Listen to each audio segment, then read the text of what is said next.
Chapter 1079. The little girl opened the imperial edict and raised it above her head. She opened her eyes wide to read the words. Xiaoyu, where are we going next? I actually like this place, but Grandpa Sui went to the southern sea to compete with the peach blossom sword god. We're going to the far north. It's a bit cold there, so you have to recite the secret that Master taught you.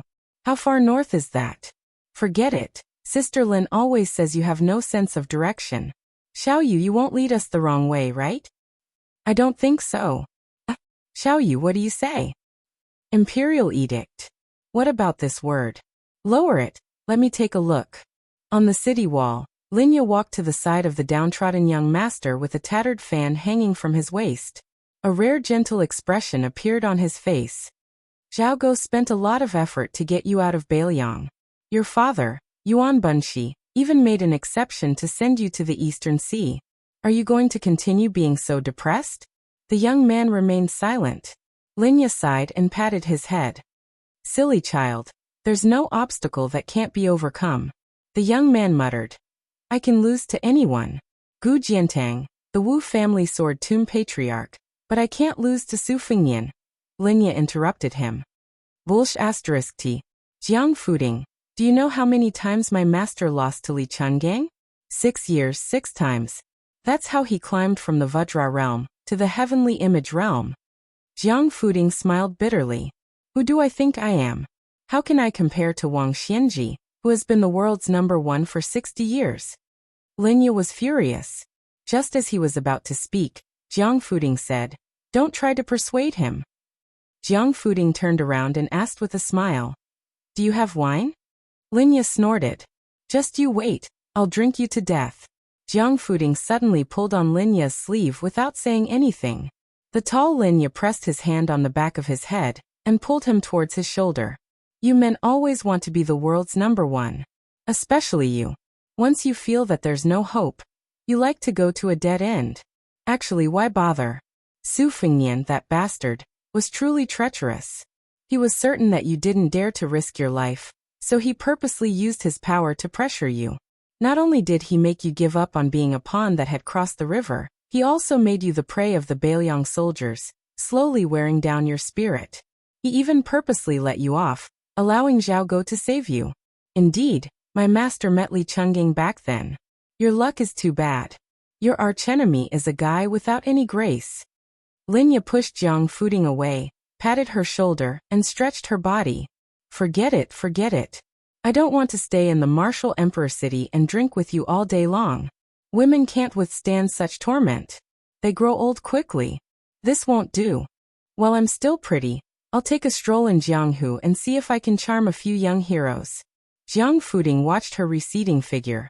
His lips trembled, but he didn't say those 2 words in the end. This god's favored son who used to be brothers with Prince Zhao Kai sat dejectedly on top of the city wall. He looked at the east sea tide rolling in from the west to the east. Dragon Gate crossing. Further east was the old West Chu border. Li Yang had crossed the river here on Guangling's ice.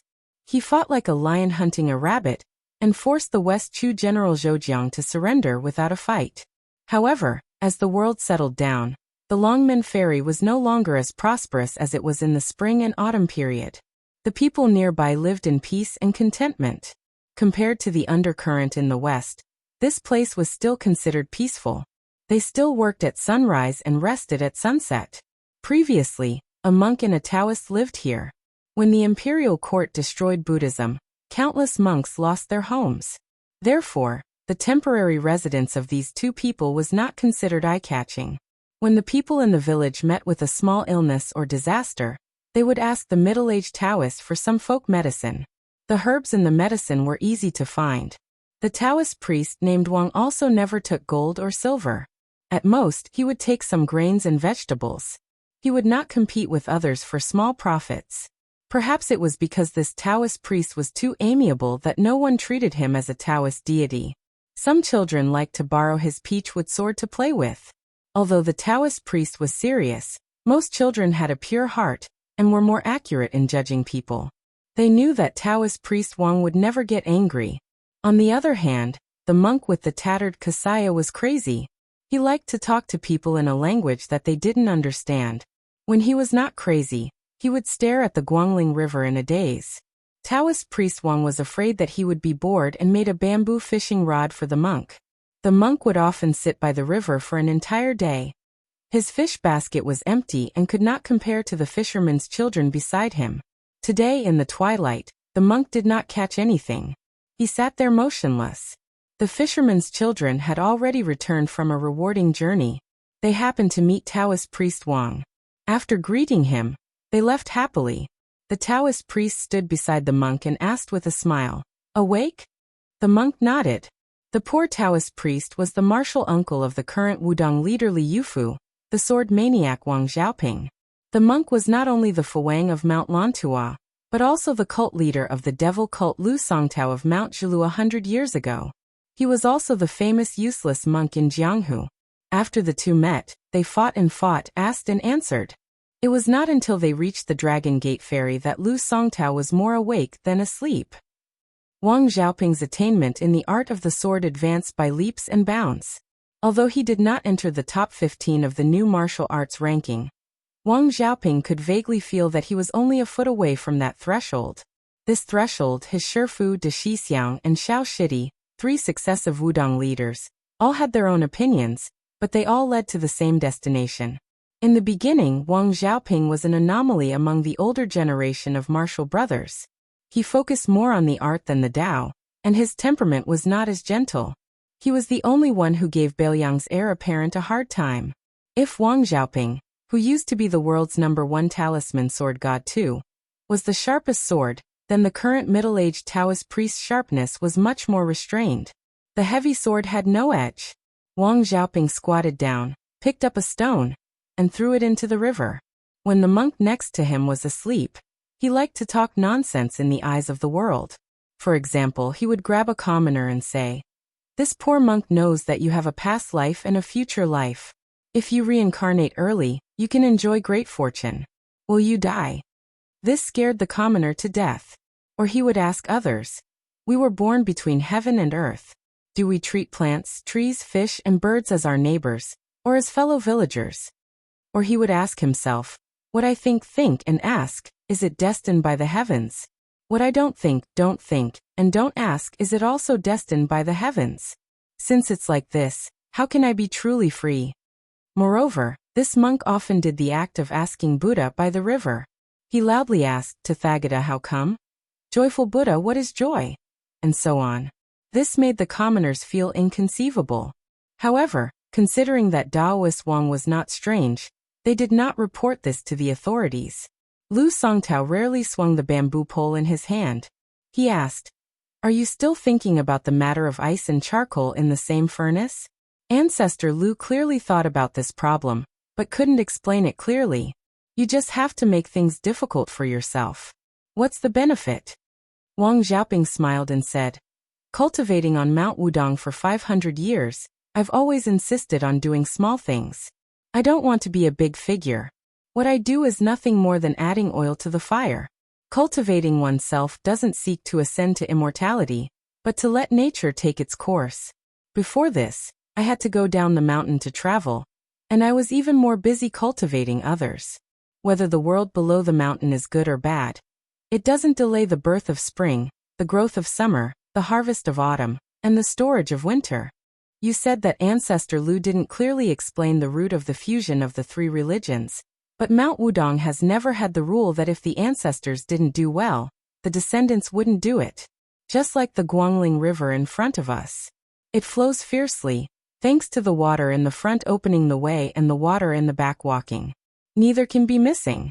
Otherwise, there wouldn't be the surging east flowing into the sea, and the grand spirit that has lasted for thousands of years. Lu Songtao sighed with emotion. "It's difficult." Wang Xiaoping turned her head and asked, "Have you thought it through?" Lu Songtao nodded and said, "Lu Songtao wants to find someone for himself. The old monk of Mount Lantua wants to stop someone for the sake of the world's Buddhist legacy. Since we know that the person we're looking for is no longer here, there's no need to search." Wang Xiaoping smiled and asked, "I once promised little junior brother that it's probably the same person you're trying to stop. When the time comes, will you go first or should I?" Lu Songtao said calmly, You go first. When the time comes, I can still recite a few sutras for you. Besides, I can't die for the time being. If I can't stop him, then I can't stop him. I'll just make way. But you, Wang Xiaoping, or your sword can't. Wang Xiaoping said, that's fine too. When it comes to praying for blessings and averting calamities, I'm far inferior compared to my brothers.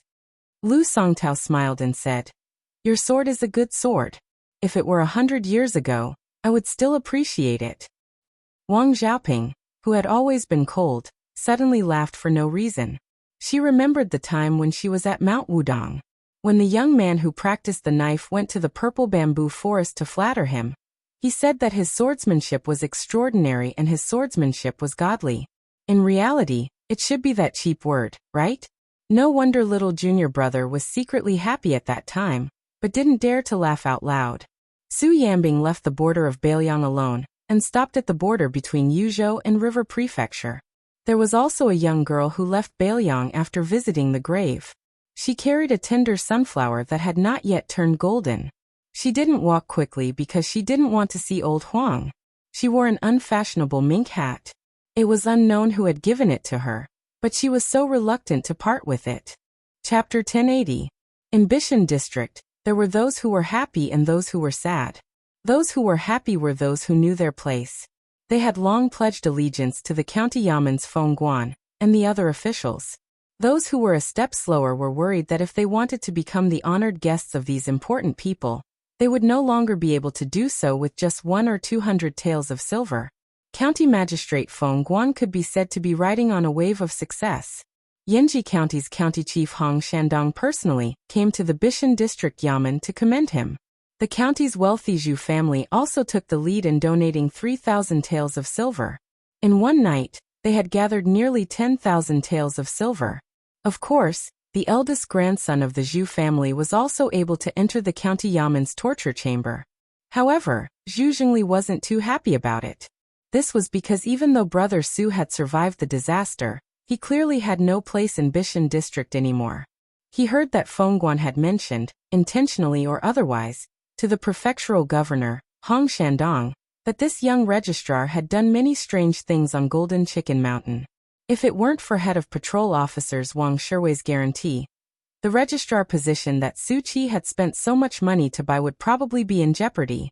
Zhu Jingli specially made a trip to the private residence and brought back 2 jars of Jiannan spring wine. He originally wanted to say a few words of consolation, but in the end, he was so angry that Su Qi, this bastard, could still smile. Instead, he gave him a basket of red belly golden chicken, saying that if he didn't play with it himself, it would definitely be worth it if he gave it to the children of Yanji County. Zhu Jingli was not in the mood to play with the basket of rare birds. He was worried that Su Qi would soon pack up and leave Bishan district. When that time came, who would he find to drink with? Zhu Jingli had no choice but to reveal his secret. He said that his family had accumulated some incense in Yanji County, and that he could help Su Qi put in a good word. He didn't dare to say that he would be promoted, but he had to at least keep his registrar position. He didn't expect that this bastard would not appreciate his kindness, and instead spouted a bunch of reasons. He said that his Zhu family had not had a young person who could shoulder the burden for so many years, and that the incense that his seniors had accumulated in the officialdom would be used up every time they were used. He also said that it would be difficult to make a profit on Su Qi.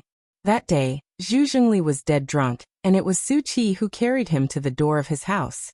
When he went to look for her the next day, the woman who was addressed as Madame Su by everyone in the county yamen was still there. However, she said that Su Qi had taken a leave of absence and went to Mount Wudong to relax. When Zhu Jingli heard this damn news, he squatted on the steps and sulked. This guy surnamed Su was too disloyal. Once he encountered a little trouble, he abandoned his wife and brothers and ran away to hide himself? Zhu Jingli lowered his head, lost in thought, and occasionally sighed.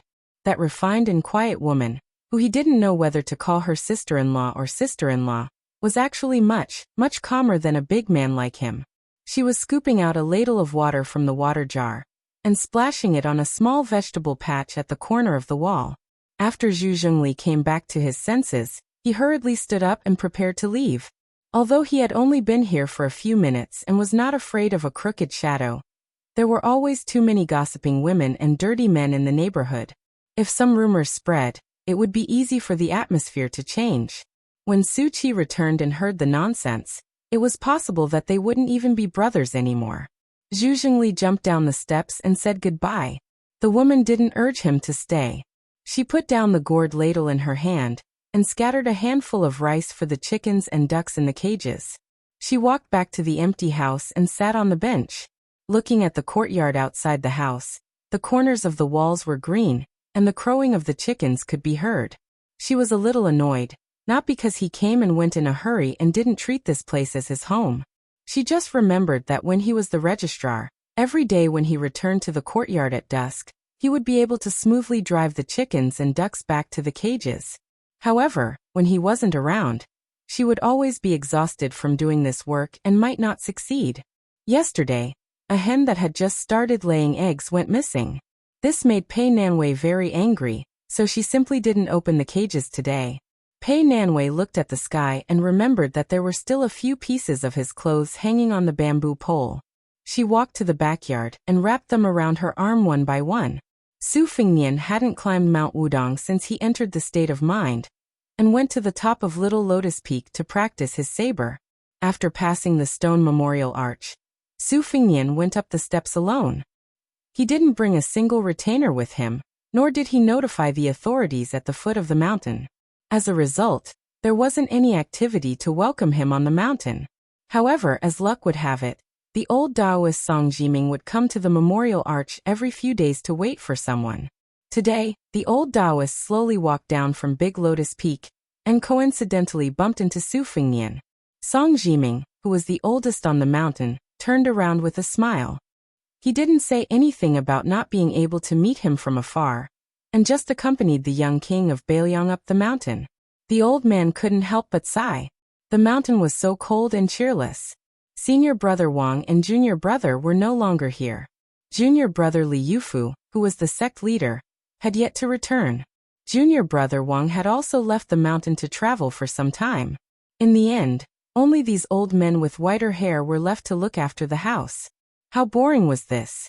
There were some good seedlings on the mountain, but they weren't as free and easy as junior brother and sect leader Li Yufu.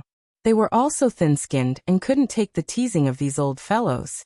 Some of the jokes, especially coming from the mouth of Chen Yao, who was in charge of Wudong's discipline, were unbearably cold. Most of the juniors trembled in fear. Song Jiming didn't know whether to laugh or cry.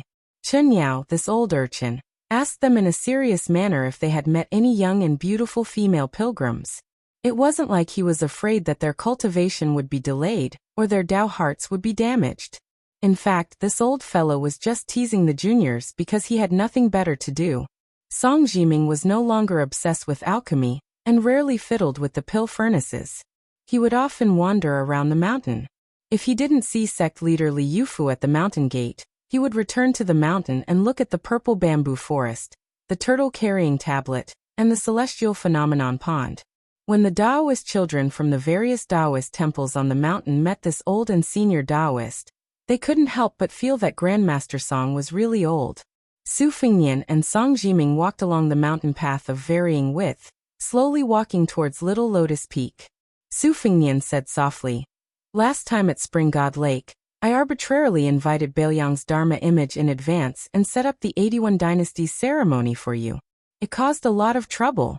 I'm a snob, but fortunately, I don't like to say false words of courtesy. If there's anything you need Bailiang to do on the mountain, don't hesitate to ask." Song Jiming waved his hand and said with a smile, "It's not a business deal, so there's no need to talk about getting back the money. Ancestor Lu once left behind a precept that Wudong Mountain has the word dang. One of the dang is to take responsibility." Su Fengnian didn't say anything else. Song Jiming continued, "Your Highness oversees the Northwest Gate, and can be said to be one man guarding the pass. There's also the word dang. No wonder you have fate with Wudong Mountain." Su Fengnian stopped walking and looked at the clouds in the sky above Little Lotus Peak. He sighed and said, "To tell you the truth, Wang Xianji rushed to Bailiang this time and caught me off guard. I could only come to Wudong Mountain to be a big rat in this paradise. There are only so many places for Earth immortals. In the past, whoever ascended first would be replaced by the next person. I'm different from Wang Xianji. I forced my way up, and it just so happened to be his place. Therefore, Wang Xianji came to find trouble. After all, he's not a Taoist enlightened master. No matter how high his martial arts realm is, or how profound his cultivation is, he can't pass the gate of heaven without entering. Song Jiming asked in reply, if the people on the mountain tightly hold on to the blessings of the paradise for generation after generation, how different would they be from the misers at the foot of the mountain? Song Jiming quickly smiled and said, when it's time to accumulate blessings, when it's time to scatter, scatter luck. Only this can be considered as flowing water not rotting. Otherwise, no matter how deep the secluded pool is, it's just a big puddle of smelly water that makes people loathe it. Of course, it's not because you, Su Fengnian, are the son of the great general that you can take whatever you want. It's because the one who's blocking Bailiang's million control bowstring experts is you, the king of Bailiang. What you take is roughly equal to what you pay. Old Taoist and a few of my martial brothers have often mentioned you. Especially after you became the sixth in the world. We wanted you to really pull down that Wang Xianji. In the future, other things aside, if word gets out that the king of Bailiang used to practice the saber and martial arts on this mountain, there will at least be more pilgrims, right? Su Fengnian said softly, when I first went on an out-of-body spiritual journey, I saw a child somewhere in Jiangnan. Later, I told the headmaster Li Yufu. I don't know how he is now. Song Jiming smiled and said, old Taoist knows that I don't have long to live. I've waited for half a year, but it's likely that I won't be able to see him. But it doesn't matter if I can't wait. This pair of martial uncle and martial nephew, or master and disciple, can just come up the mountain. Su Fengnian nodded. Song Jiming suddenly said, old Taoist has a request. Su Fengnian was just about to agree when Song Jiming suddenly moved and heavily punched him on the shoulder. Su Fengnian smiled and didn't take it to heart. Old Taoist snorted and said, no matter what, the headmaster and my martial brother, one died because of you, and the other was disbanded because of your big sister. Old Taoist has a lot of resentment in his heart. I originally thought that I would take it to the grave with me, but you came to me yourself. Even if I can't beat you, Su Fengnian. Su Fengnian smiled and said, Taoist Song, if you're still angry, how about another punch? Song Jiming turned around and left with a straight face saying, forget it. If I annoy you, the grand leader of 300,000 cavalry, the small Wudong Mountain won't be able to bear the consequences. Su Fengnian dismissed it with a smile and walked alone to the top of Little Lotus Peak. Song Jiming, who was walking down the mountain with his back to Su Fengnian, secretly grimaced and cursed in his heart. Motherf asterisk cur, worthy of being number 6 in the world. He didn't even fight back, but his entire arm was in so much pain. If he had known earlier, he would have been gentler. Chapter 1081. Su Fengnian walked to the side of the tortoise-carrying tablet at the peak of the mountain, and exhaled. Next, it was not as simple as a mental journey. He was going to take a look at the spring and autumn period. As for whether he would see the battle at the Western Wall, the 10 years of defense at Xiangfan City, or Li Chuangong's sword Qi rolling dragon wall in the Western Shu Imperial Palace, nothing was certain. Anyway, it was a last-minute effort, so he would see as much as he could. If Wang Xianji rushed too quickly on the east-west front, with Su Fengnian's current realm, which was higher than number 6 in the world, he would definitely die. Huang Sanjia had purposely placed Su Fengnian in this mediocre position during the martial arts evaluation. His original intention was for Su Fengnian to die a little later, so that Su Fengnian could replenish his realm of fate and save Lady Hehe according to the agreement. By then, whether Su Fengnian lived or died, it would have nothing to do with Huang Longshi. In the world, Huang Sanjia was definitely not the most fair when it came to doing business, but he was definitely an old turtle that did not want to lose out. Su Fengnian pressed down on the back of the tortoise and closed his eyes. 800 years ago, there was the Great Qin. 400 years ago, the Great Feng dynasty only had one less Great Feng than the Great Qin. Are you waiting for me? The 800-mile-long spring god lake was like a huge turtle slowly rising to the surface of the water. In Great Peace City, the golden body statue of the Jinwu Great Emperor, holding the Shinto talisman sword, also started to shake. Su Fengnian stretched out a finger and wiped his eyebrows. The current situation was far more than just an emergency. Since that was the case, he could only do extraordinary things in extraordinary times. Su Fengnian burped and spat out a mouthful of purple gold fog. He learned from the Beimeng Grand Tutor Yuan Qingshan, holding a Su Fengnian in each hand and going to the spring and autumn period together. The departure of Wang Xianji from Martial Emperor City quickly set off a huge commotion in the Wulin world. However, by the time this perilous wave was rolling up and down in the Jianghu, a snow-haired old man in hemp clothing and hemp shoes had already passed through more than half of the old West Chu's territory and arrived at the thickest section of the Guangling River on a ferry. The tall and sturdy old man stood at the bow of the ferry. Although he was eye-catching, there were countless experts who could roam the Jianghu. The old man was only slightly taller and stronger, and he did not have a weapon with him, so he could not be considered as shocking. Some of the Jianghu people who were good at currying favor did not try to worm their way into the old man's acquaintance. After all, it was always beneficial to support each other outside. However, after a few of them tried to strike up a conversation, they did not receive any response. In the end, they gave up resentfully and silently cursed the old man for putting on airs as an expert.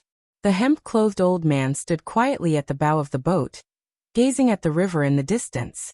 The aura around his body suddenly condensed, and the vast river wind that was blowing against the sails seemed to stop.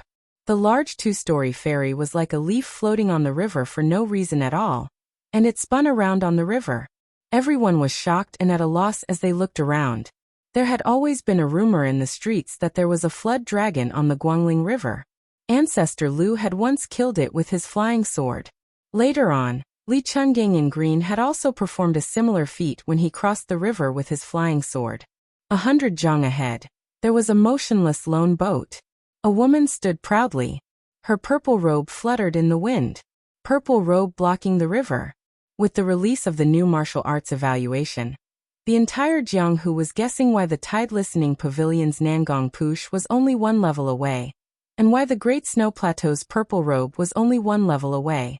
Only the old people who were familiar with the wars of the spring and autumn period would know that on either side of this lone boat and the purple robe, there were two huge ruins made of stone. They were 20 zhang tall, and erected on either side of the river were two iron pillars that were now covered in rust. The stone pillars faced each other, and were originally built in the Dafeng dynasty. They had once successfully blocked the southern invasion of the barbarians from the north. They only needed to pull up a few iron chains to seal off the Guangling River.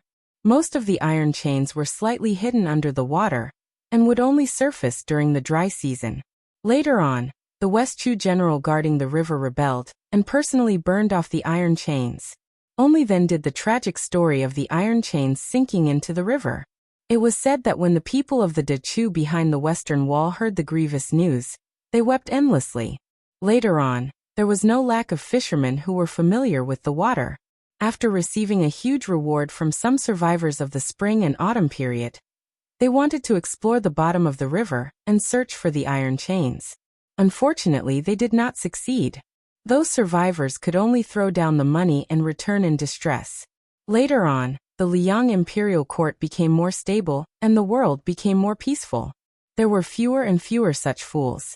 In the past few years, no one cared whether or not the iron chains at the bottom of the Guangling River were really there or not. The old man at the front of the ferry was somewhat surprised. It was reasonable for people to block the way, but he did not expect that she would be the first. That woman already had the two prominent identities of the Wulin Alliance Master and the Bull descendant Xianyuan family master. But she did not care about her life.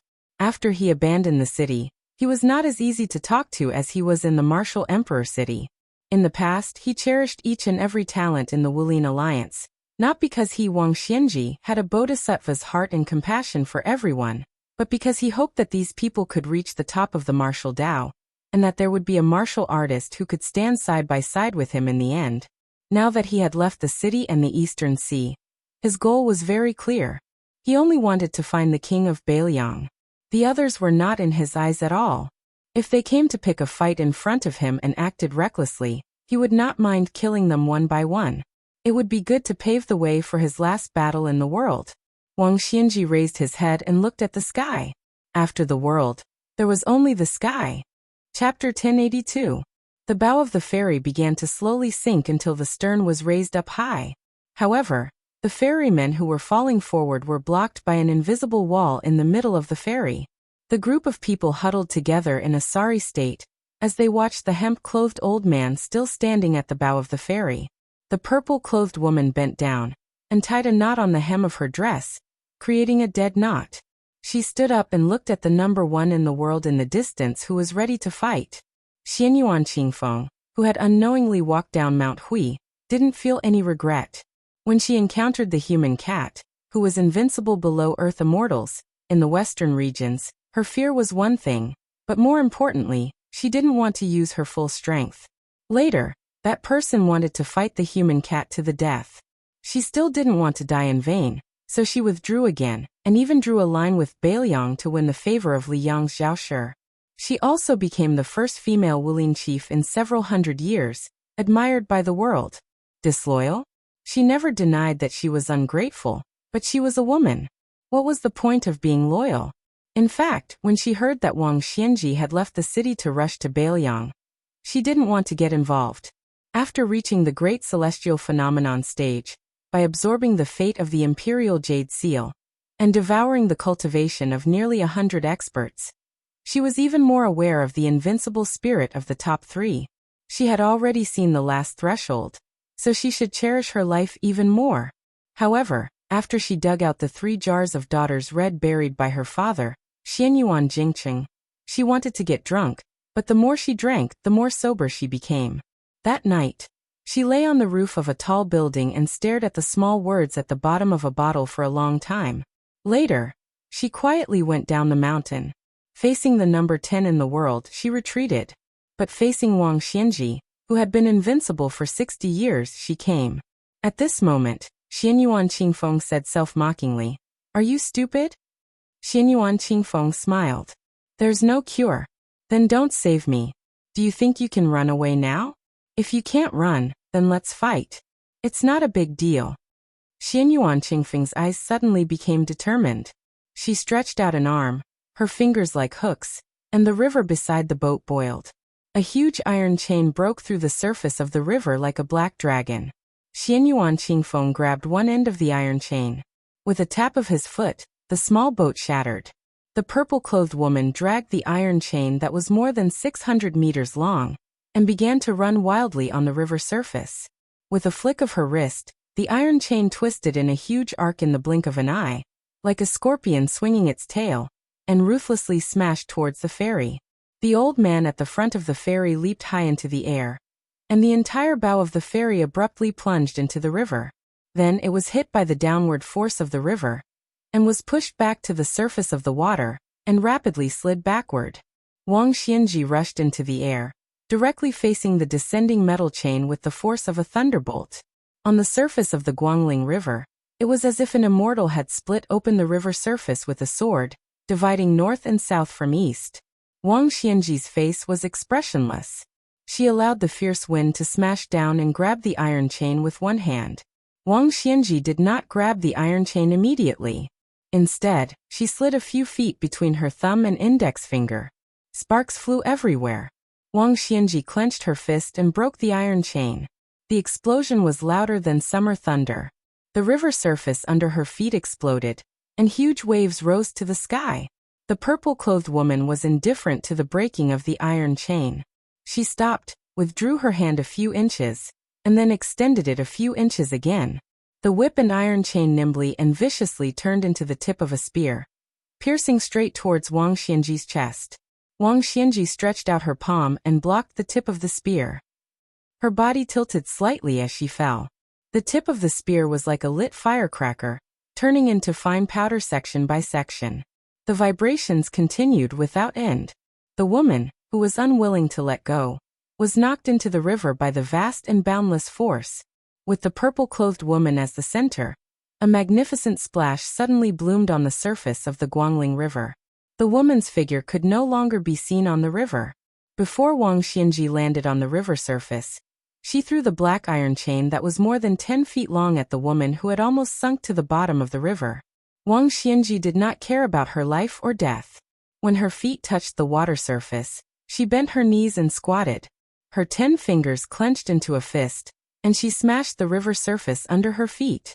The entire river surface was smashed into a water bowl.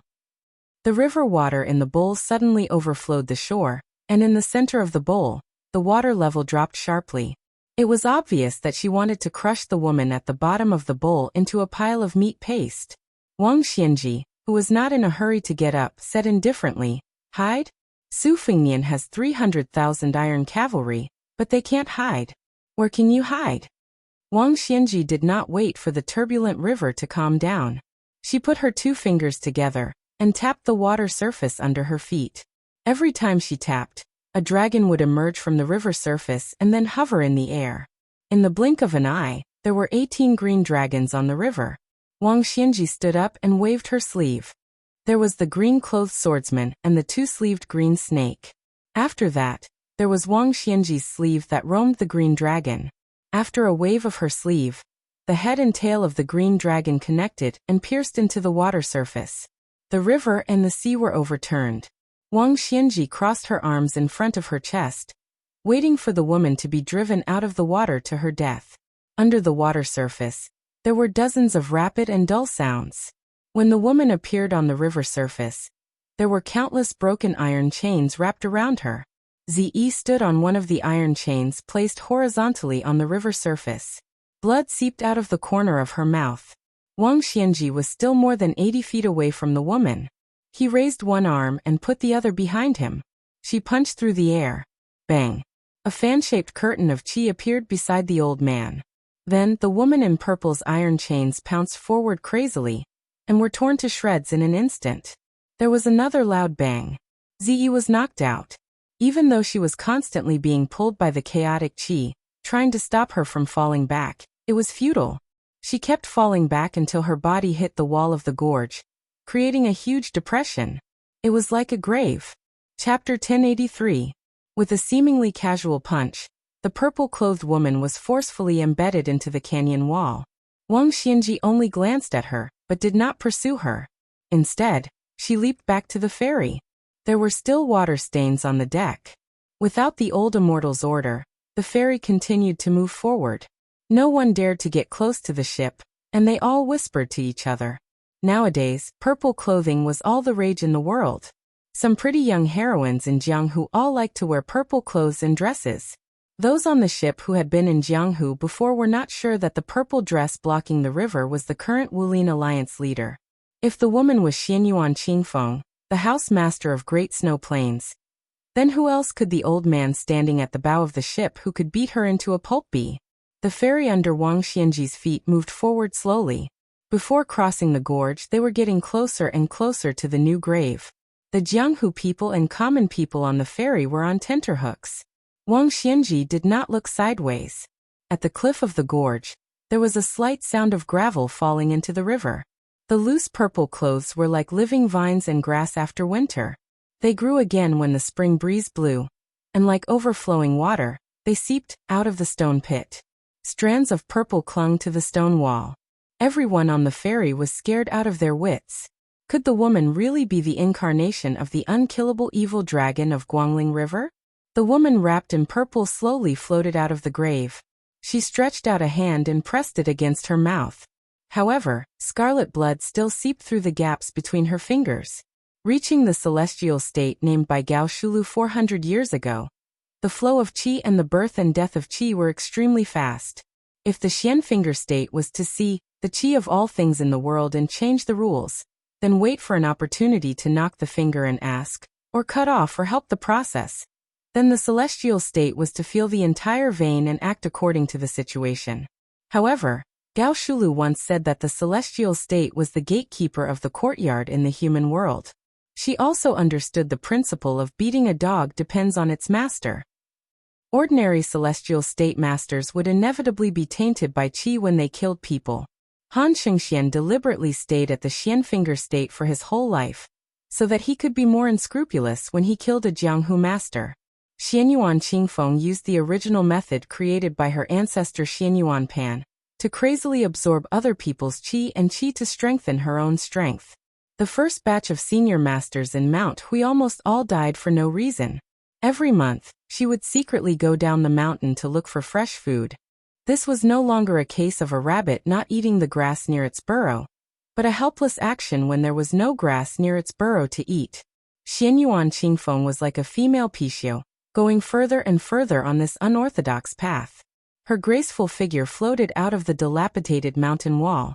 Not only did the large sleeves of her purple robe not diminish her charm, but it also added to the mystery of this Wulin chief. Wang Xianji's punch had destroyed her first breath. During the time the fairy was traveling, it gave her a chance to regenerate her qi. In fact, when she was chased by the green dragon sleeve at the bottom of Guangling River, Xianyuan Qingfeng had already forcefully regenerated her qi. At that time, she had two options. After breaking the green dragon sleeve, she could avoid the sharp edge and hide at the bottom of the river.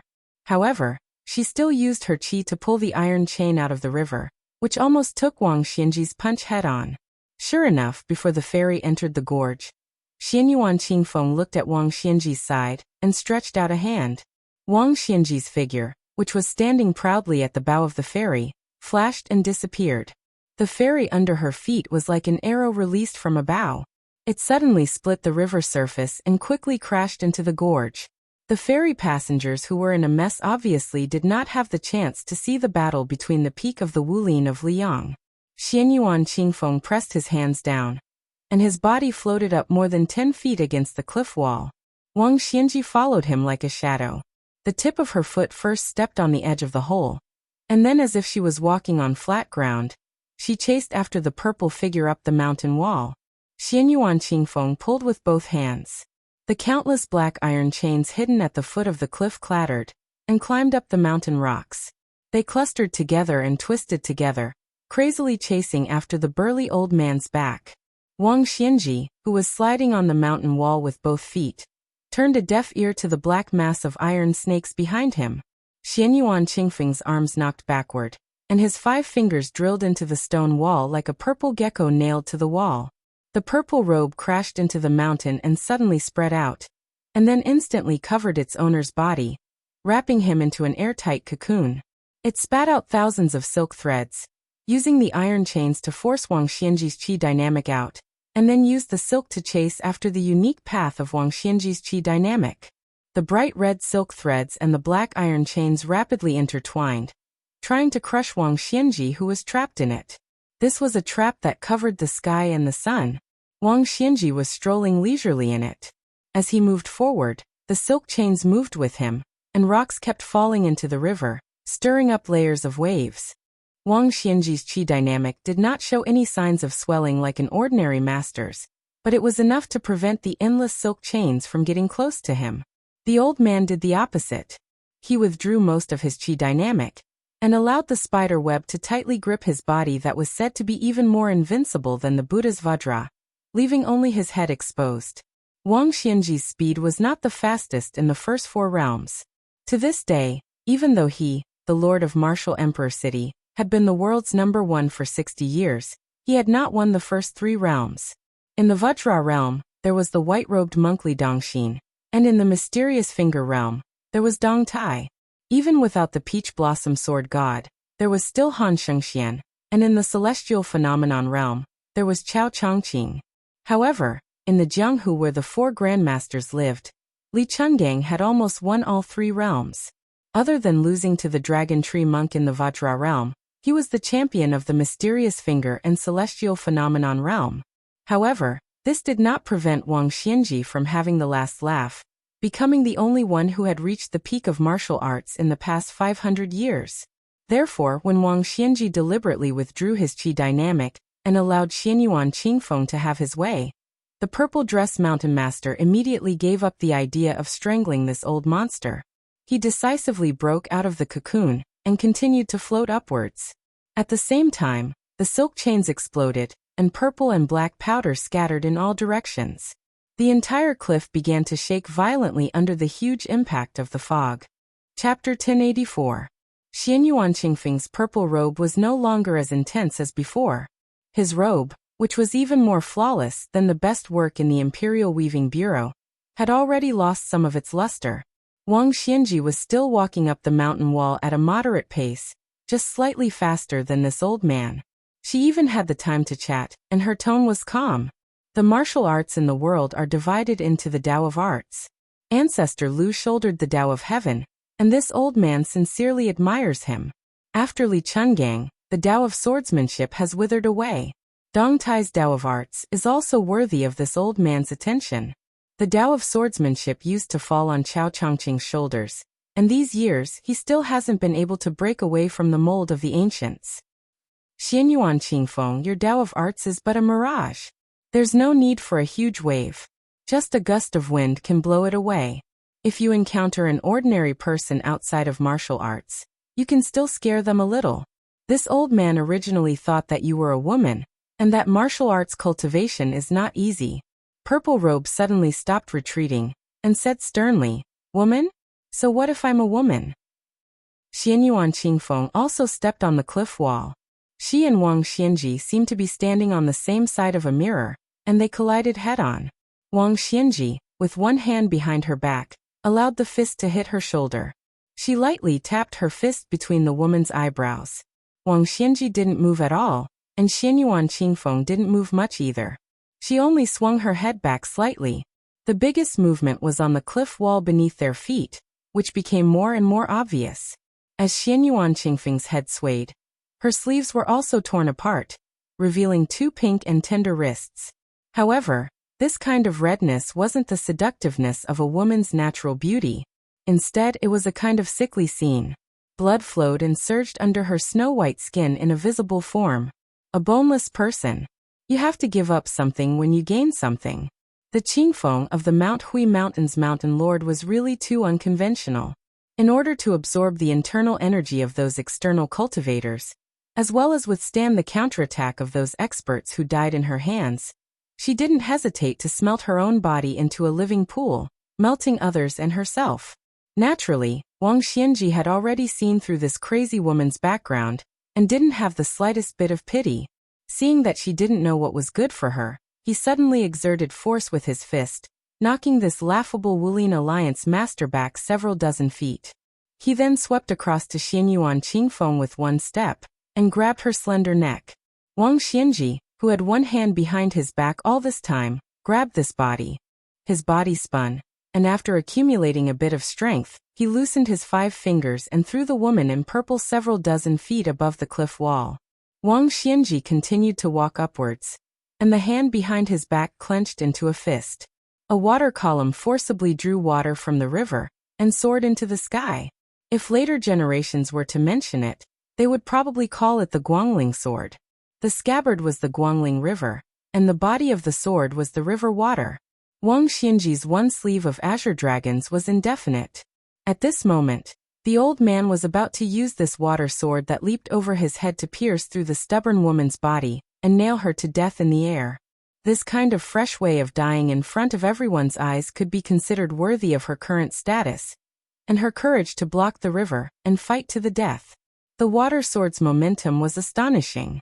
It followed the cliff wall swiftly and violently, and indeed struck the woman in purple whose chi had mostly dissipated. However, this water sword, which was as thick as the mouth of a well, did not pierce through Xianyuan Qingfeng's body. Instead, it was blocked by a blurry ivory-white fog. The fog spread out and formed a fan shape. The water sword was like a needle piercing a bronze mirror, and the fog gradually dissipated. However, Wang Xianji, who was walking upwards, did not have the patience. He raised a hand, and the water column instantly expanded from the size of a well to the size of a courtyard at the entrance to Jiangnan's water village. This was no longer a needle piercing a mirror, but a crude scene of a large hammer smashing a mirror. This was not all. Several water columns of the same size were pulled by Wang Xianji's chi. They surged out of the water and shot towards the sky. Every dragon that emerged from the water contained Wang Xianji's abundant chi. With the cliff wall as a line, the water columns made a half arc, and all of them just happened to collide with the fog. Wang Xianji walked to the top of the cliff and sneered without saying a word. No wonder this woman could be so rebellious. Someone had given or lent her a portion of the nation's qi. Xianyuan Qingfeng's life was hanging by a thread, but he did not resign himself to death. He stood up on the mirror with difficulty, and his hands formed a sword shape. The tip of the sword was pointed downwards, directly at Wang Xianji's head. The qi of the imperial jade seal that had been transferred to her began to rotate. It was pulled away from the mirror and condensed on her hand and sword. Xianyuan Qingfeng roared angrily. He pressed down with both hands. The first water dragon's water sword was instantly shattered. The water columns that were originally hitting the mirror were also affected by this qi of the sword.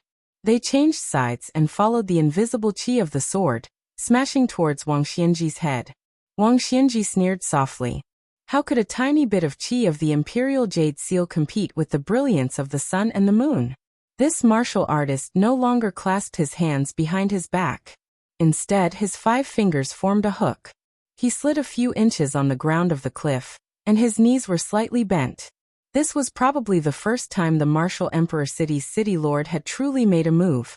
After Xianyuan Qingfeng's sword strike, he was already bankrupt. He could only wait for death to come if he maintained the strange posture of holding the sword. Wang Xianji leapt up in an instant. The entire cliff top was pressed down by several feet. Without waiting for the bottom of the cliff to make a sound, the majestic qi that poured down from above had already repelled the waves of Guangling that were crashing into the cliff. Be it the qi of the sword or the water columns, they were neither blocked nor smashed. They even seemed to have lost their target, and randomly smashed onto the already precarious cliff. Wang Xianji had already arrived above the head of the purple-clothed woman. With one punch, she smashed this reckless woman off the cliff and into the river in the distance. It seemed to be a punch, but before Xianyuan Qingfeng's body fell into the Guangling River, the purple-clothed woman's body paused several times in the air. What followed was a thunderous boom, and the purple-clothed woman's qi dispersed again and again. It seemed that Wang Xianji was still not satisfied with her celestial phenomenon realm cultivation. The old man raised his left hand, and the purple-clothed woman who was about to dive into the river was suspended in the air. His right hand once again punched the fingernail-sized figure in the distance. The powerful fist aura tore through the sky like a white rainbow, and directly hit the dying purple-clothed woman who was hovering in the air. Chapter 1085. Xianyuan Qingfeng could only watch helplessly as the fist aura flew towards him. Perhaps in the eyes of a level 2 master, even the lady of the Great Snow Meadow couldn't withstand a single blow. Ordinary martial artists felt that as long as they were lucky enough to reach the celestial phenomenon realm, the qi in their body would be able to connect heaven and earth, and they would be inexhaustible. This perception couldn't be said to be wrong, but it was only half correct. Celestial phenomenon realm experts weren't gods on earth. Gao Shulu once compared the experts of this realm to the Kunlun Peak, who sat on top of the Kunlun Peak and looked at the ocean. One was still climbing the mountain, while the other had already reached the peak. Therefore, as long as someone destroyed this ladder, they would be unable to move forward. Han Diaoxi was good at killing celestial phenomenon realm experts, and because of this human cat's finger, it was the most suitable for destroying ladders. However, Han Xingxian needed to get close to the body to do this, while Wang Xianji didn't. From the beginning to the end, this martial Emperor City's city lord didn't get close to Xianyuan Qingfeng. She broke the lock with her bare hands, used the azure dragon to enter the water, and threw 2 punches. Even if they walked along the cliff, the distance between them wasn't close. At this moment, Xianyuan Qingfeng's mind was blank, and he couldn't remember anything. He couldn't remember the long osmanthus rain on Mount Hui, the fragrance of new ahong, or the rainstorm on the Great Snow Meadow. When she exhaled a mouthful of turbid qi, it was equivalent to letting go of her last breath. She let her remaining qi dissipate, and even her purple robe fluttered in the wind. Xianyuan Qingfeng closed his eyes, and his heart was as still as water. The last thought in his mind was that the debt between them was settled. When he was young, he didn't know much about the world and always liked to ask his bookworm father about this and that. Somehow he asked about love. His father had always liked to understand the word love, and he used the word clear to explain the word love. The 2 words beside the 2 words were water and heart respectively. When one's heart was as still as water, when one truly let go, only then would the debt between them be settled. Wang Xianji stood at the top of the cliff and frowned when she saw the purple robe hit by the long rainbow. This lady realized something before her death, but it was too late. It wasn't that Wang Xianji couldn't change her mind and destroy the fist herself and let the lady live. But the old man Donglin Jianji was 60 years old. Just as the white rainbow fist was about to explode Xianyuan Qingfeng, Wang Xianji suddenly turned her head and looked at the left bank of Guangling River. As far as she could see, a middle-aged Taoist ran to the iron pillar of the ruins of Iron Lock Sinking River. He then leaped over the wide river and landed on another iron pillar on the opposite bank with his sword in hand. His figure was so fast that even Wang Xianji, who had truly become invincible in the world, couldn't help but look at him in a new light. In terms of lightness skill, the Taoist's ability to cross the river with a single step was already far beyond the description of leaving no trace on the snow. However, the Taoist didn't stop there. When the Taoist stopped his feet, the fist aura was cut in half without any warning and disappeared in an instant. If it was Song Nianqing who used the 14 new swords, he wouldn't be able to kill Xianyuan Qingfeng so cleanly. Even if the fist aura was cut in half, Wang Xianji's fist aura could still use the first half to smash Xianyuan Qingfeng to death instead of disappearing into thin air. Wang Xianji stood proudly at the top of the cliff. She immediately guessed the identity of the Taoist who practiced the sword. The sword maniac Wang Xiaoping had always been known for his pure heart of the sword. It was said that this person never had a fixed position when practicing the sword. Wudong's 81 peaks were all facing the peak, some were far and some were close. Wang Xiaoping always stood on a peak and pointed his sword at another peak. On the peak, there were brothers who casually threw a fallen leaf. Wang Xianji used to wait for the top martial artists in the world to enter the city and climb the tower in Donghai. There were only a handful of people who waited but didn't see them. Wang Xiaoping was one of them. Wang Xianji was very curious about whether this Taoist who carried Wudong's way of the sword could surpass Dong Tai's unparalleled murderous aura. Wang Xianji was not angered by Wang Xiaoping's sudden appearance today, and the fact that she had shattered his fist aura without even drawing her sword. He was not angered to the point where he wanted to beat a drowning dog out of humiliation, and let Xianyuan Qingfeng, who had barely escaped with his life, fall into the water and ignore him. Even if she had profited from the disaster and passed that hurdle, and her future achievements in the martial arts world had reached unreachable heights, it was no longer something Wang Xianji cared about. Wang Xianji only wanted to experience Wang Xiaoping's next move. Wang Xiaoping stood on the shore with an ordinary Taoist peachwood sword in her hand. She looked up at the old man. Ever since this old man defeated Li Chungang, he didn't have a worthy opponent. In the hearts of all Wang Xiaoping's sword practitioners, this was an indescribable feeling of depression. This was because Wang Xianji stepped on the head of the way of the sword to reach the top of the Jianghu. The prosperity of the sword forest had always been known to occupy half of the Jianghu. After Li Chungang lost, even the new god of sword Dong Tai couldn't pull Wang Xianji down from his pedestal. The great grandmaster of the Way of the Sword, the former owner of the Wu family's sword Tomb Su of Gozhouzian, Dongyue sword Pool Song Nianqing, also couldn't express his feelings with a single move. As long as Wang Xianji was alive, swordsmen wouldn't be able to raise their heads. How could they talk about a single move? Wang Xiaoping had been practicing swordsmanship since she was young. She wanted to ask Wang Xianji in Jianwu Imperial City one day. She wanted to ask Wang Xianji, who once said, "I see all the swordsmen in the world as if they are nothing." Wang Xianji said loudly, "Wang Xiaoping, before this old man enters Bailiang, he can only wait for 3 moves from you." Chapter 1086. Wang Xiaoping did not reply loudly. She retracted her gaze and looked at the mahogany sword in her hand. She said softly, "One sword is enough." Wang Xianji did not travel fast on her way to Bailiang this time. If she traveled too fast, the long-awaited battle would become meaningless. However, she could not travel too slowly either. When the young woman surnamed Jiang forcefully opened the gate of heaven, Wang Xianji did not take it to heart at all. However, if it was Su who did it, it would be hard to say. Huang Longshi, the devil who wished for the world to be in chaos, transferred the remaining fate of the 8 fallen countries to Jianghu. All kinds of opportunities appeared one after another, and chaos occurred. Martial arts geniuses such as Chao Chongqing, Dong Tai, and Chen Jibao came out one after another. It was not an exaggeration to say that it was a once-in-a-lifetime event. In the end, they were like bamboo shoots after a rain in the same spring. They did not care if there would be no harvest in the coming year. It should be known that many things were divided into big and small years. If the big year was too big, the small year would be too small.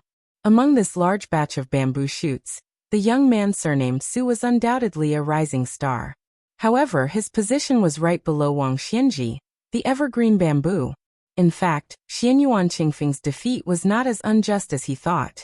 For so many years, only Dong Tai's flying sword, Chao Chongqing's sleeve, Gu Jiantong's thunder core, the young Song Nianqing's sword qi at the end of its flight, and the 9 yellow sword formation before his death were able to get close to Wang Xianji.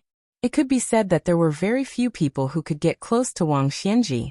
Of course, the most recent one was the young lord's fist. Wang Xiaoping suddenly raised her head and smiled. Wang Xianji, why are you standing so high up?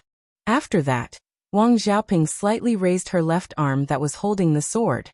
She twisted her wrist and pointed the end of the mahogany scabbard at the gorge wall. Her right hand gently patted the hilt of the sword. The sword in her hand was one of the dozens of mahogany swords that were newly made this summer. Because it was not the best mahogany from Feiqing, the color was only slightly copper, not to mention the pleasant smell of the wood. After she lived with the useless monk Lu Songtao, the nearby villagers had heard that mahogany could ward off evil spirits. However, they did not dare to carve their own swords. It was not easy to find a traveling Taoist. At first, a fisherman asked Wang Xiaoping for a mahogany sword. Later, word spread and people came to visit Wang Xiaoping. She did not refuse and agreed to give them all. However, she still owed 8 swords. Mahogany swords were made of mahogany wood. Almost everyone on Mount Wudong had a mahogany sword. Before going down the mountain, Wang Xiaoping carried the talisman sword Shenshu, which made her an oddity. She remembered that when she first went down the mountain, her junior apprentice brother Hong Shixiang sent her to the mountain gate's memorial archway. She smiled and said that she helped her senior apprentice brother Wang carve half a mahogany sword. At that time, Wang Xiaoping went down the mountain with a sword. Why would she care about a mahogany sword that was within her reach? The end of the mahogany sword, after a pat, gently tilted up. Rise. Wang Xiaoping softly said a word. After a moment of silence, there was a series of continuous rumbling sounds. The gorge wall under Wang Xianji's feet, from bottom to top, was like a mountain-splitting sword cutting the mountain from the middle. The cliff was split into 2 halves. Rocks continuously rolled into the river, stirring up thousands of waves. The rise of the sword is already so bold. It seems that you want to learn from Li Chuangong's unsheathing? Since you are only willing to use one sword, this old man will do as you wish. Wang Xianji smiled and lightly jumped down the cliff. His falling speed was not too fast. When his feet landed on the water, there was a huge rock that split out from the mountain. Wang Xianji stretched out his palm and held the heavy rock that was several people's height. He stepped on the river towards Wang Xiaoping. He lifted the huge rock with one hand, but on the river surface under Wang Xianji's feet, there were only circles of almost invisible ripples. Wang Xiaoping looked at the strange scene of the rolling rock on the river surface. For some reason, he thought of his senior apprentice brother's finger cutting off the Conglan River. It was not to show off the mystical abilities of the immortals on the mountain in front of the people. It was because of the sudden torrential rain. A few fairies swayed in the wind and rain. Only then did his senior apprentice brother stop the turbulent river water upstream, until the fairies safely reached the shore. In the past on the mountain, Wang Xiaoping was the most diligent and obsessed with martial arts among his senior apprentice brothers. He always felt that his senior apprentice brothers did not take cultivation seriously.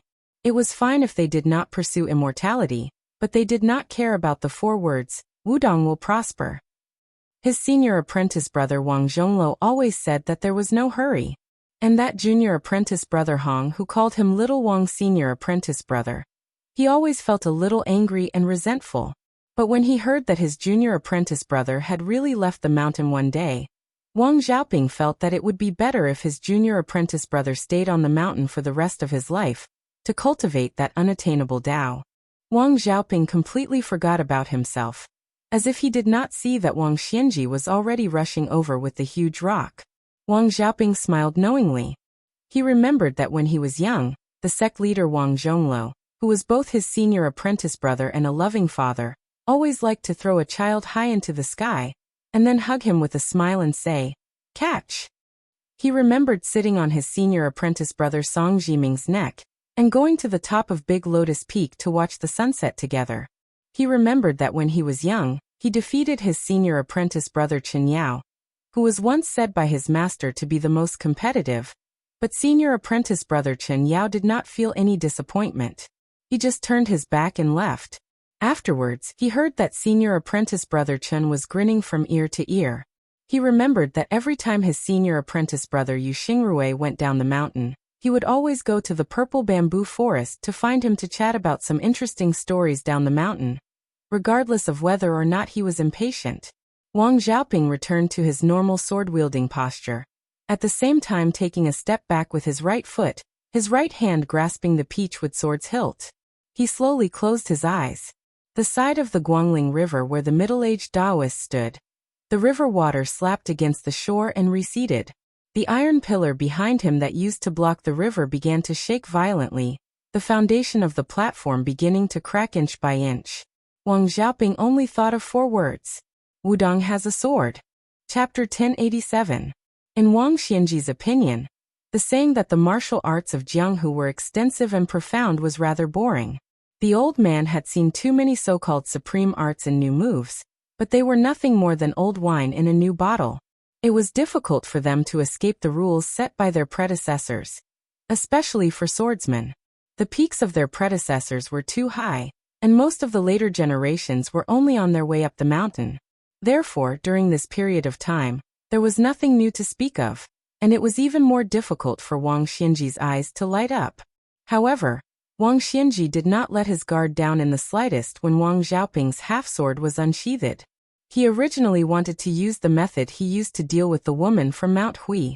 He wanted to use his unparalleled aura to casually attack from afar. In the end, Wang Xianji, who was holding the mountain with his palm, did not do as he pleased.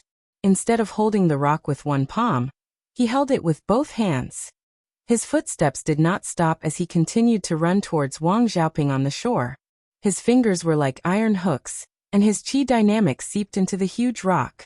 First, it tore open cracks, and then the entire 10,000-pound rock was crushed into hundreds and thousands of pieces of broken stone. The broken stone was scattered, but its spirit did not disperse.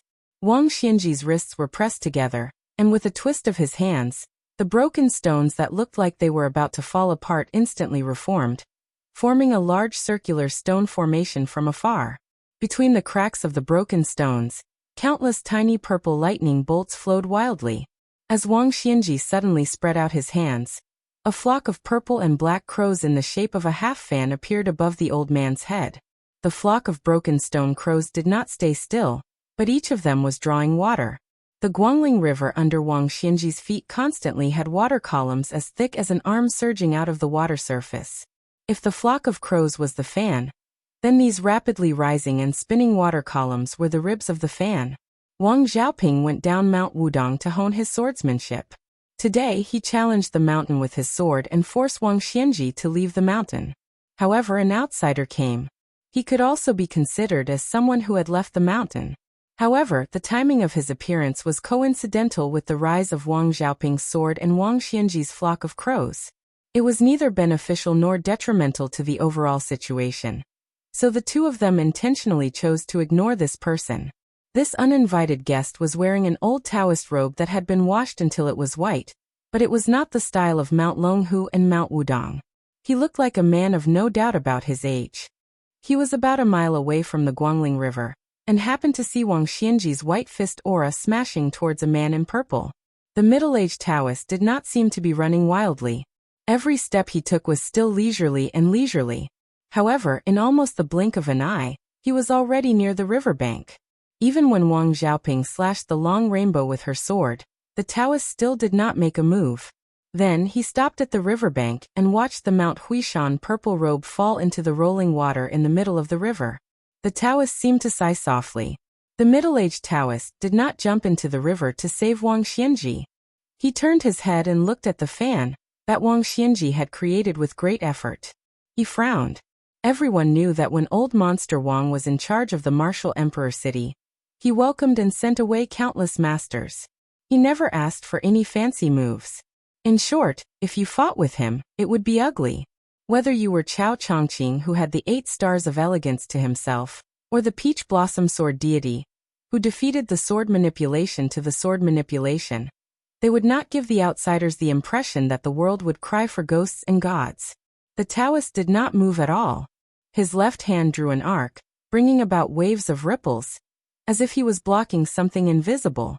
However, the 5 fingers of his right hand were making gestures so fast that it was dazzling. There were 3 situations: the right time, the right place, and the right people. Beimeng's grand preceptor Yuan Qingshan was good at calculating the right people. Huang Longshi was especially good at calculating the right time, and he won by calculating the right place. Among the few remaining spring and autumn 13 ranks, this Taoist who had been hiding his scholarly achievements from the beginning to the end occupied the first rank. He seemed to be in his 40s, but in fact he was already over 100 years old. However, the way he practiced made it impossible for him to reach the celestial being realm. Otherwise, with his outstanding talent and wisdom, he could have returned to his original state long ago. His degree of freedom could be compared to Ancestor Lu, who passed through the gate of heaven without entering it 500 years ago. However, whether the people could ascend or not was just a matter of a thought from him. In the long years, he had seen too many ups and downs of the world. He had discussed the Tao with Ancestor Lu's reincarnation, Qi Xian, many times. He had raised an evil dragon for the Zhao family of Liang in the Earth Lung Mountain, and schemed against the 3rd generation of the Dragon Tiger Mountain's chief. Earlier, he had even walked Jianghu with Lu Songtao, the sect leader of Zhilu Mountain, who was invincible in the world 100 years ago. They were both enemies and friends. The Taoist stopped making gestures. He already understood the situation of the 2 people in the distance. Chapter 1088. Wang Xianji was close to 100 years old. He had been at the peak of martial arts for nearly 60 years. Compared to ordinary people, he had lived for a long time.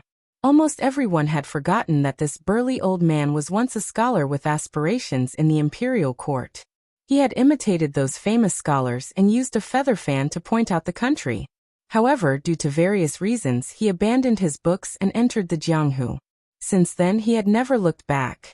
When the devil Huang Sanjia guided the fate of the nation into the Jianghu, Wang Xianji was originally at the top. He was similar to a powerful official in the imperial court who held the emperor and ordered his vassals.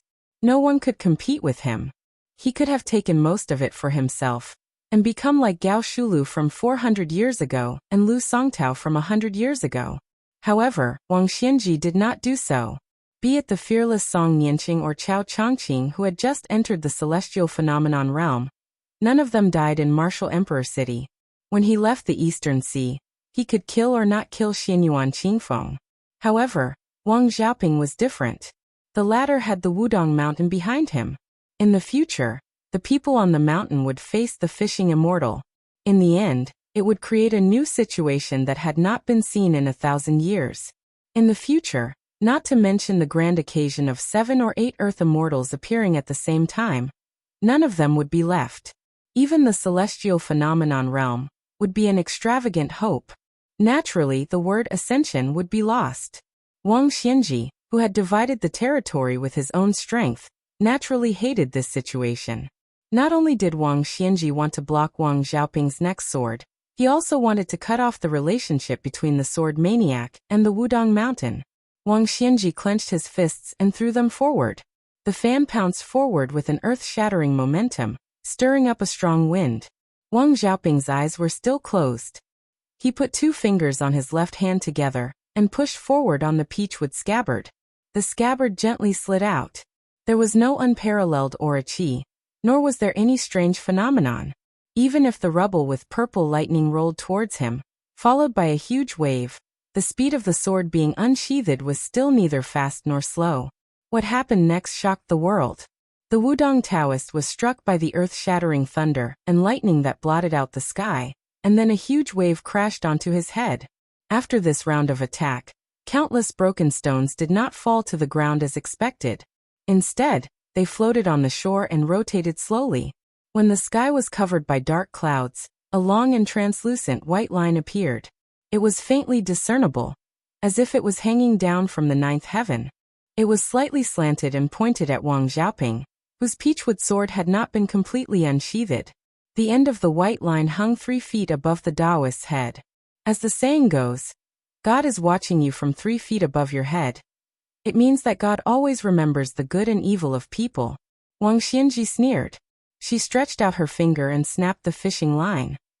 The middle-aged Taoist muttered to himself, "In the end, Li Chungang can lose to Wang Xianji, and you can also lose to a rising star. But Jianghu can't be lifeless. Why is it that Confucianism can't change the law because of literature, but chivalry can't break the law because of martial arts?" The Taoist sighed.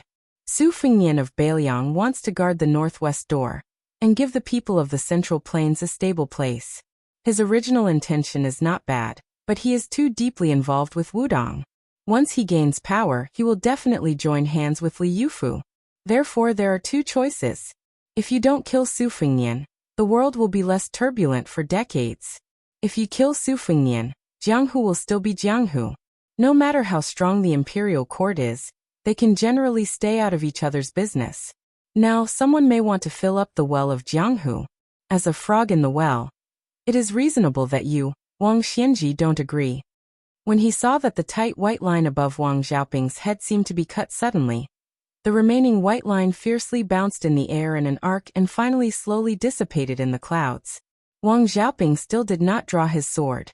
His fingers were close to the tip of the sword, which meant that the scabbard was about to completely leave the sword. The Taoist didn't know whether it was because he was a fellow cultivator or because he felt sympathy for him. He couldn't bear to watch and turned to look at the river. In reality, if Wang Xiaoping had attacked earlier, just to break Wang Xianji's cage, then he would have been more alive than dead. With Wang Xianji's temperament of rarely getting angry, she might not necessarily want to kill him. But since this sword maniac was stubborn, Wang Xianji should really want to kill him. The Taoist was a solitary hermit. He understood Wang Xiaoping's persistence, but it was difficult to agree. Even if it was a sword of an earth immortal, so what? To say the least, even if he could really hurt Wang Xianji, it would only show the young vassal king a flaw that could only be regarded as insignificant. It would not stop Wang Xianji from killing people. Was it worth it to use one's life in exchange for a little more chance of victory? The Taoist suddenly opened his eyes wide. Even though he was an old monster who had been called a 1,000-year-old tortoise by Su Fengnian, he was still shocked. Wang Xiaoping opened his eyes. When the scabbard was about to fall, he didn't draw his sword. Instead, he pushed the sword back into the scabbard and said softly, "Go." The peachwood sword still in the scabbard flashed. Many passengers on the ferries going to and from the gorge screamed at the same time. It turned out that the boats under their feet were beginning to lose control. No matter how hard they tried, they began to retreat quickly. The boats with their bows facing downstream seemed to have the help of God, rushing downwards like arrows. All of this was because the Guangling River, with Wang Xiaoping and the end of the gorge as the boundary line, was suddenly pulled away. The river water that left the waterway was as thick as a mountain peak. It rose into the air like an unprecedented blue sword. It curved around Wang Xiaoping, and then straightened in the air in a flash. The tip of the sword pointed directly at Wang Xianji, who was floating in the air without the river water under his feet. Wang Xiaoping shouted softly and took a step forward. He finally drew his sword. A section of the river water as a sword. Chapter 1089. The Taoist looked at the sword from the other side of the river, and sighed in amazement. The sword intent and sword chi of Wang Xiaoping's sword was enough to be called the pinnacle of swordsmen. It could no longer be simply called a talisman sword or a sword technique. There was a very important reason why generations of swordsmen were able to rise and fall in the martial arts world. Sword masters, when they felt like it, could often ignore realms. A second-grade master might be able to reach finger mystery with one sword, while a finger mystery swordsman could reach celestial phenomenon with one sword. They could even break through bottlenecks and directly reach the level of a land immortal. The green dragon was 100 feet long and floated beside Wang Xiaoping. It was as if Wang Xiaoping was carrying a sword on his shoulder. Following this, Taoist priest of Mount Wudong who had profound knowledge dug out a section of the river. The tilted boats on the river followed the water flow into the Guangling waterway. It just so happened that they could see this soul-stirring scene. Each and every one of their hearts swayed. Probably because Wang Xiaoping's spirit was very upright and peaceful. The spectators were amazed but not afraid. As the surging river once again filled up the waterway, the passengers on the ferry could take the opportunity to see the graceful bearing of the immortals. Some of the ferrymen who were originally rushing upstream also took out their silver and desperately asked the ferry owner to turn the boat around and follow the river. The reason why they were not afraid of being affected was because they noticed that the sword tip had started to move towards the shore.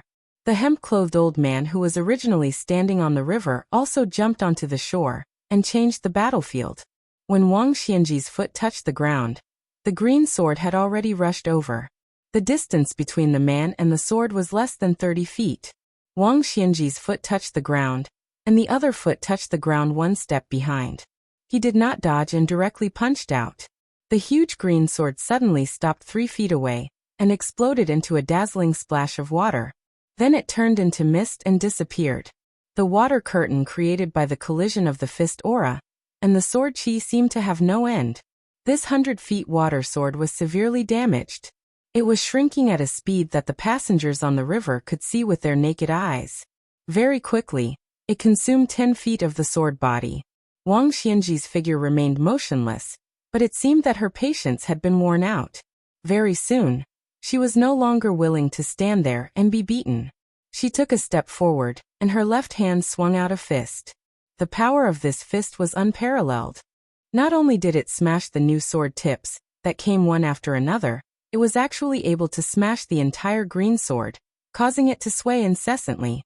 Countless thin and mixed sword chi hidden in the green water sword started to shoot out in all directions. It was a magnificent sight. After that, the old man who had been roughly guessed by the passengers to be the owner of the martial emperor city stepped forward and punched out. He did not retreat but advanced instead. He hit the sword from 90 feet to 80 feet, 70 feet, and when half of the sword reached 50 feet, Wang Xianji slightly stopped attacking. Just like martial arts, if you don't advance, you will fall back.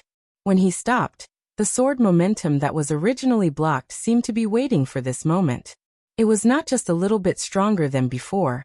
It was as if there was a gap of a whole realm. Wang Xianji slid back a distance and gently jumped up. He slapped down on the huge sword tip. The sword tip was forced down. The green sword drilled into the ground and tore open a groove. The huge sword made an arc under the ground and drilled out of the ground. The arc continued until the sword body finally formed a big circle. The end of the sword was not far from Wang Xianji's feet. The sword tip fell from the top and pointed at Wang Xianji, who had already turned around. The Taoist who cultivated in seclusion in the Dragon Tiger mountainside. In his eyes, the sword style was like a jade. The general principle was that the outside was like the sky, and the inside was like the earth. Previously, the sword was in the Vajra realm. The sword that cut off the river was in the mysterious finger realm. Now that the sword was half out of the sheath, it could be considered the spirit of the Tianxiang sword. Within the big circle, there was sword chi. In fact, all three belonged to one sword. What was more rare was that this unfinished sword did not show any signs of decline. Its spirit was still rising. Even Wang Xianji could not stop it at the node of the mysterious finger celestial phenomenon. In the past 60 years, Wang Xianji almost never used a higher realm to crush anyone. He always liked to fight with people of the same realm. He wanted to exhaust his opponent's moves and spirit. Even if he lost to him, he would have no regrets. Therefore, he held back his fist momentum because he knew in advance that Wang Xiaoping's sword had an instantaneous ascension. At this moment, facing the round jade sword that was full of spirit, Wang Xianji lowered his hands and raised them. He took the opportunity to lift the purple and green upstanding chi and used them as blades and swords respectively. The Taoist laughed softly. It's not common to see Wang Xianji pick up a weapon to face the enemy. Wang Xianji, who had a strong body to begin with, suddenly became even more arrogant. He was like a deity from the heavenly court who had descended to the world. However, Wang Xianji did not use any complicated or ingenious moves. He only used a horizontal blade and a vertical sword. The horizontal blade cut through the jade wall, and the vertical sword cut through Qing Shui. It was as if a priceless piece of jade wall was smashed onto the cold hard ground. The scene was extremely dazzling. Chapter 1090. The situation changed so quickly that even the Taoist cultivating on Mount Longhu was dazzled. When he focused his gaze again, he saw that the 500 feet long green half-sword had already been shattered. The Taoist originally thought that Wang Xiaoping's Tianxiang half-sword was already the peak, but he soon realized that he had underestimated this Wudong sword maniac who had left the mountain for many years. Wudong's prosperity lay in the fact that one mountain shouldered two Daos, the Tao of Heaven and the Tao of Martial Arts. The previous generation's leader Hong Shixiang had almost achieved both. It was just that he had left the mountain in too much of a hurry, and he had left the world in even more of a hurry. Therefore, Wang Xiaoping at the very least had to shoulder a sword. The Taoist had been living in Mount Longhu, the ancestral court of Taoism, for so many years. He always felt that Mount Wudong was too human, and the immortal qi that cultivators worked hard to find was inevitably inferior to the Taoist master mansion that was surrounded by immortal qi all year round. However, the last half of Wang Xiaoping's sword had slightly changed the old Taoist's opinion. Wudong has 81 peaks. Around Wang Xianji, there were 81 swords of different lengths and thicknesses. The tips of the swords all pointed towards the sky at the same time. The tips of the swords were either perfectly straight or slightly tilted. The Lingxi sword momentum and the lofty mountain momentum completely matched each other. So much so that the Taoist who was watching from afar could easily identify the names of the mountains that each of the 81 swords symbolized. Wang Xianji chuckled softly. Whether it was Qi Xuanjin, who sat high on the demon execution platform, or Hong Shixiang, who rode a crane down to Jiangnan, none of them had lowered themselves to the same level as Wang Xianji. But he couldn't help but feel regret. He once had a move that he had studied for many years. At first, he wanted to target Qi Xuanjin, but later, Qi Xuanjin was said to have ascended to immortality. Then, with great difficulty, there was a descendant of Wudong who could suppress Mount Longhu with a sword. Wang Xianji picked up that move again, and continued to silently investigate and fix the flaws. But once again he was disappointed. In the end, he never had the opportunity to make a move. Since Wang Xiaoping did not disappoint her, Wang Xianji no longer deliberately restrained herself. She bent her knees slightly and assumed the role of an overlord, lifting mountains and rivers. When the 81 swords flew over the top, a gorge wall that was far more magnificent than the boulder was also forcibly uprooted. The raging waves shook the earth and the mountains. Everyone in the world mistakenly thought that the ability to move mountains and drain seas was just an absurd legend in those supernatural novels. At this time, the ferry passengers on the river saw it with their own eyes. They were scared to death. Many of them knelt on the bow of the boat, not daring to look at the flying mountain that covered the sky. One mountain suppressing 81 peaks. What was even more unbelievable was that Wang Xianji herself was also within the range of the flying mountain. It was obvious that Wang Xianji wanted to use this to suppress Wang Xiaoping. This old man had moved a mountain here. If Wang Xiaoping couldn't even break through the mountain, how could she compete with Wang Xianji? A cliff came crashing down. Dust filled the air on this side of the Guangling River. That deafening sound was ear-piercing. Wang Xiaoping dug out a section of the great river's water and made a one-of-a-kind big sword in the world. But that wooden sword, whose whereabouts were unknown, was the real root. The peachwood sword was originally the Taoist's house-guarding spirit weapon, yet Wang Xianji unexpectedly used the mountain as a sword. It was undoubtedly a great provocation to Wudong Mountain, where Lu Zhu had attained the Tao. Wang Xiaoping's sword was a new sword, and Wang Xianji's mountain was also a new mountain. On the peak of the new mountain, there was a very old white-haired old man in Jianghu. His hemp clothes were not stained with dust, and he stood with his hands behind his back. That half a move of the new sword did not disappear just like that. Instead, it broke through the mountain. Only one sword remained from the 81 swords. The water sword was no more than 3 feet long, but the sword qi was 10 feet long. From the 100 feet long Qing Shui sword, the remaining 10 feet of sword qi was 10 feet long. Wang Xiaoping seemed to be defeated repeatedly, but in the eyes of the old Taoist who had profound cultivation, it was not easy for Wang Xianji, who was standing on the peak of the mountain, to win. The coarse hemp sleeves were already in tatters. Previously, when he bent his knees to move the mountain, it should be because he could not care too much about the minor details. His vigorous qi leaked out, and the coarse hemp around his knees also became slightly loose. The Taoist looked at the narrow but long flying sword outside the mountain, and there was some fear in his eyes. An eye for an eye, as expected of the most stubborn sword maniac on Wudong Mountain.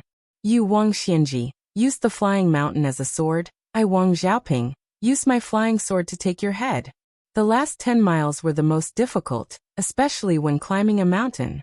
To completely break Wang Xiaoping's complete sword was like climbing a mountain, and the further one went, the harder it was. It was the same for the sword. The person who made the move? Was he thinking of returning to the mountain for the last time to see his old friend? The Taoist sighed. Was this the sword heart that Wang Xiaoping had comprehended in the end? The sword heart that he had been pursuing all his life. Dragon Tiger Mountain had ascended Jinren in the past, and in the past 300 years, its reputation had far surpassed Wudong, but it seemed that there had never been such a sword. The old Taoist's eyelids trembled involuntarily. The sword was out. Wang Xianji roared angrily and faced it head-on. On the peak of the mountain that was on the verge of collapse, a huge pit was formed with each step. Every step he took caused the mountain to fall several feet, breaking the sword qi, and pushed his palm on the tip of the sword. A person could die, but the sword could be destroyed. A man of 7 feet had a 3-foot sword. A person and a sword were still one. He could not retreat. The sword qi, sword intent, and sword edge were all destroyed inch by inch. Wang Xianji's steps also became extremely slow. His tall body and palm could only move forward inch by inch. A hole was made in his palm. When the number 1 person in the world finally broke the 3-foot sword in an unparalleled manner, not only was his palm badly mutilated, but there was also a trace of sword qi that pierced his chest and caused a scarlet blood flower. The sword qi dissipated behind Wang Xianji. The sword had already pierced through Wang Xianji. The old Taoist who had the same surname as the son of the Zhao family sighed heavily. Wang Xiaoping had a sword when he was alive, and it could be said that he did not let down his sword in this life. The Taoist's eyes suddenly widened, and he was greatly shocked as he looked at the shore. Wang Xiaoping had died long ago. Almost no one noticed that when the sword was in Mount Feishing, there was already a flash of light in the sky. It seemed to be returning to the mountain on behalf of someone. At that time, the middle-aged Taoist with the highest seniority in Wudong was sitting cross-legged, looking at the river. His face was haggard, but his expression was peaceful. His warm smile had never been shown in those years on the mountain. Little junior brother, I can't wait for you to come home. Wang Xiaoping closed his eyes, not looking at his last sword at all. Therefore, that sword was the sword of Wang Xiaoping, who had regrets but no regrets, after his death. Chapter 1091. Outside the mouth of the gorge was a battle of the peak of martial arts in the world. Dozens of miles upstream of the battlefield on the bank of the Guangling River, there was only a muddle-headed monk left in the thatched cottage without the Taoist who still owed the villagers a dozen peach-wood swords. When Wang Xiaoping passed away quietly with her hands folded on her knees, the mad monk also took off the tattered kasaya that had accompanied him all the way from Mount Lantua, and changed into clean clothes that he had asked Wang Xiaoping to buy from the market 2 days ago. The middle-aged Taoist, who had always been serious, even made an exception and joked that he didn't need to return the money to collect the corpse. The monk touched his bald head, and then stretched out his hand to pluck a reed leaf from the reeds on the bank of the river. He stepped on the surface of the river, and gently stepped on the reed. A reed went into the river. A few ships went against the current, and before the first wave had subsided, another wave rose. They had just witnessed the hardy battle between the 2 immortals, and now they happened to see this scene. They were a little shocked to the point of numbness. They were all wondering what kind of great luck they had bumped into today. It was simply as if immortals had appeared in large numbers. However, all of them had appeared in such a way. Could it be that the reclusive masters were so worthless? The reed leaf went out of the gorge and floated to the center of the river. The useless monk, who was no longer wearing the kasaya, looked left and right. He first looked at Wang Xiaoping and then the old Taoist. With a calm expression, he took a step forward and quickly sank to the bottom of the river. At the bottom of the Guangling River, the water was muddy and the light was dim. Looking for people and things was no different from looking for a needle in a haystack. However, he still accurately landed a few feet away from the purple-clothed woman. The 6 senses and 7 apertures of the woman of Mount Hui were all sealed. Her delicate body was curled up like a baby in the womb, and the heaven and earth were her parents. Lu Songtao stared at the woman in a daze.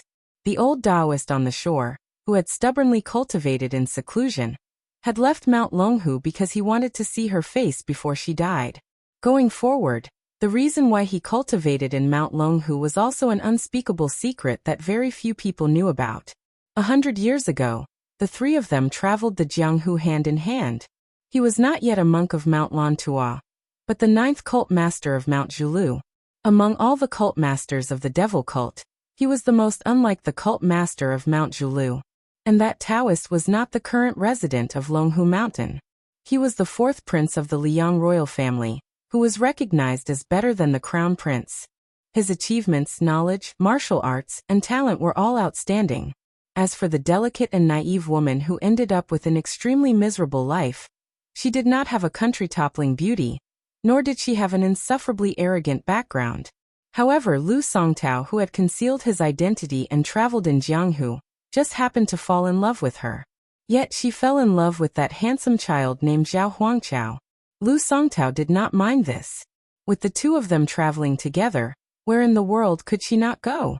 During this period of time, Lu Songtao didn't feel sad as he watched the woman he loved smile sweetly at other men.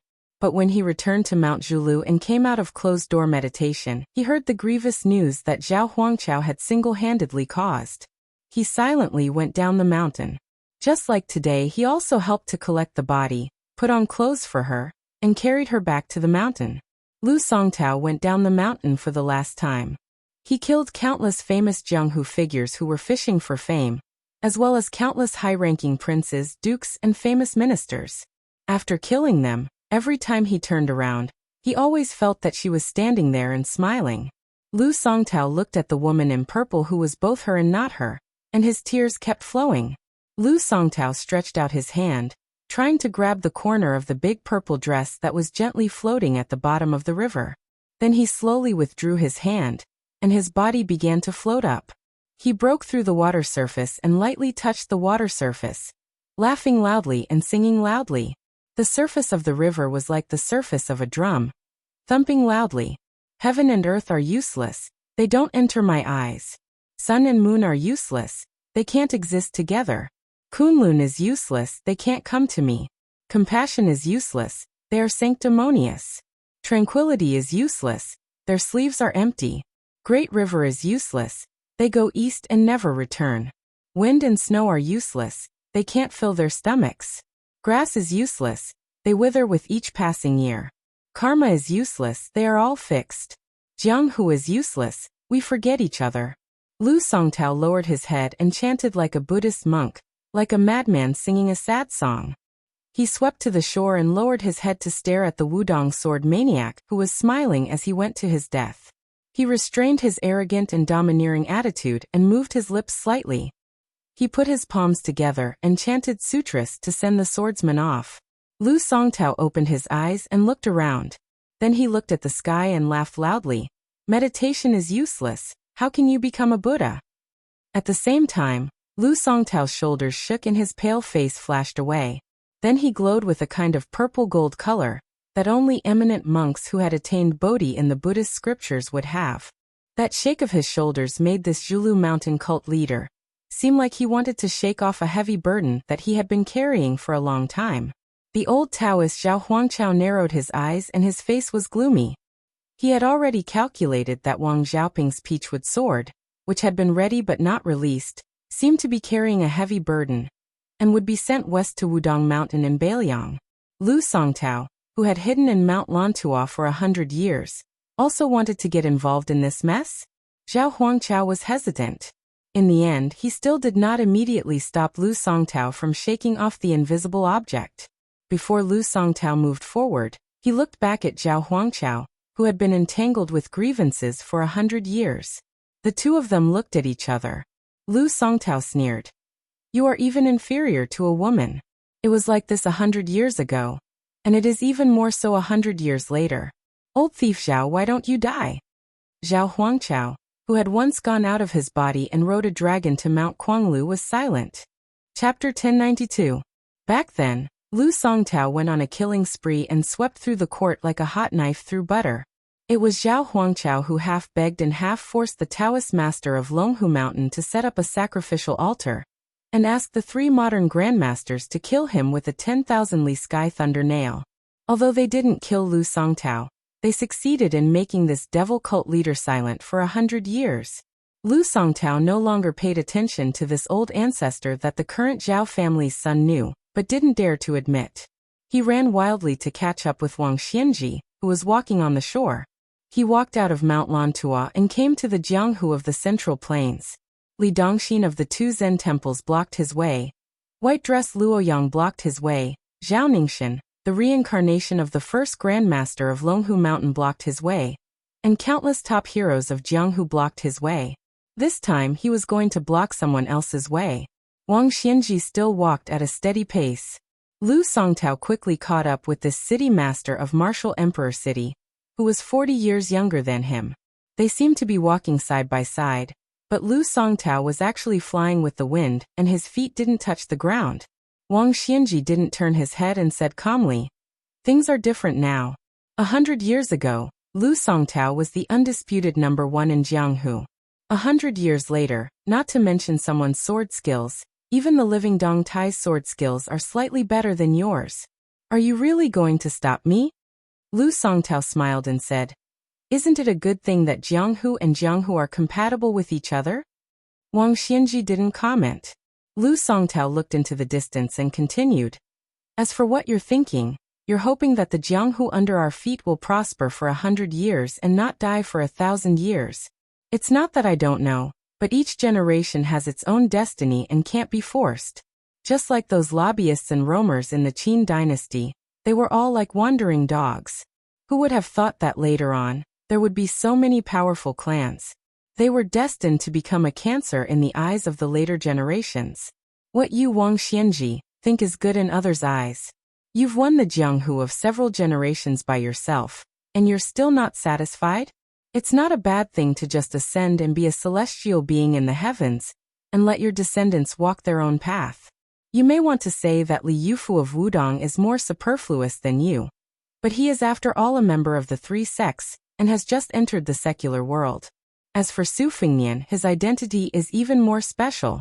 He is very different from you. How can you compare the two of you?" Wang Xianji sneered. "Eating Huang Longshi's leftovers and helping Huang Longshi do evil. Is it really reasonable to rely on your identity as a reincarnated celestial? Wang Xianji doesn't believe in this. If there's any justice, I'll have to wait until I ascend before I have the mood to listen to it." Lu Songtao smiled and said, "I've heard a lot of rumors about you these days. You're different from me and Gao Shulu from 400 years ago, who killed every expert in the world on sight.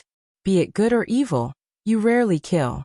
It's true that people who walk different paths can't make plans together." Wang Xianji snorted. Su Fengnian has worked hard to accumulate good cultivation. Instead of wasting it under Bei Meng's iron hooves, it's better to fight with me fair and square. After all, there are still people in Jianghu who remember him as the king of Beiliang. Otherwise, with the Zhao family's *T conduct, not to mention leaving their names in the history books, even the unofficial history books compiled by private people wouldn't dare to mention them. Lu Songtao frowned and asked, "Aren't you worried that once Bei Meng's iron cavalry breaks through the northwest gate and invades the Central Plains, how many people will die even if it's only 10 years of war? It won't be much less than the Great War of Spring and Autumn, right?" Wang Xianji said calmly, "What does the separation of the world have to do with me?" Lu Songtao sighed with emotion. Didn't Huang Longshi say that every man is responsible for the rise and fall of the world? Wang Xianji sneered and said, "He's just using his mouth and tongue to say a few good words. If others don't criticize him, do you, Lu Songtao, really think it's useful? If you were on the celestial list 100 years ago, after I ascended, the first thing I would do would be to knock you down to earth. Lu Songtao didn't get angry. After a moment of silence, he was amazed, happy, and admiring. For a moment, all kinds of feelings welled up in his heart. He even forgot to ride the wind, and didn't dare to make a sound. He only said in his heart, "I know what you want, Wang Xianji. After I ascended, I, Wang Xianji, will personally guard the divine gate, and won't let the celestials interfere with the world. However, the martial artists in the world can still ascend. So you Li Yufu are simply drawing legs on a snake." Wang Xianji didn't stop. His words came into Lu Songtao's ears from afar. "Since you've already prepared your power, if you want to block my way, you don't have to care about the sword wound." Lu Songtao silently said the word good, and floated forward again.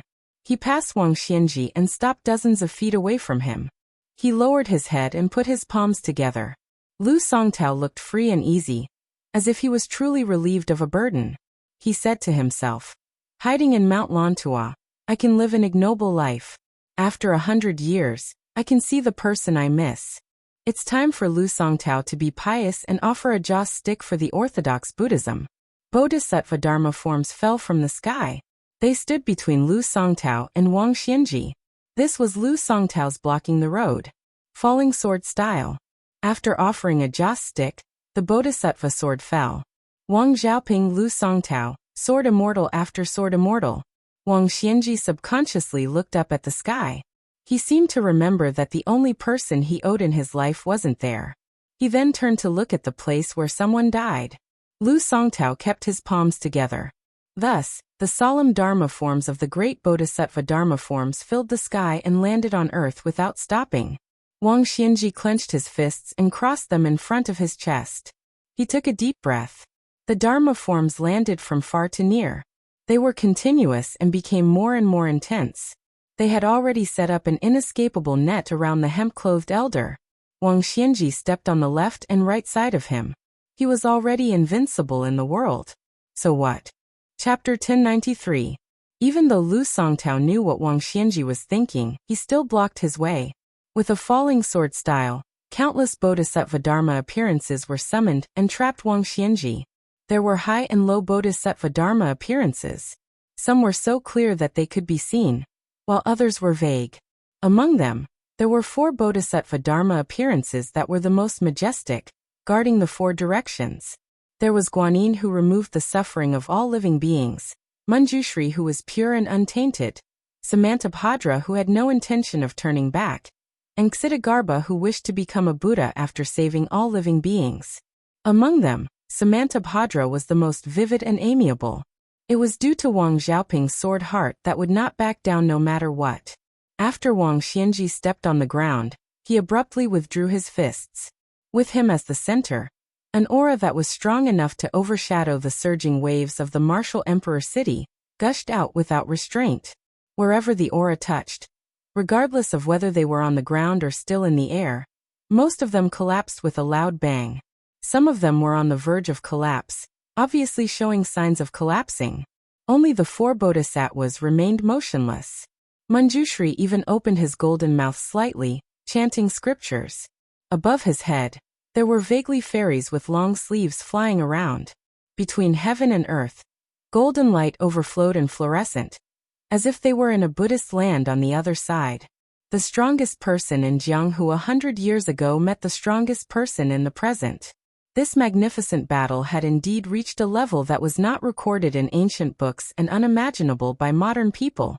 Wang Xianji did not use his qi to form swords or sabers. His figure turned illusory and punched in all directions. Before the phantoms could merge into one, a snow-white flowing light bypassed Manjushri Dharma appearance and rushed to Lu Songtao, who was meditating. Behind Lu Songtao, an Akalanatha of esoteric sect appeared, looking angry. After being hit by Wang Xianji's body, Lu Songtao's sitting posture did not change at all, but he slid back 100 feet. After another hit, there was a thunderous sound. Lu Songtao, who was sitting on the ground with his palms together, retreated again and again.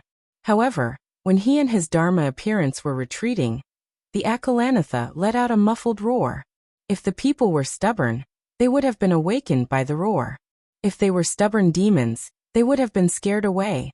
Unfortunately, the one who came was Wang Xianji, a warrior who could compete with the immortal Lu Dongxian. For the third strike, Wang Xianji, who was standing, kicked Lu Songtao's forehead. He directly kicked the cult master of the devil cult, who had put down the butcher knife and sat on the ground to cultivate Buddhism for 100 years, into the ground. The Dharma idol of the Akala Wisdom King sank deep into the ground, only revealing the frightened face that was on the verge of collapse.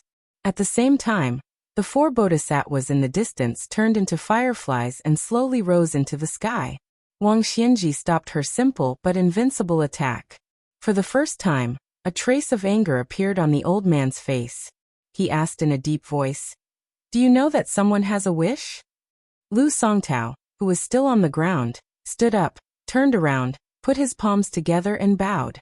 He took the initiative to disperse the last Dharma form. Then, he slowly walked on the slanted mud road that was as flat as a sword. He stood in front of Wang Xianji, nodded, and replied softly, "I hope that everyone in the younger generation can open the gate of heaven with a sword." Wang Xianji said indifferently, "I'm just an old man who only has Jianghu in my eyes." Lu Songtao thought for a while and said calmly, "You think that the rise and fall of the world is the responsibility of kings, ministers, and scholars. If they do well, they can't bear the burden of peace and prosperity. People in chaos are worse than dogs. Anyway, you Wang Xianji, only take the burden of martial arts. But what you think, I also have my own thoughts. In the end, it's because our paths are different, so our plans are different. In order to win the world, the 2 dynasties of Liang and Beimeng lacked military provisions and money, so they used all kinds of banners to destroy Buddhism. Not only did they let the Taoist priests seal the mountain gate of the 2 Zen temples, but they also destroyed countless temples and scriptures. Not only that, they also tried their best to eradicate the inheritance of Buddhism. Lu Songtao wanted to burn a stick of incense for Buddhism at this time and place. It's not that I, Lu Songtao, want to flatter the young vassal king of Beiliang, but I want to do my best for Buddhism. I want to protect the last pure land as much as possible.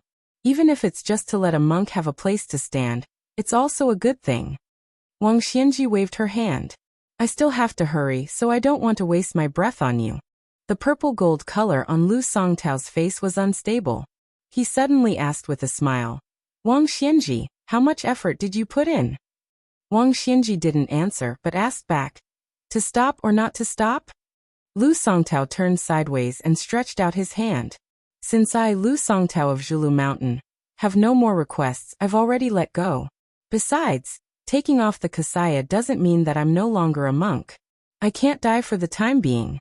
Besides, you may not be able to kill that person." Wang Xianji didn't say anything and brushed past Lu Songtao. In the end, Lu Songtao still didn't know if Wang Xianji had put in all her effort, but he didn't expect it either. It was enough if she had done it. 100 years later, the water level of Jianghu was much higher than before. He came a little late, but at least he wasn't too late. Lu Songtao walked to the shore of Guangling and cupped a handful of murky river water to wash away the bloodstains. He wanted to carry Wudong Wang Xiaoping on his back, but he lost his balance and sat on a pile of wet stones. He sighed and got up with difficulty. He looked to the south. It's a pity that the peach blossom sword god, who I've only heard of but never seen, probably won't come. Lu Songtao endured the stinging pain and rushed to find Wang Xiaoping. He bent down and carried this Wudong Taoist priest who could overlook the sword forest after Dong Tai. He straightened his back and said softly, "Gao Shulu's body, your peachwood sword, and my Buddhist fate. Together, the odds of winning are still not high." Lu Songtao smiled bitterly.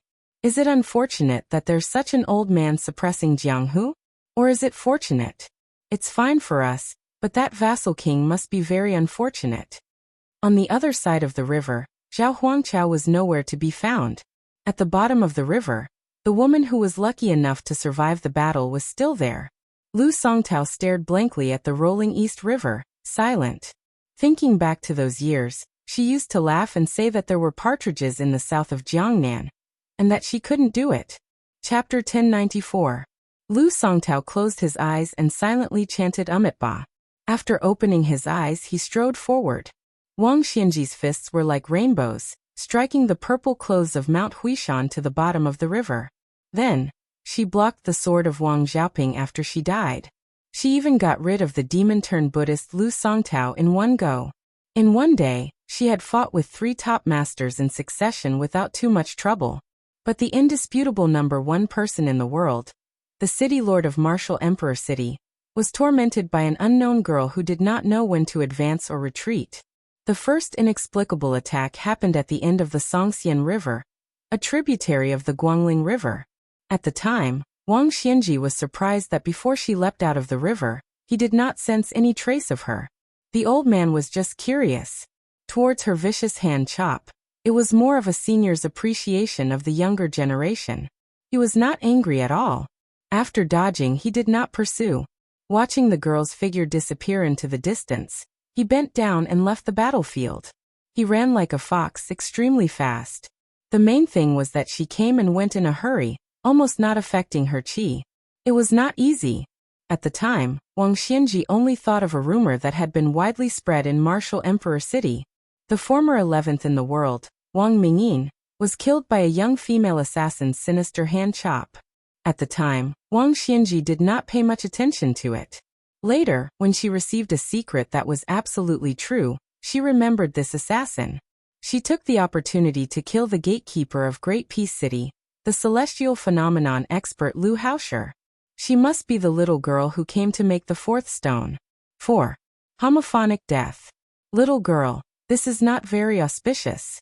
At the beginning, Wang Xianji felt that the girl was quite interesting. If they met, she could chat with her for a while to relieve her boredom. After half a year, they met for the second time. It was on a post road near River Prefecture. Wang Xianji was walking slowly under the shade of a willow tree. A caravan of merchants passed by. When the last rider was about to pass by Wang Xianji, the girl assassin suddenly darted out from under the horse's belly. She ran close to the ground, and then leapt up quickly. Again, with a hand chop, she stabbed towards Wang Xianji's heart. Wang Xianji grabbed her wrist and threw her out. Her delicate body smashed through a willow tree that was as thick as a blue and white flower bowl. Wang Xianji originally thought that the girl would know the severity of the matter after 3 times. Unexpectedly, in the middle of the night, a sneak attack followed. Wang Xianji closed his eyes and rested in the wilderness. He sat and slept for a full 6 hours. It wasn't until midnight that the young girl broke out of the ground 10 feet away. Even Wang Xianji didn't know how she guessed that he would sit and rest in that place, because no matter how profound the Qimen Duanjia was, it was impossible to make any undetectable movements under his eyes. This time, Wang Xianji, who did not care whether he was asleep or awake, still turned his head slightly hurriedly to avoid the girl assassin's hand chop. In the first fight, Wang Xianji had already confirmed that the girl's hand chop was very strange. It was a novel technique that he had never heard of before. It was clean and neat and was good at breaking gang qi. Even the body of an ordinary martial artist in the Vajra realm might not be able to withstand it. Moreover, the girl's hand chop was almost masochistic. Therefore, in the moment before the hand chop succeeded, she could burst out a unique mysterious finger technique. It was similar to the peeling skin and tendons of the human cat Han Shengxian. It could be said that her hand chop could easily kill Jianghu masters below the 1st rank. However, her original intention was more abnormal. She aimed to assassinate celestial phenomenon and land immortal in the latter 2 realms of the 1st rank. Who in the world could have taught such an unreasonable killer? Therefore, in the 3rd fight, Wang Xianji, who had been sitting cross-legged, turned his head sideways to avoid the hand chop. He also grabbed the girl's ankle and slammed her to the ground in front of him. At the same time he asked, "What's your name?" The girl jumped out of the big hole that was created by her body. She did not make a sound and disappeared in a flash. Wang Xianji was just a little helpless. He did not get up and chase after her. He treated her more like a naughty child with a bad temper. Soon, Wang Xianji's helplessness turned into annoyance. The girl assassin did not know when to stop. Only 3 days later, Wang Xianji entered the border of River Province, which was near Bailiang Road, and launched another ingenious attack. Wang Xianji was drinking water from a deep well. The girl slid out along the wall of the well without warning and stabbed her hand chop toward Wang Xianji's neck. Annoyed that she did not know what was good for her, Wang Xianji hit her head with his elbow. She fell to the bottom of the well, and fell into the water. Wang Xianji did not show too much mercy with this elbow. Even if she was a first-rank Vajra realm master, she would have to cultivate for a year and a half before she could get out of bed and walk. However, the girl assassin, who later appeared with a pale face, still diligently carried out the fifth assassination. Wang Xianji walked in the downtown area. The girl in ragged clothes rushed out from a dark and narrow alley. This time, Wang Xianji directly punched her head. The girl's head fell back and crashed into a restaurant. She broke an outer wall and a few tables. She slumped against the inner wall of the restaurant.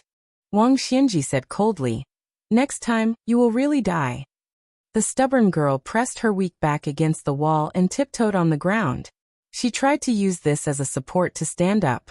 However, she sat down again after standing halfway. She did not know how many times she did this, but it was all in vain. Half a day later, it was the last time. Wang Xianji walked on the post-house road at the border of the two prefectures.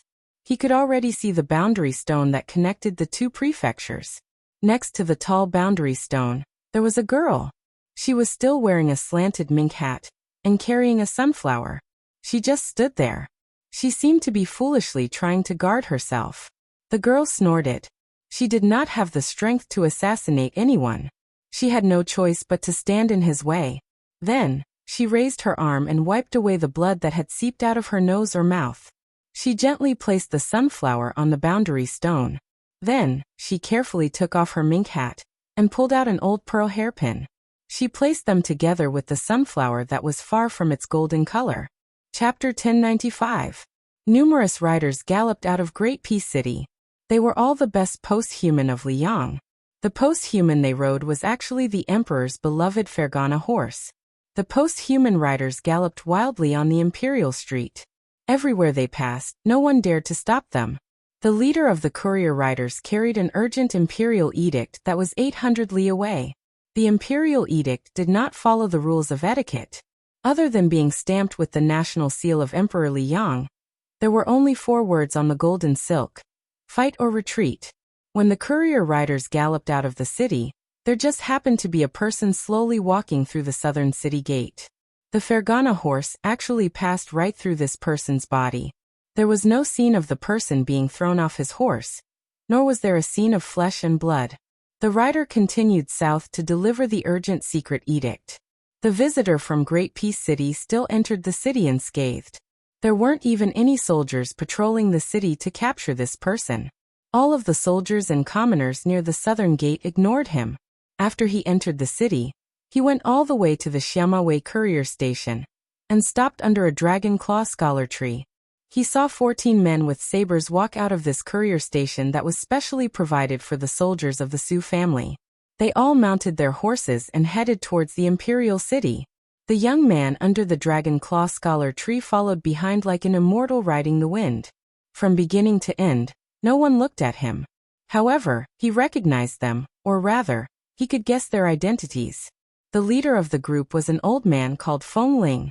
He came from the grasslands of Liaodong and was a fierce general under Su Zhao's command. He was 60 years old and had become a third-rank high official in the capital 2 years ago through his own military achievements. It had to be known that at the beginning of summer last year, Su Zhao had only been a second-rank high official. The last rider was Zhu Chongfu, who came from the horse bandits of Liaoxi and was the founder of the fish drum camp. He had not recovered from his heavy injuries and was temporarily in the capital. He was unable to follow the cavalry of the Su family down south. Next was the surrendered General Zhang Dujian. In the end, he retired from the position of commander of the Lotus Seed Camp.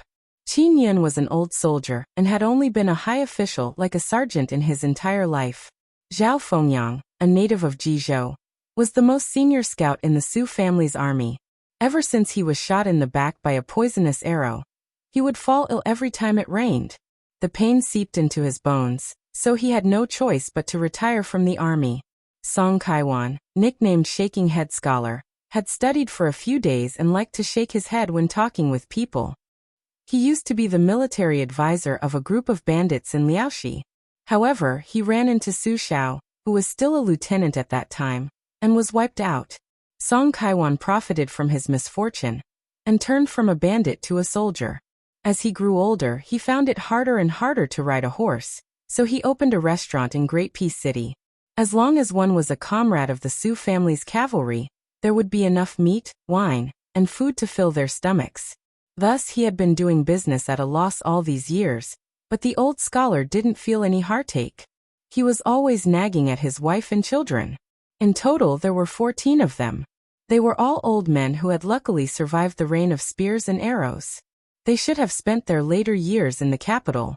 At this very moment, the two northern regimes that historians would call Northern Han and Eastern Yu had been destroyed one after another. During this period, Su Shao first forced the death of Northern Han's great general Fan, who had the reputation of being the divine wit of the great Han. Like a hot knife through butter, he led his army to break into the imperial palace and rode his horse into the throne room. On the other side of the southern expedition, Lu Xingxiang led 1,000 cavalrymen into Luzhou on a snowy night, opening the door to Eastern Yu in one fell swoop. Gu Jiantang easily captured half of the country, without shedding a drop of blood. Next to the bed of the Zhao family in Liang, there were no outsiders sleeping soundly. Afterwards, the Zhao family's son stood on the side of Su and Gu, two young and strong military officers who had rendered meritorious service. Against the objections of the masses, he insisted on a decisive battle that would decide the fate of the world with De Chu, whose soldiers and majestic armor were not inferior to Liang's. However, after the Battle of Jinghe, the battle to the death at the imperial concubine's grave, and several major battles in succession, Liang's troops, who had always held the absolute advantage in the previous battles, began to suffer setbacks one after another. Until the two armies confronted each other at the Western Wall, neither side dared to claim that victory was in their grasp. Moreover, De Chu had the war saint Yi Baikue, who was known to be victorious in 100 battles, personally holding the line. The people in the Liang imperial court began to waver. Following Su Zhao's holding back for a long time, the rumors and slanders in the capital covered the sky and covered the earth. There were even several extremely important secret spy reports that were sent into the imperial palace with irrefutable evidence. The De Chu emperor's personal sealed secret letter was placed on Su Zhao's desk in the barracks. He wanted to rule the world together with Su Shao, who had suffered grievances in the Liang imperial court. The pro-war faction in the imperial court that advocated first conquering De Chu, and then conquering the world did not have many people to begin with. With the two armies facing each other at the Western Wall, victory and defeat were hard to predict. If they lost, they would lose the entire northern territory that they had fought so hard to conquer. Even Gu Jiantang, who the imperial court had placed high hopes on, began to choose to remain silent and slow down the speed of their advance to the south. As a result, no one in the Liang imperial court was willing to speak up for Su Shao. All of Su Zhao's past acts of overstepping his authority were listed out. All of the civil and military officials in the imperial court urged the emperor to quickly recall the 300,000 troops that Liang had stationed at the Western Wall. Otherwise, if Su Shao harbored any thoughts of rebellion, not only would he be able to fight for the world with De Chu, even Liang's assets would be overturned. The old man, Feng Ling, sat high on his horse. The imperial city gates in his field of vision grew taller and taller. His horsemanship was skillful. Although he had been living in Great Peace City for the past few years, he had never fallen behind. The old man tilted his head and fiercely spat at the imperial street. He stretched out his thumb, and habitually wiped the corner of his mouth. He muttered, "You bastards are all acting like you're dying in front of the emperor. If you're not wearing mourning clothes, you're making people carry your coffins. There's even someone who pretended to ram his head into a beam in the throne room. In the end, your mother, not a single one of you died. I'll let you cowards know how the Sioux family's cavalry lives and how they die." The 14 riders arrived outside the imperial city gates. Feng Ling stopped his horse in the middle, and the other 13 riders lined up in a line. Then, the 14 of them dismounted at the same time. They let go of the reins at the same time, and touched the necks of their horses. Zhang Dujian grinned, and turned to look at Song Kaiwan. Shaking head, scholar, we're all rough men and can't speak. You're the only one who's educated, why don't you do it? Song Kaiwan rolled his eyes and said, "Change to someone with a louder voice." Qin Yun, who single-handedly established the first ascension camp, said softly, "Fuck his mother. I really want to have a chance to climb up the city gates with my brothers and plant our Sioux family's flag." Zhao Fengyang laughed and scolded. "Son of a bitch, if you do that, won't that confirm the rumors of us rebelling? Shut your crooked mouth." Feng Ling touched the hilt of the saber at his waist and said softly, "It doesn't matter how loud we are. Even if those officials hear us, they'll just pretend they didn't hear us." Even if Song Kaiwan agreed with others, he would subconsciously shake his head and say with a smile, "I, old Song, only know how to come up with bad ideas. I've never been to the battlefield, let alone charge and break through the enemy lines. Why don't I, old Song, go first today?" Jiang Sheng, who had always looked down on Song Kaiwan, gave him a thumbs up and said with a smile, "Scholar Song, you've been cowardly and afraid of death all your life, but this time you're a real man.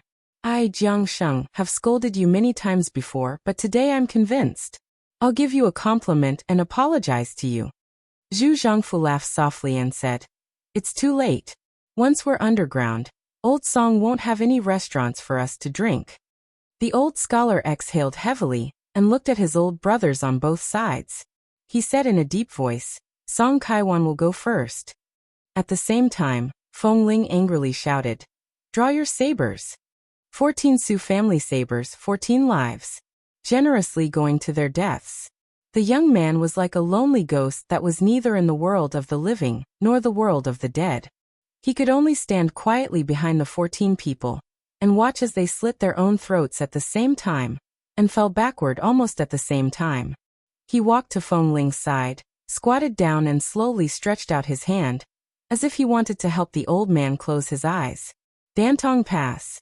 Inside the pass, there were restrictions and countless sentries. Outside the pass, there were nearly 1,000 elite cavalrymen patrolling the area all day long. Chapter 1096.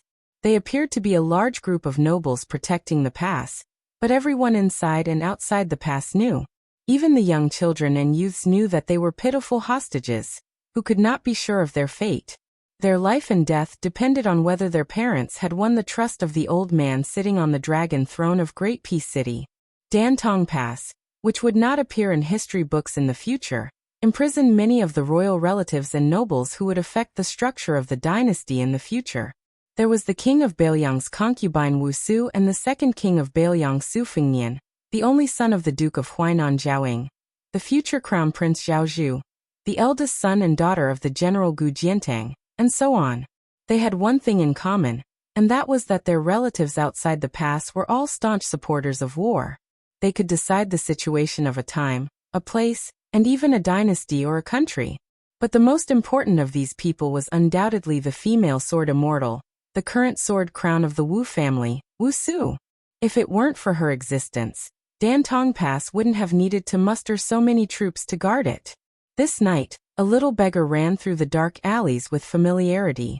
He kept close to the shadows of the walls. When he reached the outer wall of a courtyard, he gently pried open a pile of loose bricks and revealed a hole the size of a dog hole. The little beggar sneaked in and picked up 3 small stones. He bent over and snuck under a window. He threw 2 stones on the window paper. When he threw the 3rd stone, he heard a muffled sound of pain. Then a figure jumped out of the window. The little beggar said helplessly, "Little Nian, didn't we agree to open the window after 3 stones?" The companion who was hit by the stone was a child even younger than the little beggar. He had delicate features and a rare northern and southern face. He glared at the little beggar and said in a low voice, "You're so stubborn. You want to learn swordsmanship from my mother?" The little beggar smiled and then grabbed his companion's sleeve. He said anxiously, "My teacher is taking me away from here tonight. Are you coming or not? If you are, let's run together."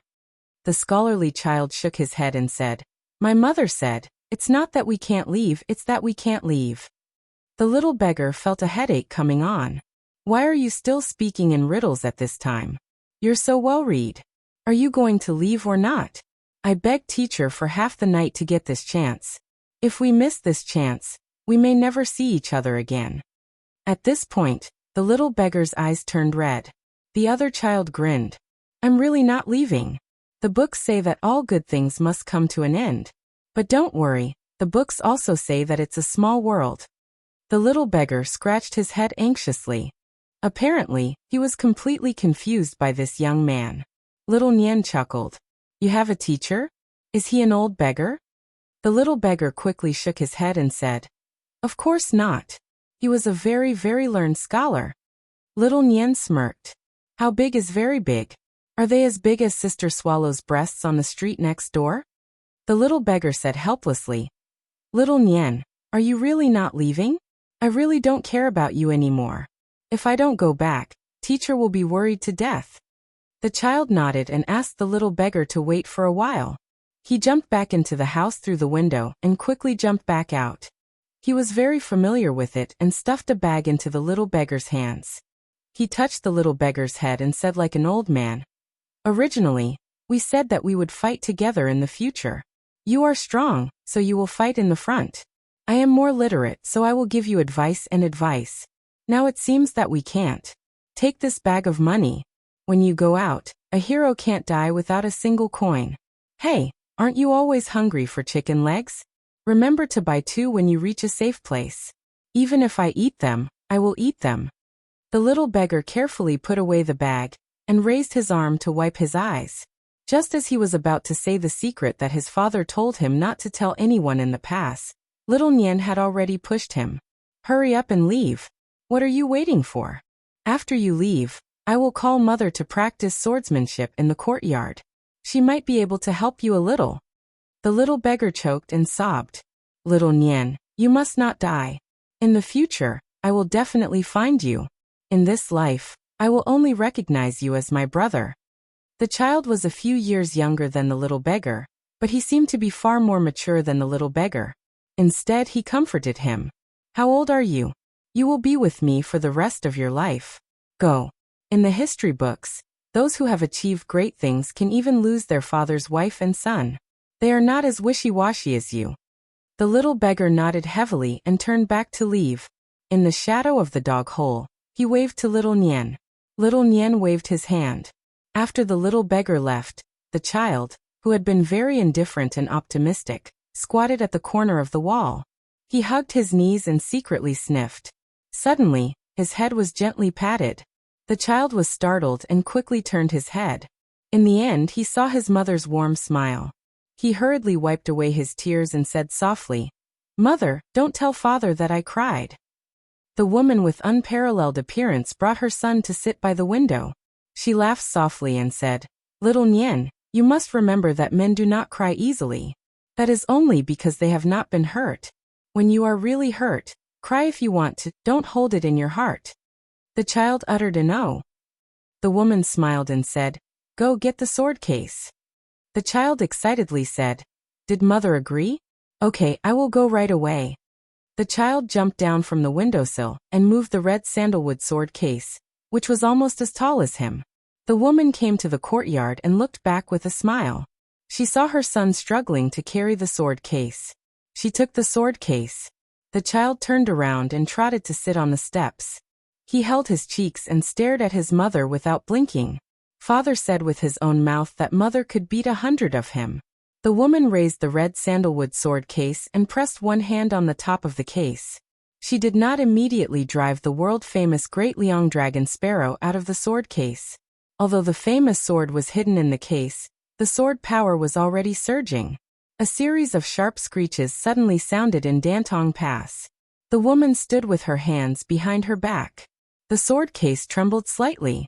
Wisps of purple sword chi continuously seeped out of the sword case, illuminating the entire courtyard with purple chi. The Great Liang Dragon Sparrow, which made everyone in Dantong Pass feel as if they were facing a great enemy, unexpectedly did not come out of the case for a full quarter of an hour. However, all the armored soldiers and Jianghu experts in Dantong Pass had long been in a panic. Everyone was on edge. Fortunately, for some reason, the woman's sword immortal changed her original intention of using the sword to break through the pass. This made Dantong Pass feel relieved. To be honest, they were 30% vigilant, 30% fearful, and 40% respectful of this woman who came out of Wu family's sword tomb. They really did not want to face her head-on. In the courtyard, the mother and son looked at each other and smiled knowingly. The child carried the sword case back and put it away. Then he went out of the house and sat with his mother on the steps, looking at the sky full of stars. Meanwhile, a young man who seemed close by but was actually far away was sitting not far away, accompanying them. The child put his head on his mother's knee and asked curiously, "Mother, eldest sister said that after people die, they will become stars in the sky." Second sister said no. "Then will they?" The woman touched the child's head and smiled. "I don't know." The child sighed. "If only I could grow up faster." The woman shook her head and smiled. "It's better if you don't grow up." The child stood up and put his hand higher than his head. He smiled. "Mother, believe it or not, when I wake up tomorrow, I will be this tall."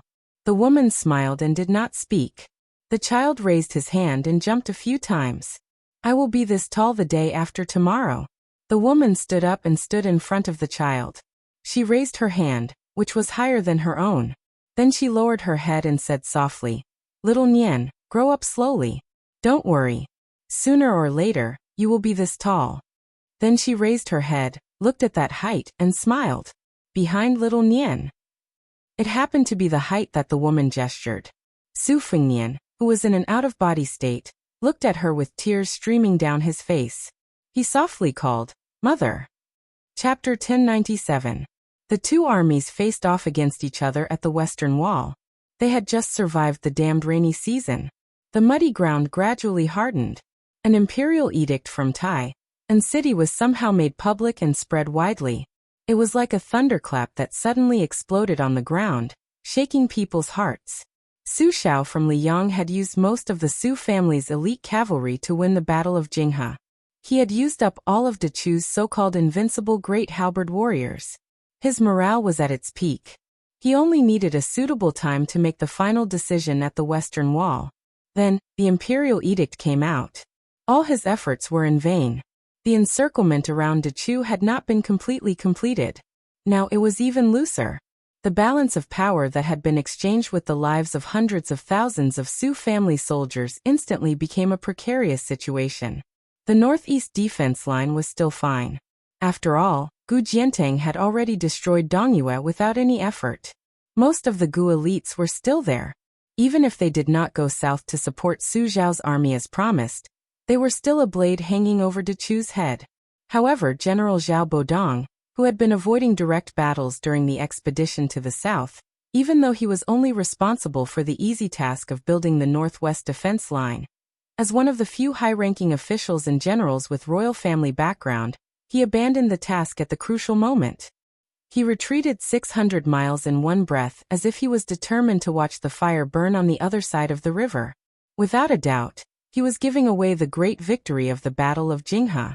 Compared to Su Shao, who had exhausted himself on the battlefield at the western wall, Zhao Bodong had come into contact with the imperial edict earlier. Therefore, when his army retreated through the night to the lead mountain pass 600 miles away from the tomb of the concubines, anyone with a discerning eye knew that the true battle between the two countries had already surfaced. At that time, Dechu, who still had the advantage in terms of military strength, only needed to retake the tomb of the concubines to gain greater strategic depth. As long as Su Shao, who was at a disadvantage in terms of military strength, dared to divide his forces to attack the tomb of the concubines, the war Saint Yi Baikue could be the first to blow the horn on the western wall. How could Yi Baikue, who had never been defeated, turn a blind eye to this once-in-a-lifetime opportunity? The reason why Dechu had fallen into the current predicament was that Su Shao had fought a series of battles that were almost desperate. His adopted son Chu Lushan, who was not well known, had stood out in these battles. It was this fat man, who was good at killing 1,000 enemies but losing 800 of his own men, who had beaten Dechu's northern army with a kind of unreasonable and vicious method. This had helped Chen Jibao to clear out all the periphery of the northern front, and finally led to the great victory at the Jinghe River, forcing Dechu to retreat and station their troops at the western wall. So they had lost the advantage in terms of manpower but lost the advantage in terms of geographical advantage. Yi Baikue, as Dechu's stabilizing force, was known as a great military strategist who could lead a country alone. At this time, he made a decision that would be debated endlessly in the history of future generations. He gave up on Chao Chongqing, who had shown stunning military talent as a fledgling, and chose his trusted general Meng Hu, who had great experience, outstanding military service, and a steady personality. He sent this person to lead an elite troop to the imperial concubine's grave. Before the Su family's army had to move out, there was a fierce dispute limited to a small area. The two strategists, Zhao Chongling and Li Yishan, finally had their first fierce disagreement. Zhao Chongling decided that since they had lost their momentum, and the Zhao emperor had decreed to retreat without fighting, then the 300,000 troops led by the general would retreat to Liang. They could openly retreat to the imperial concubine's grave, or even to Zhao Bodong's camp, and eat this troop. Then they would have Gu Jiantang listen to orders, and resolve the problem of Gu. Then they would fight to the death with De Chu and Yi Baikue. Li Yishan, on the other hand, believed that this retreat would allow Great Chu, who was barely breathing, to breathe a sigh of relief. Therefore, Li Yishan suggested that they divide their forces decisively, but at the same time, they could not divide too much. 20,000 was the limit. Zhao Chongling, who had always been gentle and refined, was furious. He scolded Li Yishan for being a child's play. Yi Baikue had clearly learned of the imperial edict and Zhao Bodong's retreat earlier than the general. De Chu had split 40 to 50,000 people from the already crowded west wall. It would not hurt them. But the general's 20,000 people would hurt the general's chances of victory in the battle between the two armies. It was also a muddle-headed move that was like throwing a cup of water on a burning cart of firewood. It was the same as going to the imperial concubine's grave to die for nothing. In the heavy atmosphere of the tent, there was a map of De Chu's situation hanging. The red and black lines that symbolized offense and defense were circled with cinnabar and charcoal. The arrows on the table used to accurately time the marching arrows were slowly dripping. Inside the tent, there was Su Xiao, who was in his 30s and could decide the fate of the world. Zhao Chongling and Li Yishan, who had been strategizing in the tent. The three adopted sons who had been urgently summoned into the tent, Chen Jibao, Yuan Zuozong, and Chu Lushan, as well as a group of meritorious commanders of the infantry and cavalry. There was Wu Qi, a swordsman who had come with his sister from the Wu family sword tomb. He could be considered half of Chen Jibao's military master. There was also Su Pu, whose reputation in the cavalry army did not lose to the general's brother-in-law Wu Qi. He was a rare scholarly general in the Su family army. There was also General Zhong Hongwu, Yan Wenluan, who had been nicknamed Camp Step by Step, as well as Lu Yuanji, Wei Taizhan, and other generals. It could be said that if the dozen people in the tent were successfully assassinated, only half of them would die, and the world would be De Chu's. Su Fengnian turned around and looked at these familiar and unfamiliar faces. They were the ones who had fought for Su Xiao. They did not see a young person standing under the map, his finger gently moving along the red and black marching routes. At the top of Wudong's Lotus Peak, the three people entered the spring and autumn to see the spring and autumn. This person had appeared in the tragic Battle of Jing River, and then followed them to the western wall. But in his eyes, the people and objects in the spring and autumn were only divided into black and white. His joy, anger, sorrow, and joy would not affect the people in the spring and autumn.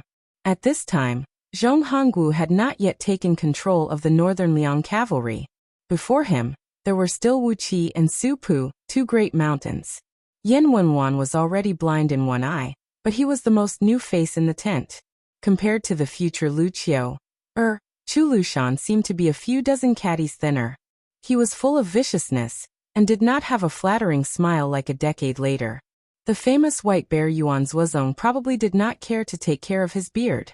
His beard was thick, and he seemed even more heroic. The old General Hong Zhe had not died of illness outside Xiangfan City, and the great General Su Hengku had not died in western Shu. Su Fengnian looked at Zhao Chongling, who was standing next to Su Xiao. He looked at the side profile of this strategist from De Chu's Guangling Green Pavilion Zhao family. He was elegant and determined.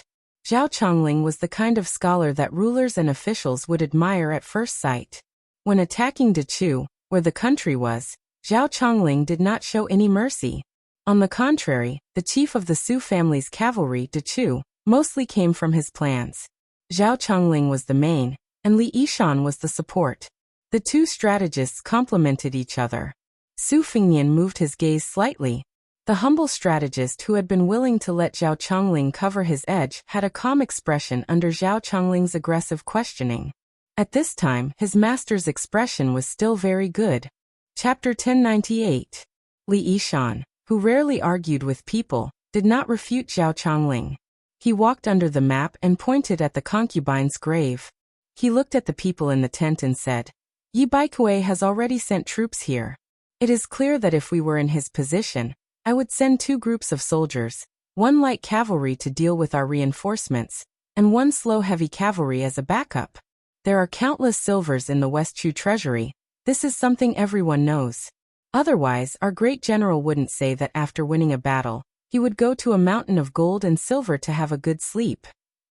When Li Yishan said this, even Zhao Chongling's expression softened. Su Xiao grinned in embarrassment. The other generals smiled knowingly. Li Yishan continued, Great Chu has 2 gold nuggets. Those hundreds of thousands of great halberd warriors have been proven by us to be outdated and of little value. However, whether or not the 60,000 heavy cavalry under Yi Baikuei's command are a burden remains to be discussed. Raising heavy cavalry burned money. 1 normal cavalry was the price of fattening 3 or 4 elite light cavalry. The pros and cons were clear.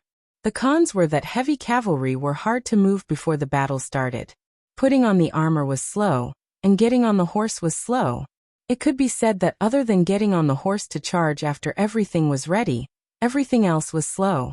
Also, turning was even slower. After successfully charging through the enemy formation, they could not stop. They had to circle around a large radius to cushion the blow before they could successfully turn and start a second charge. On a suitable battlefield, the heavy cavalry that many light cavalry generals ridiculed as one-shot deals are the kings of the battlefield. The concubine's grave, which is wide and easy to charge, is a suitable battlefield for to choose heavy cavalry to perform. Chongling said that if we divide our forces and go, as long as we do not have more than 50,000 people, we are going to die. Li Yishan's words were rushed. He clearly did not want to waste an inch of time. But he instinctively paused here and then said, Of course we are going to die. Li Yishan quickly flipped his palm and continued, As long as we can take down Dechu, then we can take down Shu, Tang, and Nanzhao. That will be a small matter, as easy as turning over one's hand. We don't doubt it at all. It was precisely because our Su family's armored cavalry took the lead, charging forward battle after battle, that we were able to reach the western wall in one spurt of energy. But if we choose to retreat at this juncture, and avoid the brunt of the attack, not only will we be able to defeat Dechu, but it will also be difficult to say whether the Grand General will be able to continue to hold military power. Many of us have died, and more people will die in the future. However, at this time, 20,000 less people will die in the imperial concubine's tomb. All of our Su family members who died before will have died in vain. Li Yishan did not look at Zhao Chongling. He stared at Su Xiao and said gravely, Grand General, please let 1 person lead 20,000 light cavalry to die. Chen Jibao, who had rushed to the tent after patrolling various battlefields, said calmly, Foster father, there is no need for 20,000 people. Give me 15,000 cavalry. But I want the strongest horses, the best spears, and the best crossbows. I will go guard the imperial concubine's tomb. Zhao Chongling stared with a complicated expression at this young general he thought highly of. Yuan Zuozong reached out and rubbed his beard stubble. He said with a smile, Jibao still needs to understand the abilities and habits of the captains of the various armies in order to be able to command the last battle with ease. There are so many foreign troops and surrendered generals. We cannot delay. Let me, an idle person, go to the imperial concubine's tomb. Chu Lushan suddenly snickered and said, Yuan Baixiong, are you more familiar with this kind of battle where everyone dies together? Do you not feel ashamed to fight with me? Li Yishan said calmly, Yi Baikuei has the advantage in this battle of the imperial concubine's tomb. We will split into 2 groups and die first. The former will die slowly, the slower the better. It is best if we use up all of Dechu's light cavalry. We must even let Dechu's heavy cavalry make a charge. Zuozong is skilled in cavalry battles that preserve strength. Yuan Zuozong nodded. Chu Lushan glared and said, Then the troops in the back should be mine, right? Li Yishan shook his head and said, if both sides are wounded, you can go. But in that case, Dechu will win in the end.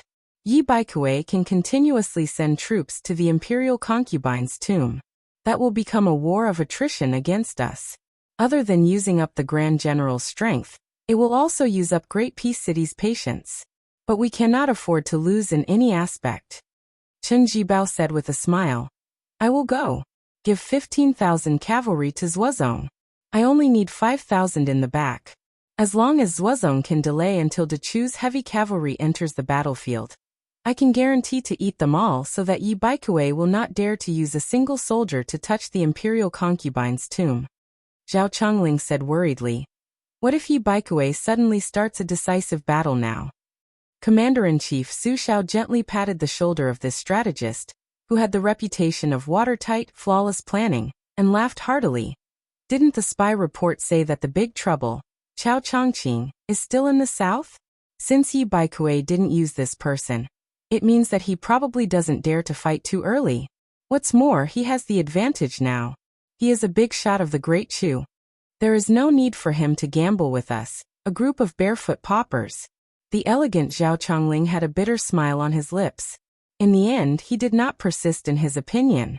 It was said that before the troops and horses moved, the provisions would move first. But this time, the 20,000 light cavalry had quietly traveled a long distance. Other than carrying some provisions, they did not make any extra movements. In order to fool people, Chen Jibao even rode his horse to the front of the Western Wall battlefield. He rode alone on a white horse with a long spear. Dechu's front army could clearly see this person's style. Yuan Zuozong led the 15,000 cavalry to the imperial concubine's tomb. Their route was north and then east. Before getting on the horse, Li Yishan walked forward. His lips trembled but he did not speak. Yuan Zuozong suddenly folded his hands.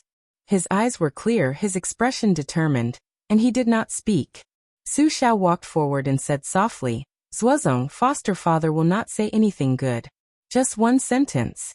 Even if you die, at least leave your corpse intact.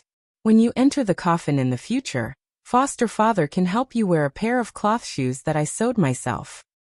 Yuan Zuozong heard the discouraging words but was not angry at all. He smiled and said, no need, leave it for Xiaoyan to wear. Just treat it as Zuozong's gift to him. I have not given him anything for so many years. I feel bad. Su Xiao waved his hand and said, go. The 15,000 light cavalry quietly left the western wall in the middle of the night. Su Xiao stood in place. On his left was Zhao Chongling, and behind him was Li Yishan. He seemed to be the right hand of General Su Xiao. Chu Lushan squatted in front of his foster father and sulked. He pulled up a weed that was lucky not to be trampled by the horse hooves, and chewed on it along with the mud. Su Xiao squatted down next to this foster son. He patted Chu Lushan's head and said with a smile, as long as we can eat to chew this time, you will be the vanguard to open Shu. Foster father has already promised Zuozong. If he dies, you can count his share. The damned fatty, who was more hostile than anyone in the Su family army when it came to fighting for military merits, was not happy at all for the first time. His fat head and big ears drooped. The Su family cavalry had groups of old people and new people, but ever since they followed Su Xiao out of Liao and fought to the western wall, there was no separation of life, only separation of death. Su Fingnian squatted next to Su Xiao. He wanted to tell Chu Lushan and Su Xiao, who was not hunched yet, that Yuan Zuozong would not die, and they would not lose the battle of the western wall. But after that, when the title of king was split and the Bailiang fought Beimang, there were more separation of life and fewer deaths. Until he, Su Fingnian, carried the Su family flag and faced the million soldiers of Beimang again. Chapter 1099.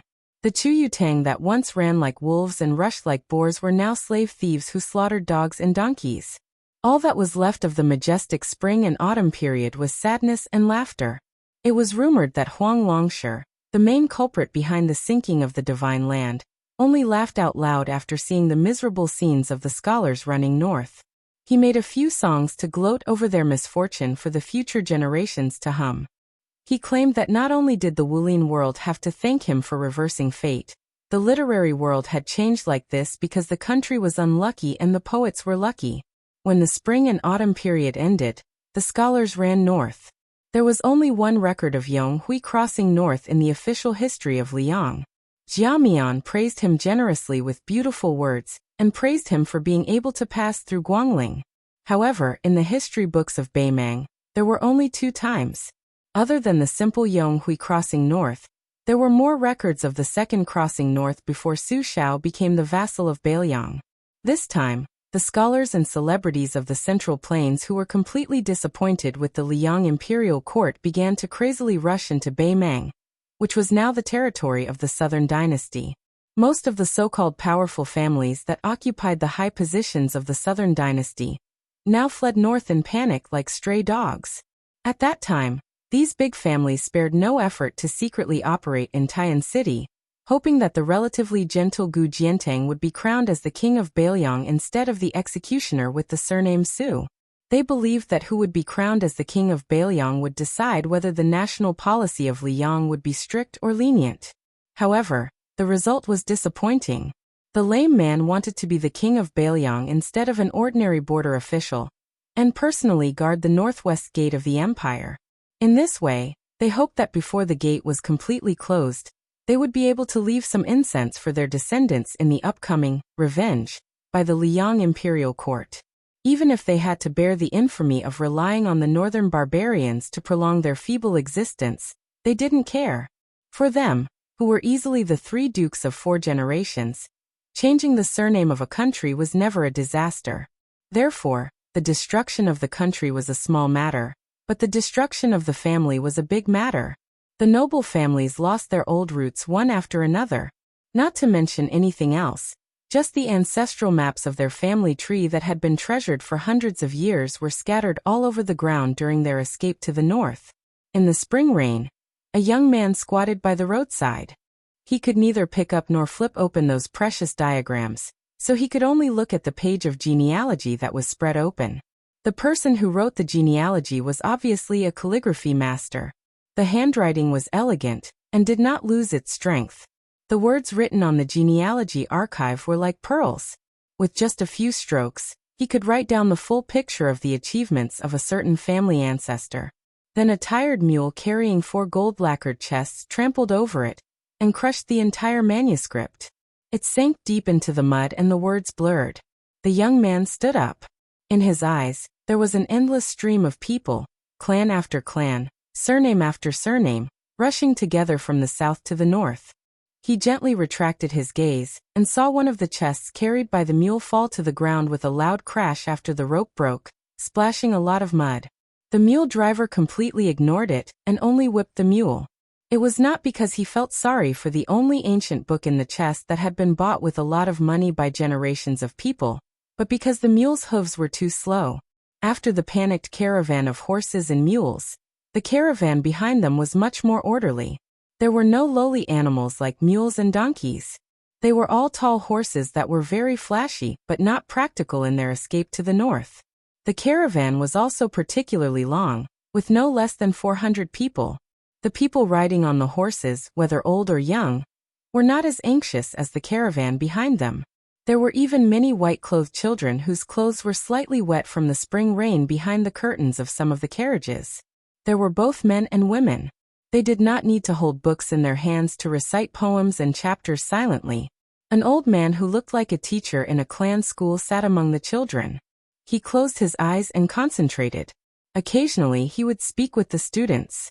Su Fengnian, who was dreaming of spring and autumn, did not follow the caravan forward. He stayed where he was until he heard the words, "The woman admires chastity, the man is talented.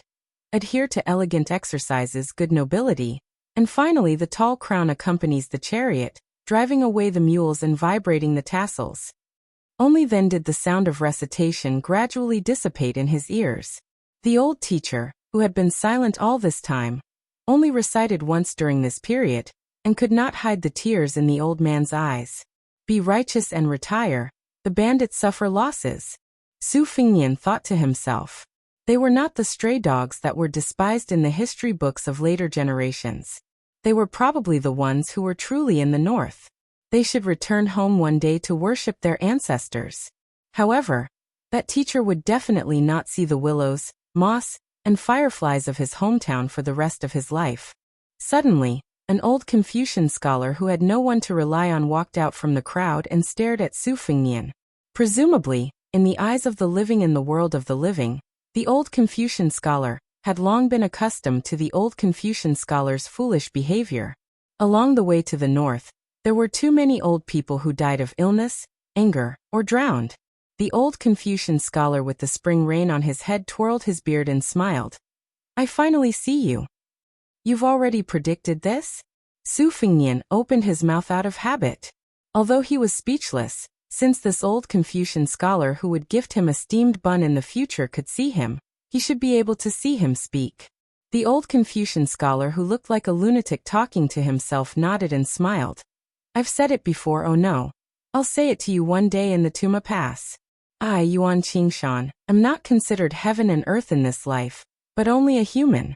The dream that Zhao Shituan bestowed upon your younger brother, Su Longxiang, is a long night road, and that steamed bun can be considered a lantern that points the way. Yuan Qingshan smiled and said, 2 dynasties destroyed Buddhism, and only Bailiang sincerely believes in Buddhism. Since you're willing to shoulder the heavy burden, then you should receive Lu Songtao's fate, and thus build the lantern skeleton. Therefore, that bowl of blood from the dragon tree monk should also light the wick in the cage.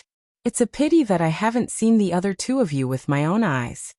Su Fengnian asked, aren't you worried that Beimeng will be destroyed by Li Yang? Yuan Qingshan shook his head and said indifferently, dynasties can rise and fall, but noble spirit must exist forever. Chapter 1100. Su Fengnian looked up at the gray sky and said softly, this me has already seen Qi Xuanjin slaying demons on the demon-slaying platform with his own eyes. Li Chenggang entered Western Shu with a sword, his sword aura rolling along the dragon wall. The sword emperor of Western Shu guarded the gate for the emperor, until the sword was destroyed and he died, trampled into meat paste by horse hooves. Dong Tai rode a donkey into Jianghu. Wang Mingyang, the general of Xiangfan, committed suicide after the city was breached. He died holding an old jar with the bones of his wife and children in it. He once used this jar as a cooking utensil. I've seen many people, but I've never found what I should be looking for. Yuan Qingshan talked about the mysteries of heaven, but did not reveal them. 3 people at once dream of spring and autumn. Each of them has their own search. It's none other than the roots of Confucianism, Buddhism, and Taoism. The latter 2 are naturally close to you. Actually, you don't need to look for them. They've already found you. You only need the other 2 to come back to their senses.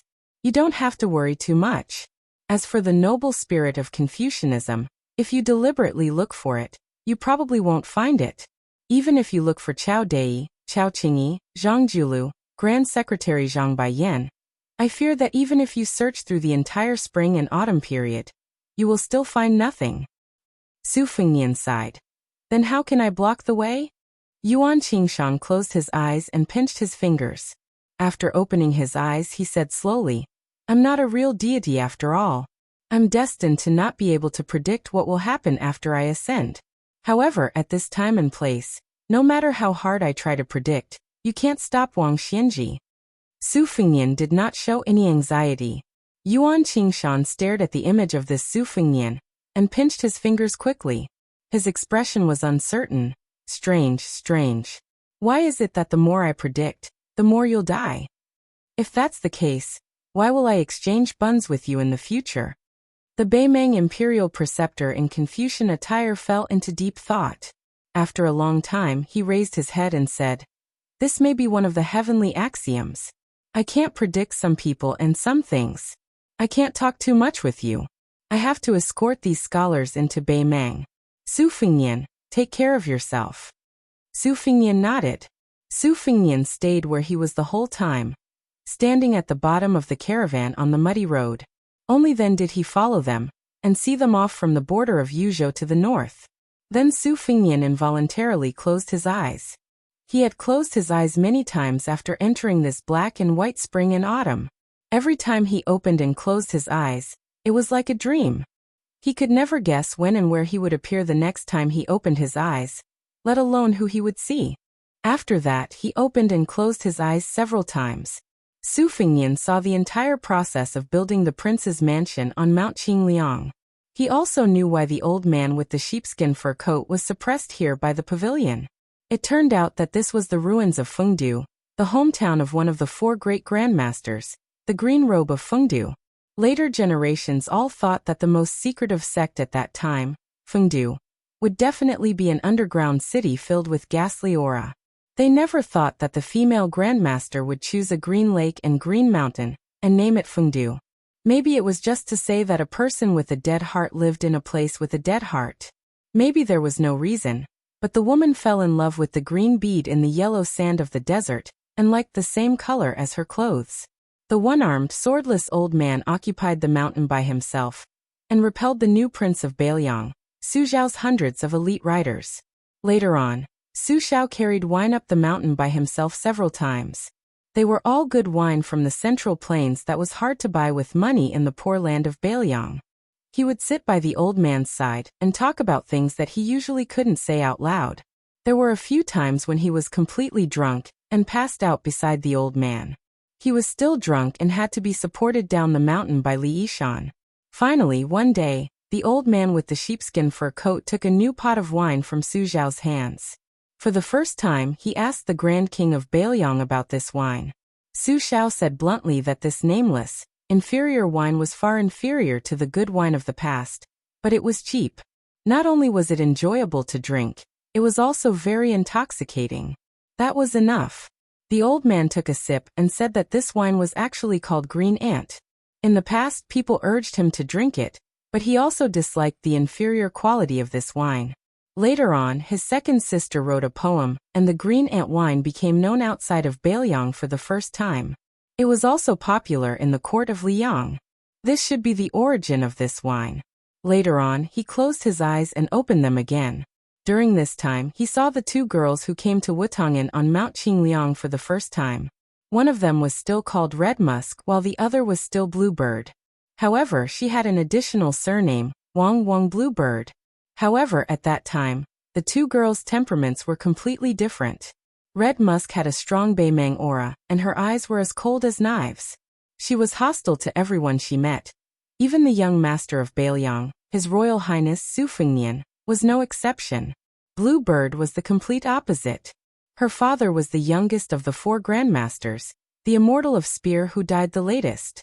Wang Xiu had a daughter in his later years, and doted on her very much.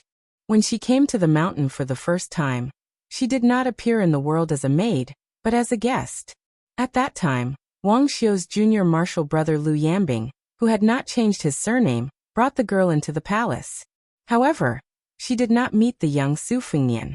Later on, Chen Zhibao committed treason and murdered his own master. Lu Yambing had once single-handedly challenged the king of Bailiang, who had 500 cavalry escorts. In the end, he was stopped by Jianzhuang after 8 strikes. Su Xiao, who had always been very rude to the martial artists of Jianghu, allowed this martial arts genius to leave and gave him 3 chances to take revenge. After using up all 3 chances, Lu Yambing did not manage to kill Su Xiao, nor did he manage to kill Chen Zhibao, who was at the peak of his power at the border. He had become friends with Jianzhuang, who had been a coachman for a few years. They met for a drink and Lu Yambing found out that the old swordsman with missing front teeth who was his natal yellow formation map, was actually the junior martial brother of the Sword Emperor of Shishu. At first he had come to Bailiang to take revenge, but later on after many killings he no longer had that hatred. Lu Yambing casually said, "The emperor and his minister died at the gates of the country, while the swordsman died in Jianghu. The Sword Emperor of Shishu, both of them died for a reason." Old Huang smiled and replied, "That's true, but I can't say such things." Old Huang also said that he quite liked the young highness, and would not dislike the smell of horse urine on him. When he looked at people, he was indeed looking at people. He was not like the many aristocrats and princes he had seen in Jianghu, who only looked at people who were well-matched in terms of social status, and looked at others like dogs.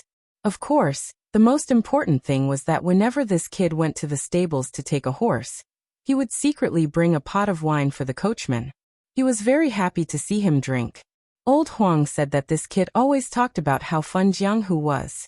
The coachman said that if there was a chance in the future, he would definitely take him to the real Jianghu. This kid would definitely be disappointed.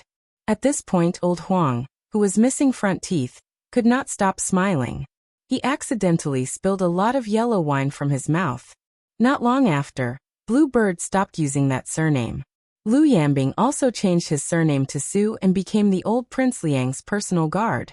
For some reason, this Su Fingnian knew that this was the last time he opened his eyes and wandered around the world. He stood near the straw mat that covered the corpse of a young girl, and could only watch as she was mocked and beaten. Then he saw His Royal Highness, who was his younger self. Chapter 1101. Sitting in the carriage was the most expensive courtesan in the city at the time. Just meeting her would cost 500 taels of silver. Even if he was the son of the king of Bailiang, he would still have to pay just to hear some interesting Jianghu stories from her. Although Su Fingnian had a photographic memory, his memory of the scene in front of him was still very blurry. Thus, even when he received spiced beef from the little girl many times in the future, even when he was later pursued by a young female assassin, he did not recognize that she was the child he had casually given a pearl hairpin to back then. In troubled times, human life was as cheap as grass. Every year had its ups and downs. Who would pay attention to the careless act of kindness he had done in his youth? At the time, His Royal Highness was thinking more about how to guard against assassinations outside the manor, how to practice martial arts for revenge, and how to deal with his master, Li Yishan's heavy schoolwork. There were too many things he could not handle. If it was said that many children of noble families could still have some leisure time, even if they did not know the taste of worry, they could still create new words to express their worry. But his entire youth was always a hazy and gloomy impression. He held grudges and was ignorant.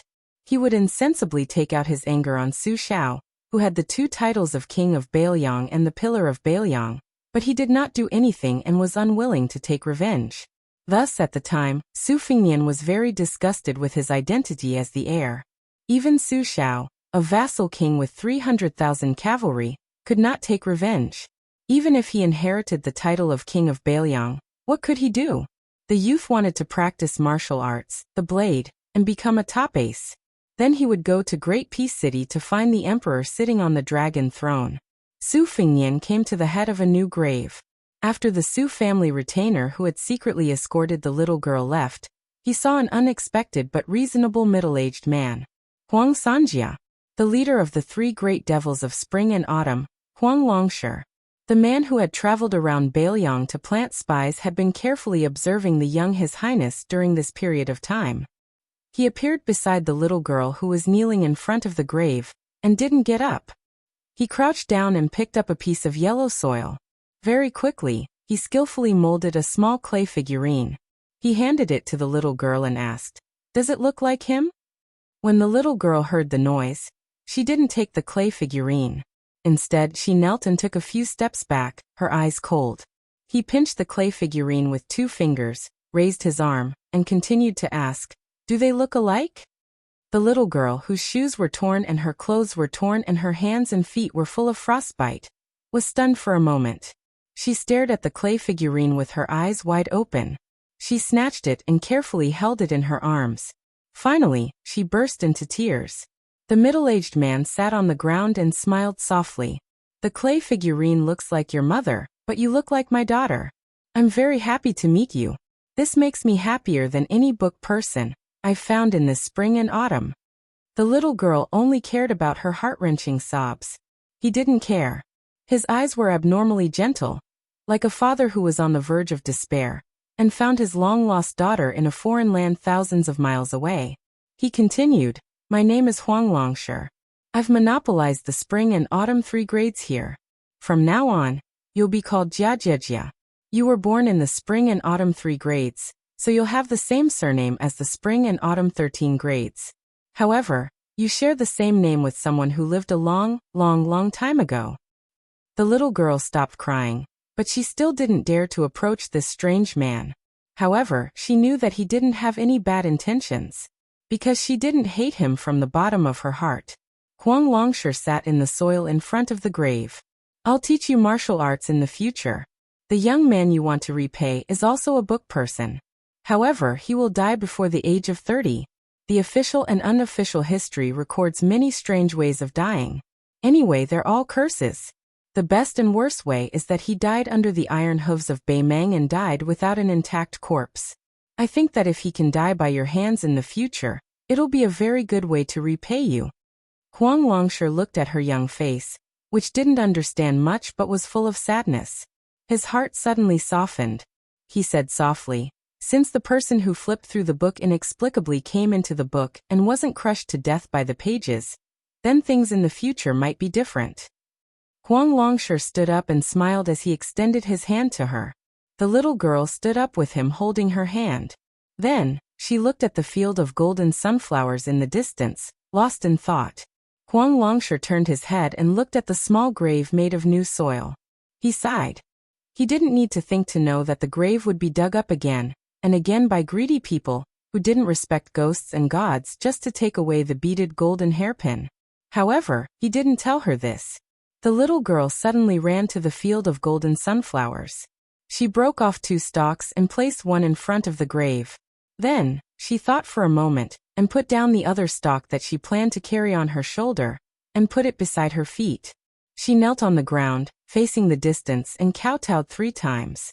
Su Fengnian, who happened to be standing where the little girl was kowtowing, gently turned his body. The 1,000-character classic of the 300,000 elementary studies opened with the grand 8 characters, heaven and earth black and yellow, universe primitive and desolate. The universe was then analyzed into the 8 characters, up and down, for directions, since ancient times. The Taoist master Zhao Shituan's dream of the spring and autumn annals originated from an ancient person who had achieved the Tao in ancient times. This was the essence of the later generations' astral travel. At this moment, this Su Fengnian raised his head and looked into the distance with Huang Longshi, who was now only 40 years old. On the top of Little Lotus Peak, the new Prince Liang, who had never obstructed his physical body from walking and thinking even after 10 astral travels, now looked like a half-dead person who had fallen into a deep sleep. Wudong Song Jiming, Chen Yi and Yu Xingrui, who were of the same generation as the sword maniac Wang Xiaoping, took turns guarding outside the pass for Su Fengnian. Chapter 1102. Handsome falcons constantly landed on the tortoise's back, delivering intelligence reports.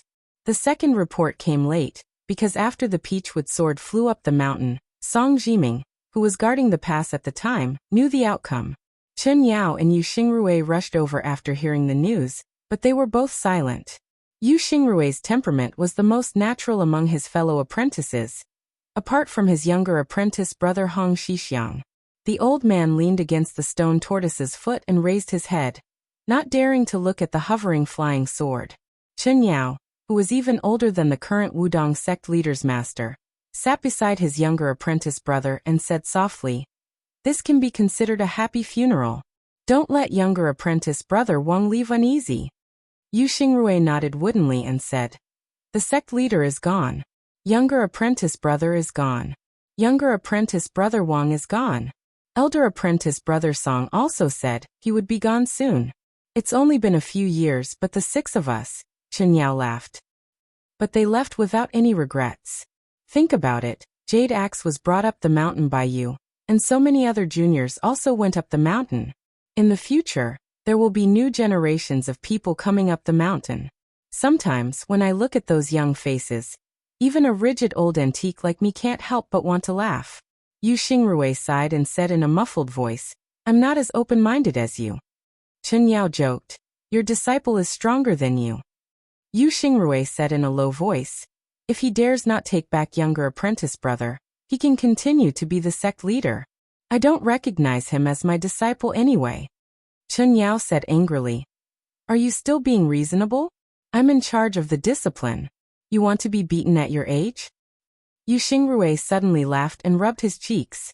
He sighed and said, "When we were young, it was Uncle Peng who was in charge of the discipline on the mountain. I always liked to go against Uncle Peng. When he was angry, he always said that if he had the ability to be the sect leader, he wouldn't care about me. I never thought that Jade Axe would become the sect leader. I have no regrets now." Chen Yao said worriedly, It's not good to stop them one by one. Yu Xingrui, who had been in Jianghu for the longest time, shook his head and said, "It can't be helped. Among the top 10 masters of the world, except for the recent kidnapping of Gao Shulu, the devil Luo Yang and the broken spear Deng Mao, when have I heard of any other two fighting side by side? Moreover, this time Dong Tai was on Wang Xianji's side. Even if Chao Chongqing wanted to interfere, De Chu had already restored his country, and would not leave Guangling Road. Taking a step back, even if someone was willing to join forces with Little Ping, would our junior brother be willing? Taking a step back, if he was really willing, he probably wouldn't be able to use that final sword strike. Taking a step back, blocking Wang Xianji is not stalling for time. Wang Xianji's walking speed is not slow, but it is definitely not fast. The people blocking her are all using their own methods to find flaws. Chen Yao said helplessly, "If only junior brother were here. In this kind of battle, one person is more useful than 300,000 cavalry." Yu Xingrui thought for a moment and said, "It's better to rely on yourself than on others. Only those who cherish their own good fortune will come here." Chen Yao said no more. The two sat on the other side of the turtle hunchback and suddenly heard their senior brother Song Jiming cry out in surprise. The two old men stood up to take a look and were finally relieved. They looked at each other and smiled. One of the Su Fengnian came back to his senses, but did not return to his body. He stood near the peachwood sword and lightly bowed to the three Wudongzhenren. A month later, the moon shone on the summit of Kongzhao Peak. Chen Yao waited for the return of the second Su Fengnian. In front of him, there was a nimble ball of purple gold qi that surrounded this Su Fengnian leisurely.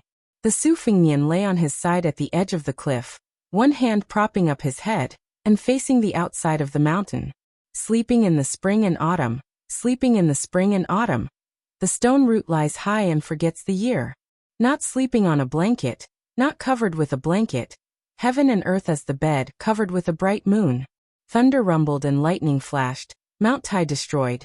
The ocean 10,000 feet high fell from the sky. Black dragon screamed and frightened ghosts and gods.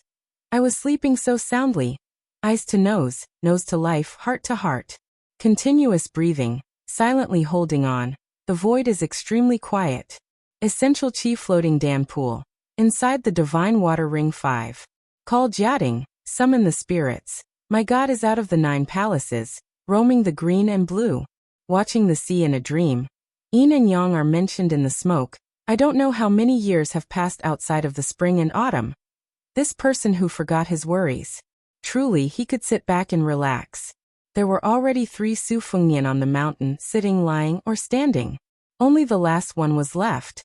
In the early morning, the sitting Su Fengnian began to feel as if he was struck by lightning, as if he was trying to wake up.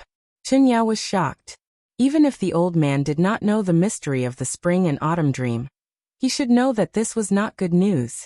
Logically speaking, the latest spy report said that Wang Xianji was still in Hezhou and had not entered the Beiliang Road. Even if the Su Fengnian calculated something, at the very least Su Yanbing could resist for a while. The new Prince Liang should not be so impatient.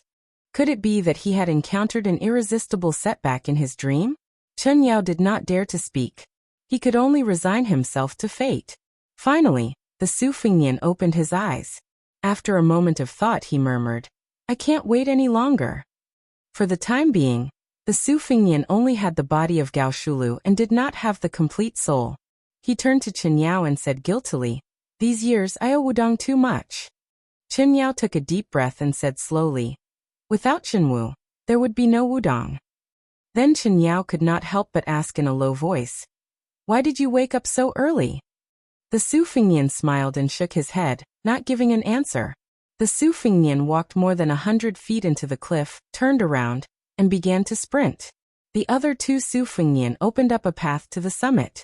The Su Fengnian leaped out of the lotus peak. He crashed into the sea of clouds. He fell to the foot of the mountain. With a loud sound like a mountain hitting the sky, even Chen Yao, who was standing on the summit, felt the whole mountain shake. Chen Yao suddenly felt uneasy.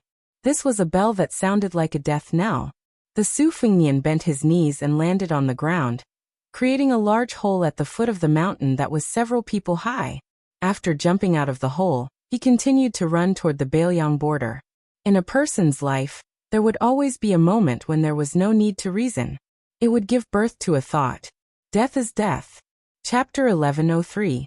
Huishan Purple Robe and Wudong Sword Maniac had blocked Wang Xianji's path one after another. The two battles had caused great waves in Jianghu. Outside the gorge, the section of Guangling River where the Iron Lock Sinks River was located was still as calm as ever. However, there was an endless stream of Wulin people who came to see the remains. Not only was there the coffin created by the Wulin Alliance master Xianyuan Qingfeng, but there was also old monster Wang's moving mountain. Groups of Jianghu people came and went. Most of them regretted not being able to see Wang Xiaoping's earth fairy sword before her death, as well as that graceful figure in Huishan Purple Robe. No one knew that somewhere in the lower reaches of Guangling River, a nameless old Taoist from Longhu Mountain had been waiting for a long time. Although he only had the appearance of a middle-aged man, there was always an indescribable sense of lethargy. Taoist Zhao squatted by the riverside and reached out to scoop up a handful of water. He was somewhat emotional.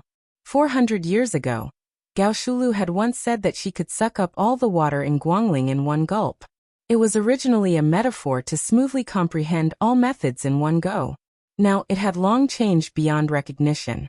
It was only used to mock someone once and for all. In 400 years, words of praise had become words of derision. The Taoist who had long since abandoned his real name looked at the blurry face in the water and gently blew a breath. The turbid river water in his palm rippled slightly. After a moment, it was as clear and stable as a mirror, reflecting a touch of purple. A person's life was but 100 years. Things remained the same but people changed. The old man who only existed in the genealogy of Emperor Zhao sighed. He threw up the water mirror in his hand and bent two fingers. From the mirror he pinched the corner of the purple robe. As the Taoist made this move, a woman slowly floated up from the surface of the Guangling River. This was undoubtedly the extremely obscure and profound move of the finger mystery realm, fishing the moon in the water. The woman was no longer curled up like a fetus. She sat cross-legged in the river, but her eyes were still closed. During this period of time, she was like a stone cow sinking into the river. Not only did she not retreat downstream due to the impact of the river, but she also moved upstream towards the mouth of the gorge. However, as a new qi lingered around her body, she began to flow down with the water. In the end, she was fished out by the old Taoist who had been lonely for 100 years. In the past 100 years, the old Taoist did not have a good reputation. What he did was also like a grass snake. He hid in silence and was very meticulous. This was where the Tao of solitary seclusion lay. The evil dragon was raised in the Earth Lung Mountain to absorb the fate of the Zhao family in the Dragon Tiger Mountain, and nourish the dragon's main family in the Great Peace City. The old locust tree was transplanted in the lower Maui Post House to suppress the evil spirits of the Su family and his son. He made a bet with the old fellow from the Taoist master's mansion, Zhao Xuansu, to trade a seal for a seal. However, he Zhao Huangqiao lived in seclusion in the Dragon Tiger Mountain adjacent to Mount Hui. He befriended the father and son, Xianyuan Dandan and Xianyuan Jingcheng, who were polar opposites. It seemed to be a coincidence, but was there no secret? However, this kind of behavior never interfered with his great undertaking of 100 years. It was like a kind of leisure and elegant decoration, like a hermit who planted a plum tree in the courtyard. It was good that the flower bloomed, but it did not matter if it did not. Zhao Huangqiao looked at the young woman who slowly stood up on the water. As she grew older, she became more and more similar. However, for some reason, some of the similarities became thinner. It was no wonder that Lu Songtao had chosen the latter instead of her at the last moment. Xianyuan Qingfeng opened his eyes. He was wary of this Taoist whose depth he could not see. Zhao Huangqiao smiled and said, "You don't have to be like this. There are many legacies left for you on the Great Snow Plateau. For example, the wedding dress that Xianyuan Dandan did not have time to enjoy, and the pill of reassurance that your father left for you to control your servants. They were all made by me." Xianyuan Qingfeng was skeptical. He sneered and said, "Oh, so you are the benefactor of the Great Snow Plateau, aren't you? You want me as a junior to repay the debt of my ancestors?" Zhao Huangqiao smiled and shook his head. Not only was she not like her, she was simply not like her at all. Back then, that woman viewed the affairs of the world as either black or white. How could she be so calculative? That's right. If she was still that ignorant woman back then, how could she force herself to become a boneless person? She would also not be able to become the clever Huishan clan master, and the vicious and merciless Wulin alliance chief. Zhao Huangqiao raised his hand as if he wanted to brush away the morning fog on the river. His tone was cold. He said, I was on good terms with the 2 generations of Mount Hui in the past because I thought highly of Xianyuan Dandan's ambition and Xianyuan Jingqing's sincerity. However, they did not succeed. My unnecessary efforts were wasted. I have no complaints. Xianyuan Qingfeng asked. Then why are you looking for me? Zhao Huangqiao smiled and asked, Xianyuan Qingfeng, do you want to reconstruct your muscles and bones to build a real bodhisattva golden body, and then cross over to celestial phenomenon? You should know that Wang Xianji gave up Martial Emperor City. It seemed that she did not leave any of her disciples behind, but in fact, she left a backup plan in Jianghu. If you want to be a true leader of Jianghu and not a leader of Wulin in name only, it is very difficult to avoid me. If you think I am a frog at the bottom of a well and talk too big, then let me put it another way. I can help you walk faster on the path of martial arts and avoid many detours. Xianyuan Qingfeng did not even try to hide her disdain. Zhao Huangqiao had cultivated his body and qi for 2 or even 3 lifetimes as long as an ordinary person. Naturally, he would not get angry because of this. He said calmly, just now I thought of half a sentence, which is to let people fight for their dignity. Xianyuan Qingfeng, since you have reached celestial phenomenon, do you have any comprehension? Although Xianyuan Qingfeng did not trust this pretentious Taoist, she did not have the slightest intention of looking down on him. After a moment of hesitation, she shook her sleeves and sat down on the ground. Almost at the same time, Zhao Huangqiao also sat down on the ground. The 2 looked at each other as equals. Xianyuan Qingfeng said in a deep voice, let's fight for our dignity. First, we have to fight for our own destiny. What we nurture is qi dynamic. Then, we have to fight for the destiny of the world to achieve momentum. Everything is in a gradual process. Then, at a certain time and place, we will succeed in one step, like a carp swimming thousands of miles, and finally leaping over the dragon gate. Zhao Huangqiao nodded with a look of admiration. Destiny, qi dynamic, luck and momentum are all within the scope of one's qi. Below earth immortals, or to be precise below celestials, no one is exempt from this. Xianyuan Qingfeng, although you are walking on the path of martial arts in the eyes of the 3 sects, you have already reached a higher level. Xianyuan Qingfeng sneered and said, Taoist, you came to find me today to talk about principles? Our meeting is not a Buddhist debate that happens once every 10 years on the evil-slaying platform. Zhao Huangqiao was still calm, and did not pretend to be an expert. He folded his hands on his knees and said with a smile, how about we make a deal? Xianyuan Qingfeng lowered his head and bent his waist.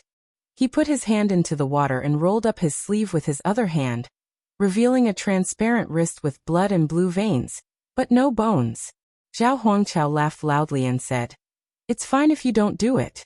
When you understand, and if this Taoist is still alive at that time, it will still be effective. Just come to Mount Longhu and call me. This Taoist's original name is Zhao Huangqiao. Xianyuan Qingfeng nodded and remained silent. Chapter 1104.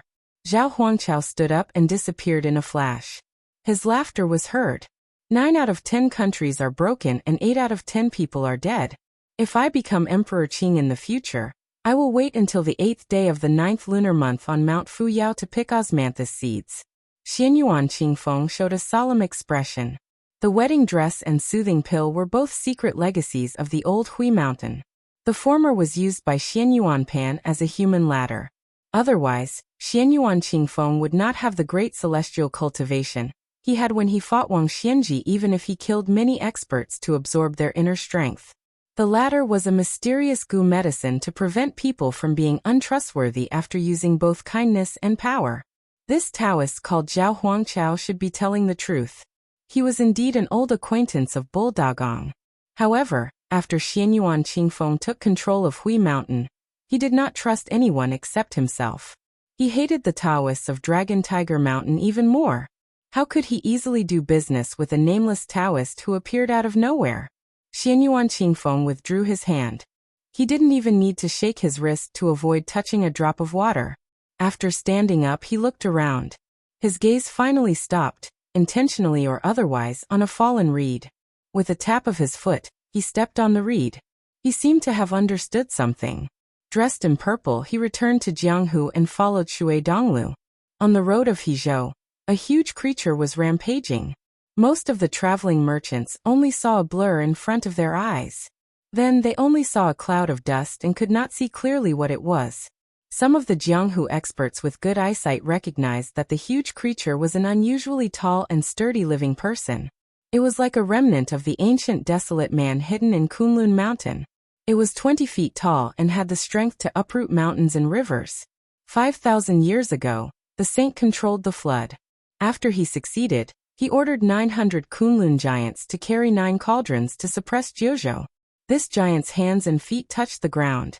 It ran like thunder, and its legs were much stronger than the famous horses outside the Great Wall. A gray-haired old man sat on it. A rope was tied around his waist to prevent him from falling. The old devil head, who had wreaked havoc in the 9 countries during the spring and autumn period, should have continued to wag his tongue during the restoration of the West Chu state, but right at the critical moment when the new Dechu state was about to rise up in rebellion, unexpectedly the old man abandoned him, and summoned slaves who were far more worthy of their name than the Kunlun slaves of Tibing Mountain, who rushed to the Bailiang border. The old man's journey was bumpy. Other than having to stop to eat and rest, he didn't waste any time and didn't say a single word.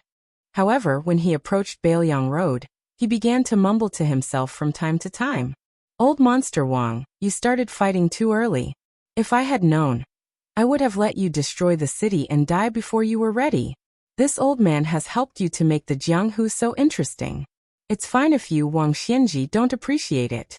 It's fine if you don't like that brat surnamed Su, but why do you have to implicate a little girl?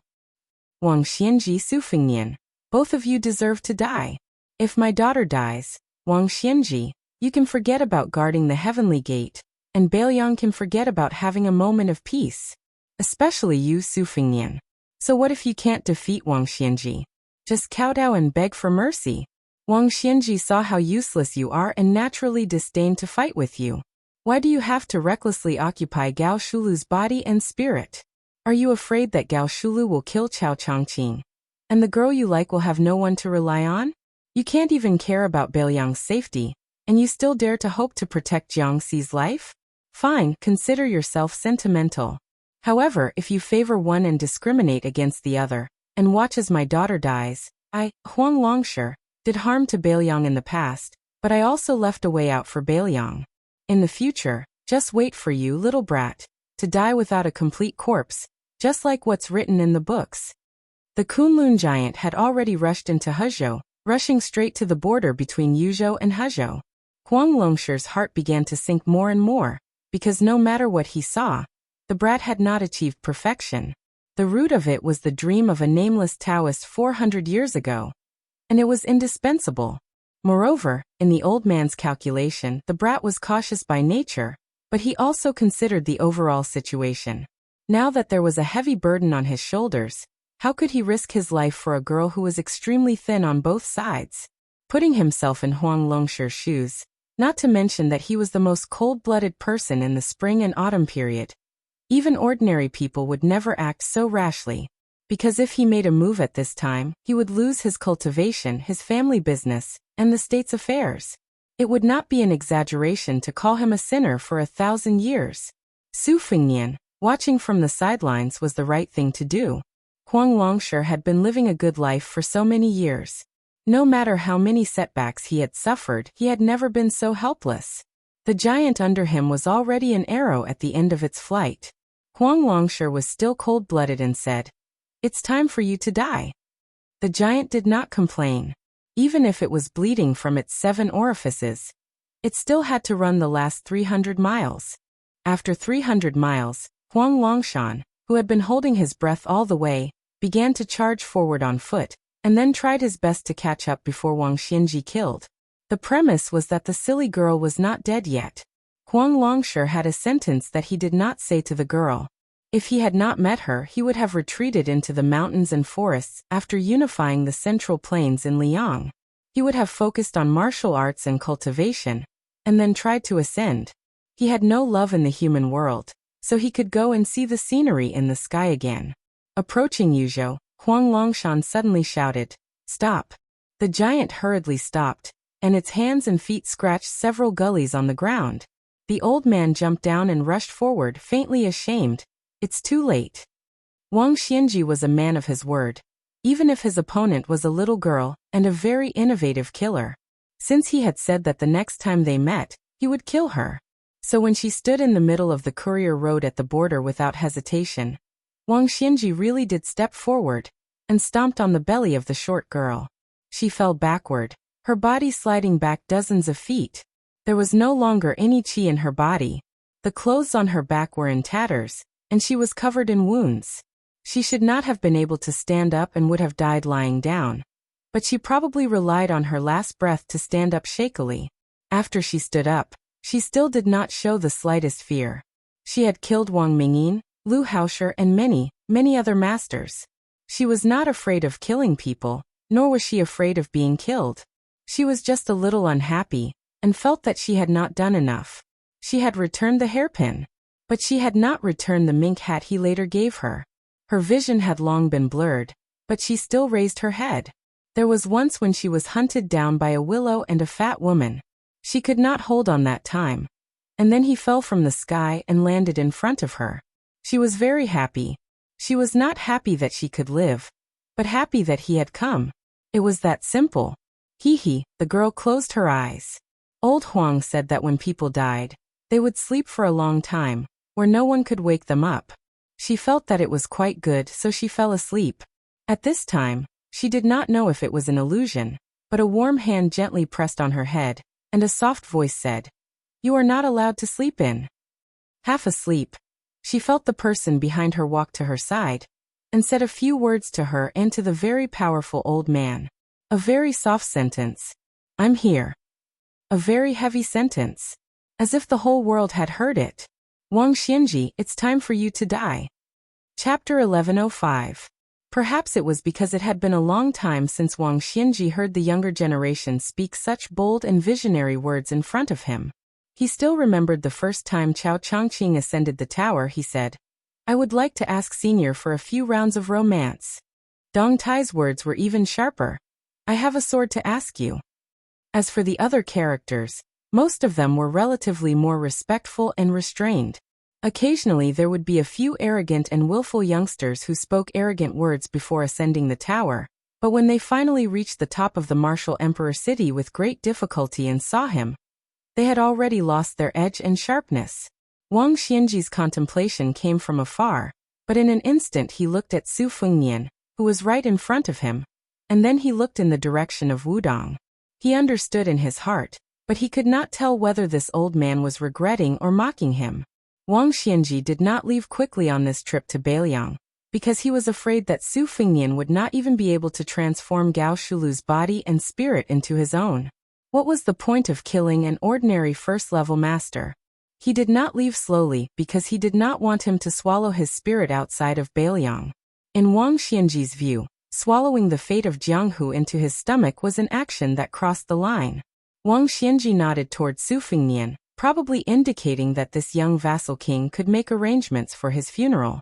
As a 100-year-old man who had suppressed Jianghu for a whole 60 years, he indeed had this little bit of patience.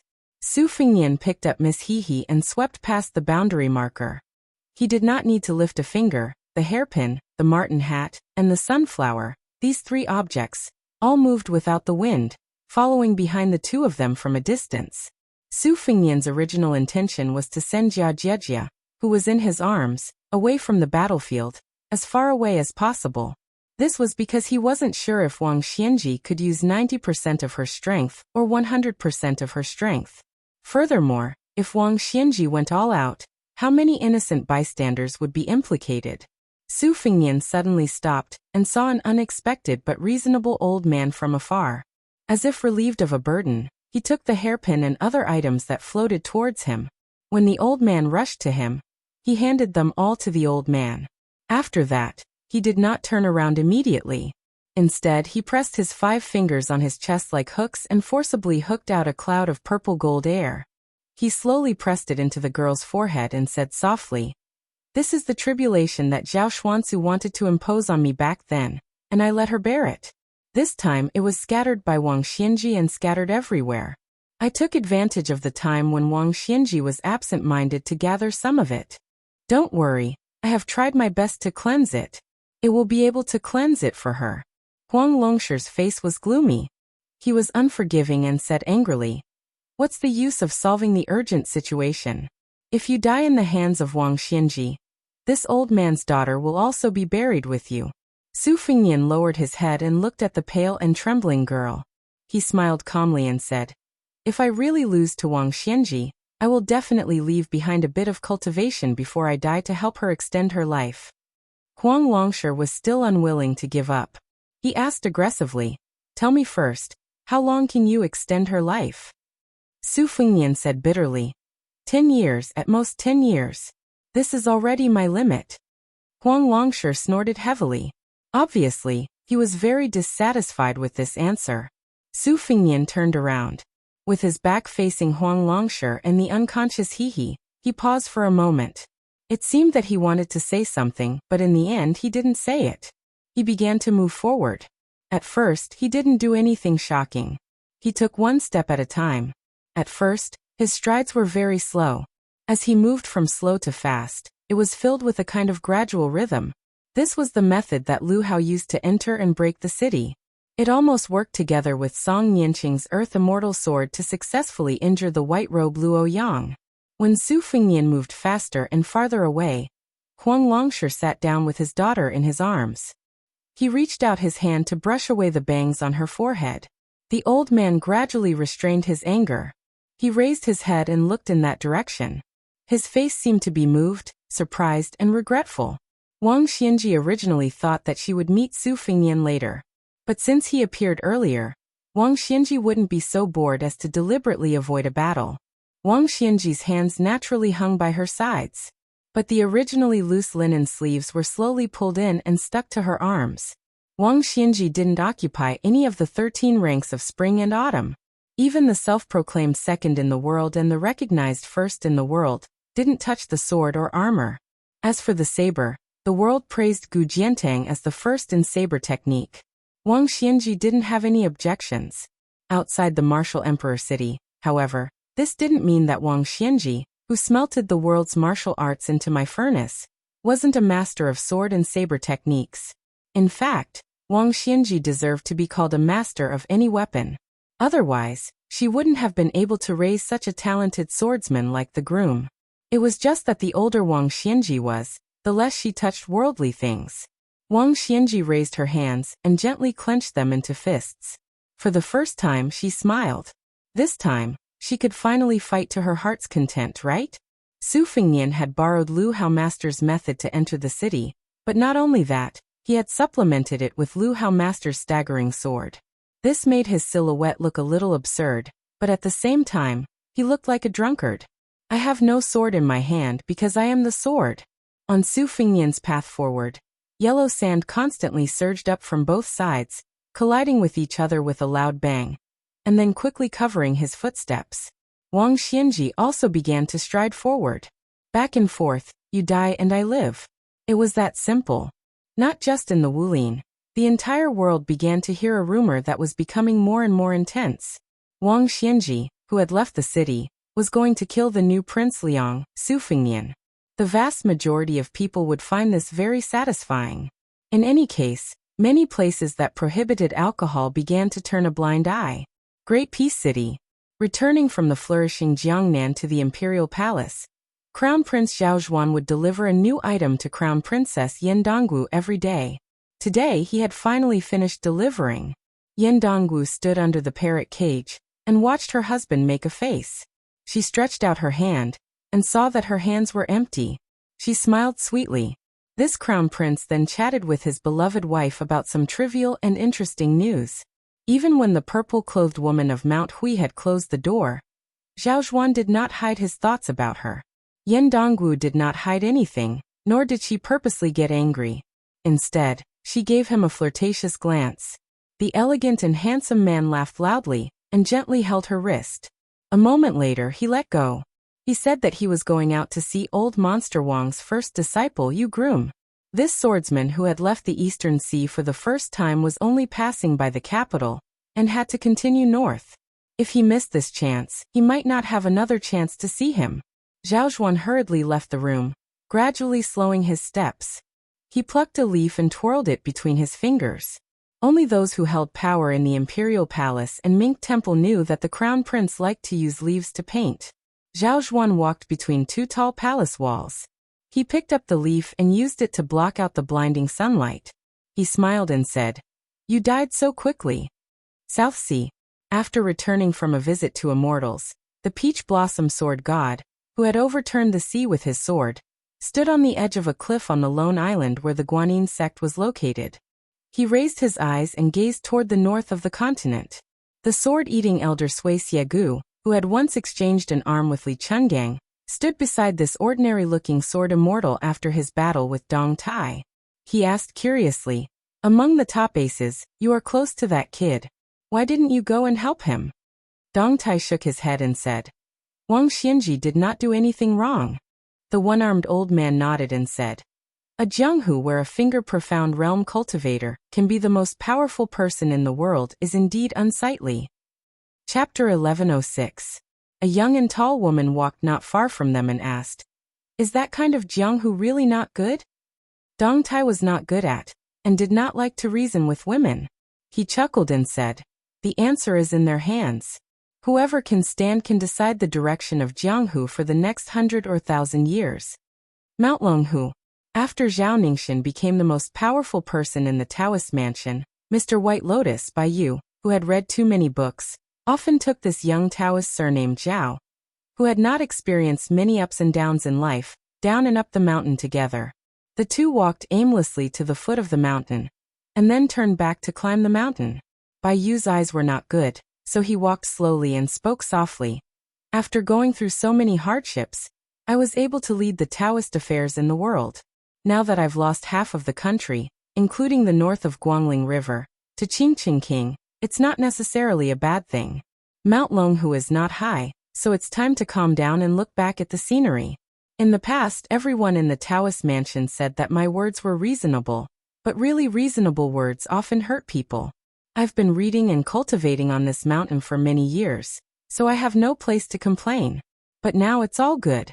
2 generations of heavenly masters ascending together may sound impressive, but the truth is that they're just putting on an act. However, fortune and misfortune come hand in hand. Many people like me who don't share the same surname are able to rise to the top. Zhang Wenhan, Xue Jieshe, and Chen Kuanyong have all truly integrated into Mount Longhu. They're the true worshippers of Mount Longhu." Zhao Ningxian, who was often absent-minded, nodded. Bai Yu continued, "You let the Taoist on the mountain learn the set of boxing of Mount Wudong without worry. This is the temperament that a Taoist master should have. We should eat old wheat flour and new corn flour. We can't just eat fine grain. Coarse grain is also good for the stomach." Zhao Ningxian nodded and smiled. "Fine grain nourishes the mouth, coarse grain nourishes the stomach. There is such a saying outside the mountain." Bai Yu looked at the top of the mountain and said earnestly, "Mount Longhu is not high. Look, it's not even as high as our neighbor's Bulgang. It's true that the mountain is famous not because of its height, but if we all want to be immortals, it's not right." Zhao Ningxian said, "If you want to be an immortal, you must first be a good person." Bai Yu laughed heartily. "You're right." Zhao Ningxian stopped and said, "I put it down." Bai Yu squinted his eyes out of habit and turned to look at the young Taoist. He felt even more gratified and said, "Then I can rest assured." Bai Yu stretched out a hand, indicating that he could start climbing. Zhao Ningxian hesitated for a moment and continued to climb the stairs. Bai Yu went down the mountain alone. In western Shu, there was a sea of bamboo. In the summer, a cool breeze blew gently in the sea of bamboo, as cool as the late autumn season. After Xie Lingzhen died in the Quick Snow Mountain Villa, the spring invitation cottage was leaderless and had a period of unrest. However, When the new king of Shu entered the place and personally supported an unknown disciple of the Xie family to become the owner of the cottage, it rose to the top of the top 10 Jianghu sects of Liyang in one fell swoop, ranking only behind the missing moon house on the Great Snow Plateau of Mount Hui. 2 men and 1 woman were drinking tea together, listening to the wind. Their teeth were fragrant and their sleeves were filled with a cool breeze. The woman was close to 30 years old, but she was very childish and beautiful. Her charm was full of treacherous contradictions. She was the 4th most beautiful woman on the Rouge rankings. Her name was ordinary and strange, surname Xie, given name Xie. It was said that after she was 14 years old, the Western Shu Road had a total of 5 people, Jingshi and Jidushi, fought for her. However, for more than 10 years, no one was able to take her into their pocket. Outsiders said that it was because of the Spring Invitation Cottage's extraordinary status. At this moment, she was pouring tea for a man in white. Not only were the people of Shu speechless, but even the people of Spring Invitation Cottage were puzzled. This outsider surnamed Chen had transformed the vase into the owner of the 2,000 mu of bamboo. It could not be helped. He was the Minister of War before Liu Baijie took office, the current king of Shu Chen Jibao. The middle-aged man sitting opposite Chen Jibao was the uncle that Su Fengnian had gone to Beimeng to find. He was a swordsman from the Wu family's sword tomb Wu Qi. He was also one of the commanders of the Su family's cavalry in the past. Wu Qi had recognized his nephew Su Fengnian at the top of Beimeng's city walls, but did not acknowledge him. He smiled insincerely and asked playfully, "The Emperor of Liang wants to give you his favorite daughter. Will you accept it?" Chen Jibao did not answer this question, nor did he pay attention to the woman's gaze. He only remained silent. Wu Qi asked again, "He died just like that. Do you have any thoughts?" Chen Jibao raised his teacup and drank it as if it were wine. The Chu Imperial Palace. Chao Chongqing took time out from his busy schedule and walked to the pavilion that he frequented. He saw Her Highness the Princess sitting alone in the pavilion. On her lap was the red sandalwood sword case that hid the great Liang dragon sparrow. She untied a string of copper coins and placed them neatly on the sword case. She absent-mindedly tapped it again and again. Every time she unloaded the case, the copper coins would stand up and roll down again, repeating the cycle. Jiang and I sensed the arrival of Uncle Chess awaiting orders. She touched the sword case and quickly put away the copper coins. Chao Chongqing sat on the stone bench and hesitated. Just as he was about to speak, Jiang and I squeezed out a smile and said softly, "It's okay. He's the king of Beiliang. I'm the princess of Dechu." "I know." Chao Chongqing was silent. Chao Chongqing slowly closed his eyes, still hesitating to speak. Jiang and I clenched the copper coins and muttered to herself, "A scourge lives for 1,000 years." Chao Chongqing opened his eyes and sighed. If only it was a little later. The northern Mang's royal tents that stretched as far as a majestic city were moved to the southern dynasty. Just like before, the northern Mang empress continued to discuss matters in the ash painting that had been passed down from generation to generation. After the discussion was over, the northern Mang empress asked Dong Zhuo and Hong Jingyan, these 2 new and powerful military nobles, to stay behind. She smiled and asked, "In the past 1,000 years, who could be said to be the pinnacle of martial arts?" Hong Jingyan bowed and replied, 800 years ago, there was the unknown master behind the great Qin emperor. Between 700 and 500 years ago, it was Liu Dongxian who could be considered invincible. 400 years ago, it was Gao Shulu. 100 years ago, Liu Songtao was only half a master. Next is the current Wang Xianji. When these 4.5 masters were alive, there was rarely another master who was on par with them. Even if there was a master beyond this world, they had never fought. For example, Wang Xianji and Qi Xuanjin. The Empress of Beimeng laughed. This time, Wang Xianji used Su Fengnian as an example. Is it using a butcher's knife to kill a chicken? Or is it a great phenomenon that hasn't happened in 1,000 years? Hong Jingyan whispered, "The odds are 9 to 1. The old woman said, "Then it's a narrow escape." Dong Zhuo, who had been standing beside Hong Jingyan all this time, didn't reply. He waited until the tent was completely silent before he said with a gloating expression, "It's good that they're dead. They didn't even need a single soldier, and half of Liyang's northwest gate has already collapsed. When the news reaches here, Hong Jingyan, do you want to have a competition to see who's faster? Hong Jingyan completely ignored this fat man. The empress waved her hand. The two of them walked out of the tent at the same time, one on the left and one on the right. The old woman smiled. Father and son, are you going to meet so soon? At the peak of Zhulu Mountain. A white dress versus a red dress. The woman in white sat on the stone steps at the top. She raised a wine pot and drank wine without any worry between her eyebrows. For some reason, the otherworldly item in the red dress was facing the white dress Luo Yang. Luo Yang said indifferently, "It's okay. No one in the world believes him, but I do." Luo Yang suddenly stood up and raised her arm. She smiled knowingly and said, "I won't change for 800 years. Chapter 1107. Su Fingyan had Gao Shulu's physique, and with the help of Lu Haosher and Song Yanqing's last strike, his steps grew larger and larger. In the last step, he crossed a distance of several hundred feet and crashed into Wang Xianji. Wang Xianji took a large step forward, as if she didn't care too much about it. She faced the man and the sword with a simple punch, and her strength was enough to defeat 10 people. Two majestic auras collided with each other, and the heavens and earth rang with the solemn sound of a yellow bell.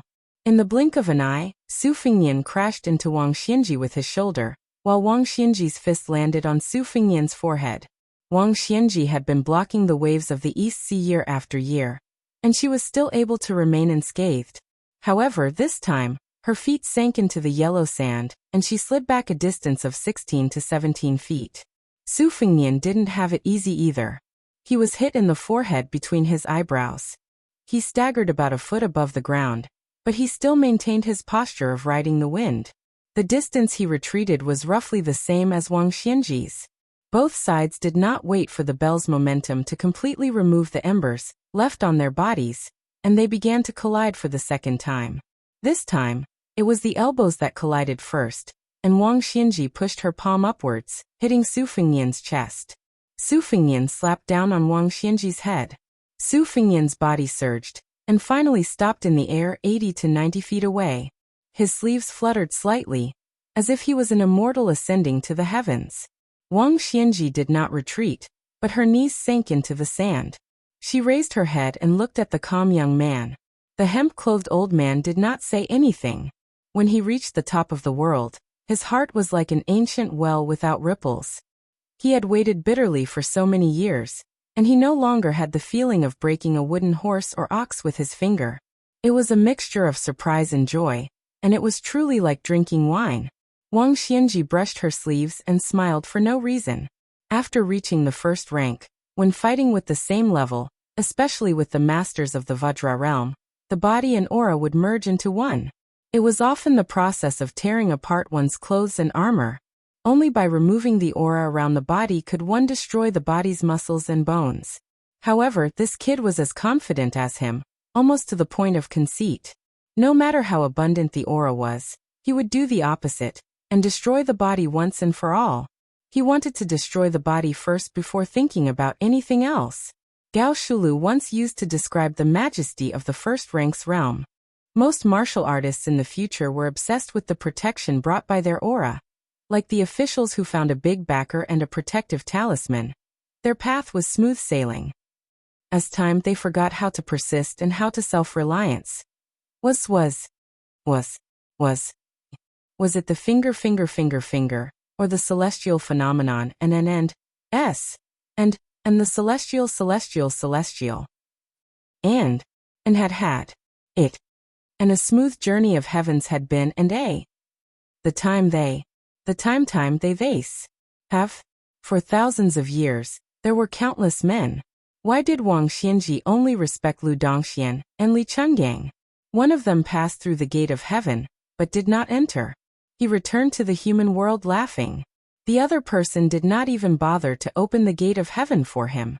Wang Xianji's feet sank into the ground, and Su Fingyan stood in the air. It was like a battle between heaven and earth. The seemingly calm battlefield suddenly changed when Wang Xianji pulled out one of her feet, and Su Fingyan pressed down with one of his hands at the same time. On the ground, a clay sword shaped like a stone tablet broke out of the ground. Su Fengnian also pulled a wisp of cloud aura to form a sword. Wang Xianji held the clay sword in her hand and leaped up.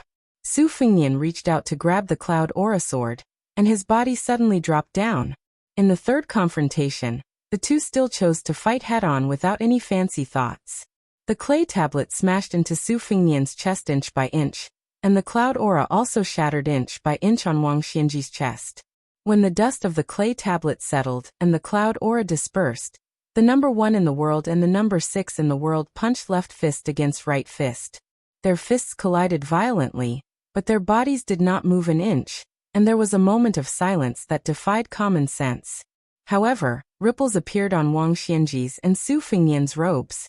The two's hands that were controlling their swords were not willing to fall behind, and they clenched their fists and collided again. Within a radius of several miles, the ground shook violently, and the cloud aura rolled. Wang Xianji was pushed back to the ground. When she landed, she swung her arm and threw out a punch. The incomparably fierce fist aura tore several yellow flood dragons from the ground and attacked Su Fengnian together. Even if Su Fengnian had Gao Shulu's physique, he could still control the mysterious finger sword qi with his mind. However, his soul was lacking, so he did not have the heavenly phenomenon realm. He could only cross his arms in front of his chest in the air, relying on his body that was even stronger than the invincible Vajra body of Buddhism to block that fist aura. Afterward, a few flood dragons formed from yellow sand and soil took advantage of this opportunity to attack. Su Fengnian pulled back his left hand and grabbed a flood dragon's neck, killing it quickly. The yellow sand scattered like rain. He stepped on the head of the flood dragon and pushed it back to the ground. The corpse or corpse qi showed signs of collapsing like a dead snake on the ground.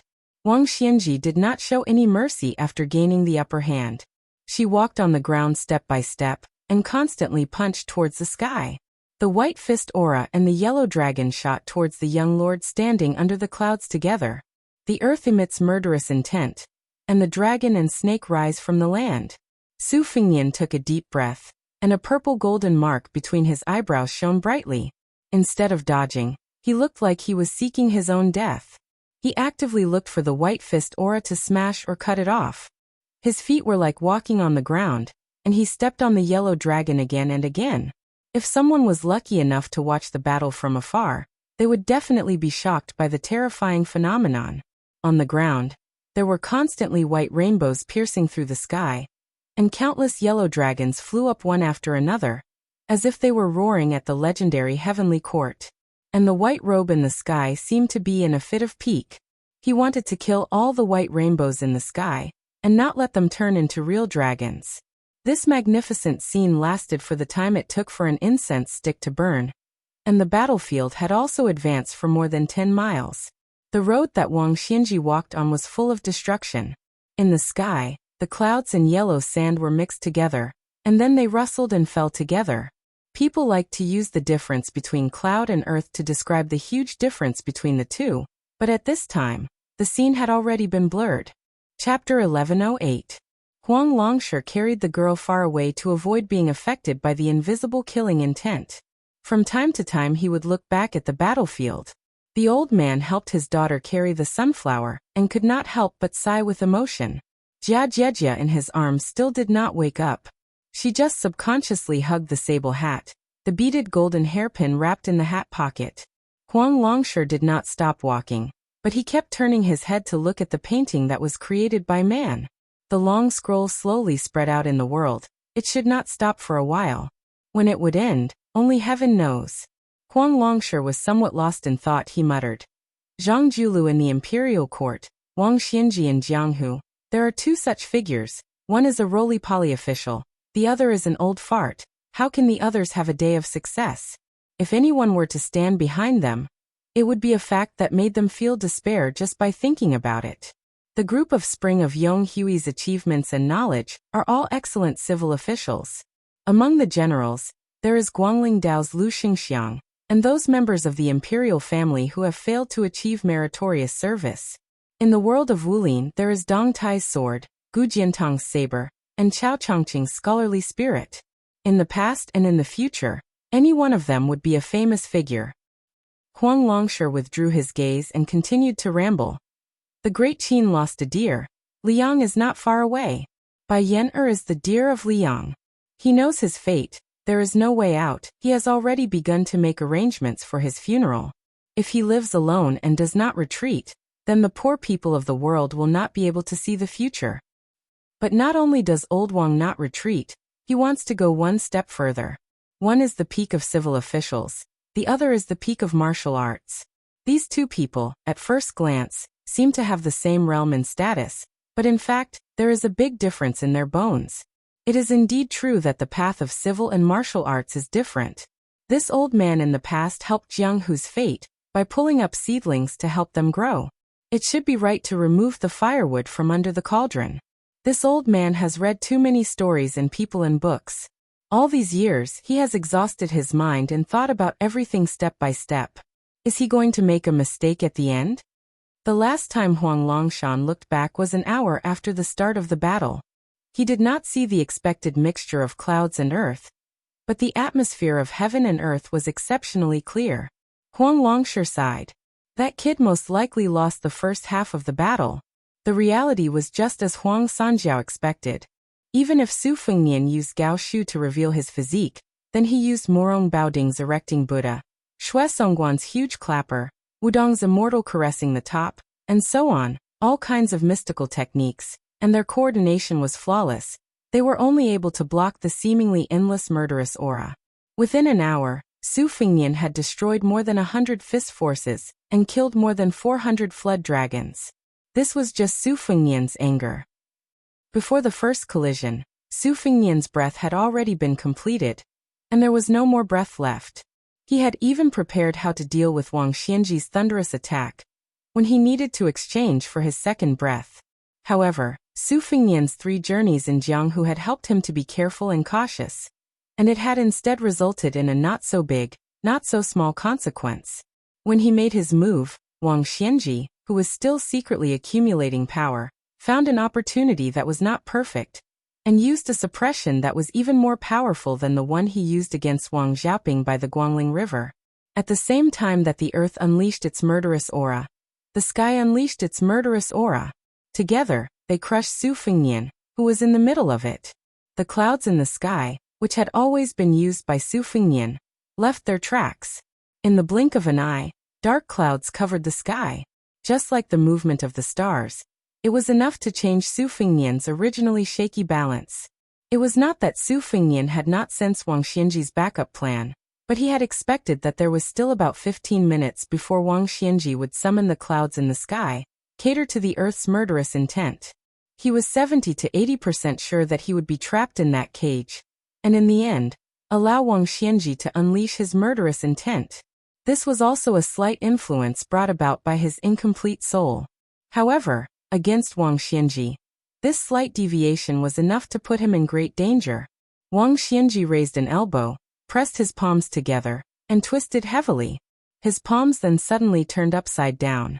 Wasn't the easiest thing in the world as easy as turning one's hand? Wang Xianji's lips curled into a cold smile, waiting to see. He did not think that killing a Su Fengnian, who only had the physique of Gao Shulu, would be difficult. When a person unleashed his murderous intent, the heavens and the earth were turned upside down. With Su Fengnian's position as the center, the heaven and the earth, which had been separated for thousands of years, were actually turned upside down. The earth was above, and the sky was below. Su Fengnian's misfortune was that he did not have any extra qi in his body, but the fortune in his misfortune also lay in this. Otherwise, even if Xianyuan Qingfeng and Lu Haosher, these great celestial phenomenon experts, were present, their cultivation would also be turned into dust. When Wang Xianji attacked Wang Xiaoping, it could be said that he had only used a small part of his move. This was also reasonable. The original intention of this move was to deal with immortals like Qi Xuanjin. The essence of this move was to reverse karma, not to mention the celestial phenomenon realm. The higher the cultivation of an earth immortal, the more severe the damage. Su Fengnian took advantage of the situation, and changed his standing position along with the heaven and earth that had been turned upside down. Between heaven and earth, one should be indomitable. If this was said to be an unattainable speech, it would not be suitable for everyone. However, Su Fingnian had never been so ambitious. He only felt that no matter who it was, as long as they stood in a position, they had to shoulder something. If it was an ordinary commoner, they had to shoulder the responsibility of their parents' retirement. If it was a descendant of an aristocratic family, they had to shoulder the family's legacy. If it was a court official, they had to shoulder the rise and fall of the world. Su Fingnian only remembered that he had promised Su Xiao on the carriage outside the North Pass that Su Xiao would leave behind the burden. He could bear it. Su Fingnian did indeed bear the weight of heaven and earth brought by Wang Xianji. Su Fingnian, who was standing upside down, gradually bent his knees. For the first time, the young vassal king, who had exposed his physique, showed a dispirited look. A trace of blood oozed out, not from his 7 orifices, but from between his eyebrows. Wang Xianji's sneer deepened. When Su Fingnian was about to bear all the heaven's might, before he could break free from the cage by relying on his celestial being physique, the old man's figure flashed. The next moment, Wang Xianji rushed into the cage, grabbed Su Fingnian's neck, and pulled it down. He broke the edge of the cage and smashed into the ground. Like a comet hitting the ground. The ground cracked and a bottomless pit appeared. Wang Xianji's fingers intertwined, and his hands clenched into a fist. With a loud shout, his burly body was about to fall. A sword pierced through the air. It came from the lotus peak of Wudong Mountain in Beiliang. Someone's sword was even stronger than the wind. A sword and a person hit the side of Wang Xianji, who was falling. Wang Xianji was knocked out dozens of feet. On the ground, Su Fingnian jumped out of the huge pit. Blood was still flowing from between his eyebrows, blurring his eyes and even blurring his face. The sword immortal, who was like a celestial being, drew an arc with his sword and landed beside him. The two Su Fingnian stood side by side. Wang Xianji, who stopped in the air, narrowed his eyes, and looked down at the ground with a slightly gloomy face.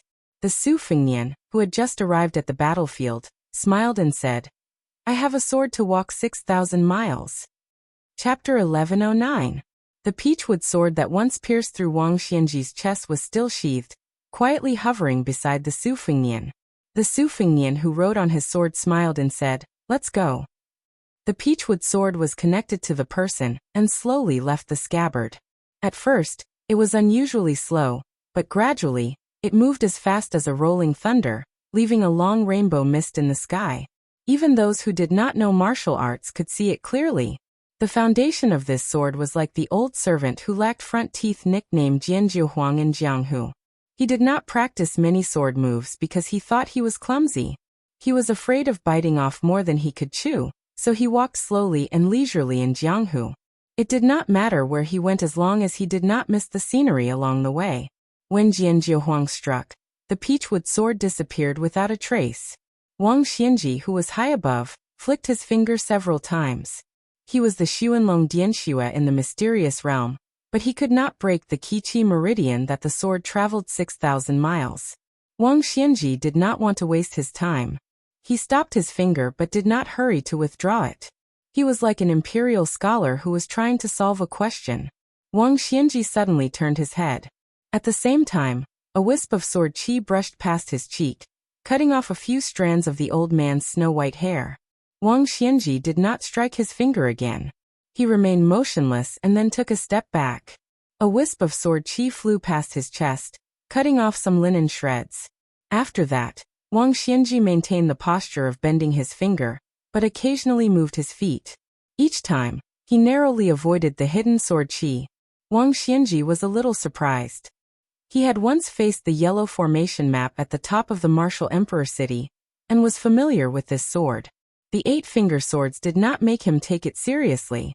The 9th sword had indeed ruined his sleeves. Although it was only the celestial phenomenon sword, Jianjiuhuang's celestial phenomenon was very innovative.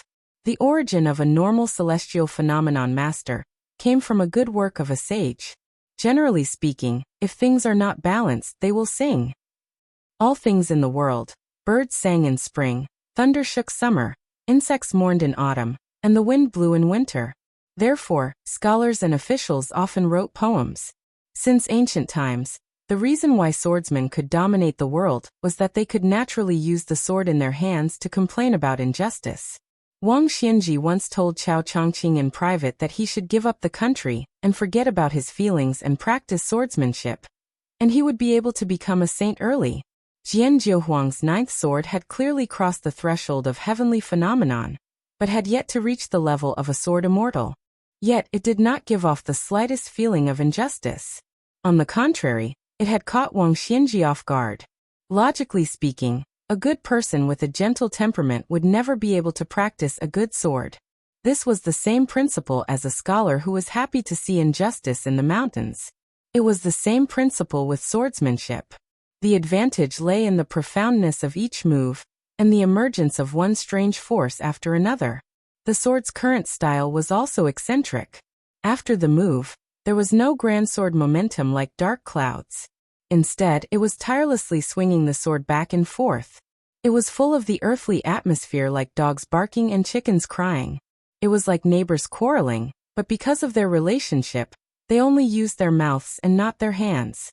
It gave people the feeling that it was noisy and annoying. This new sword was only slightly different from the old sword that Jian Jiuhuang had handed over. It was in that the latter was more skillful and crafty.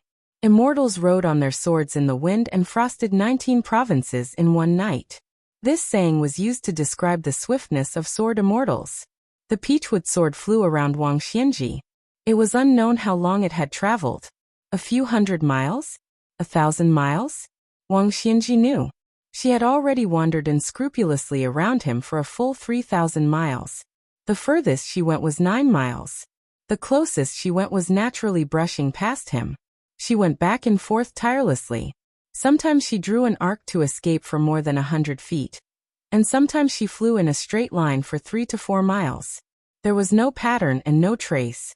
Wang Xianji was still waiting. She was still bending her fingers without flicking them. Until the 7th time she missed the peachwood sword by a hair's breadth. After a short moment, she finally tapped her finger lightly. Her finger tapped the air, but suddenly there was a very subtle sound of metal colliding with stone in front of Wang Xianji. The further she was from Wang Xianji, the louder the sound became. 6 miles away, the peachwood sword, which was made of ordinary material but had caused Wang Xianji great trouble, exploded in midair with a bang, turning into a pile of wood chips. Su Fengnian waved his hand. The chips returned from afar, condensed into a sword, and gently returned to the scabbard. After returning to the scabbard, the sword dissipated again. The scabbard was the tomb of the sword. Su Fengnian inserted the scabbard into the yellow sand by his feet. Clearly he had decided not to use it again. Old Huang was never one to talk about fancy principles. He couldn't say something like, "Where my heart is at ease is my home." He only knew one thing. He was an old man who had left his hometown. Wherever he could sleep comfortably was where his home was. As long as he could sleep comfortably in the simple and crude room next to the stable on Mount Qingliang, that would be his home.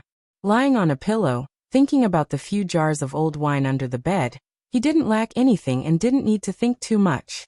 Therefore, old Huang's sword was fearless when it left the scabbard, and he had no regrets when it returned to the scabbard. Therefore, on his last trip to the Jianghu with his sword, returning the sword to the scabbard was like returning home. Swordsmen of my generation were not afraid of death. They didn't hesitate to break their beloved sword. Su Fengnian, who only occupied 1 spiritual and 2 physical forms, said softly, "After Saber 9, it should be Saber 10. He extended a hand and put 2 fingers together. With a gentle swipe, a long saber formed from purplish gold energy appeared under his fingers. It was shaped like a new 6th generation Bailiang saber.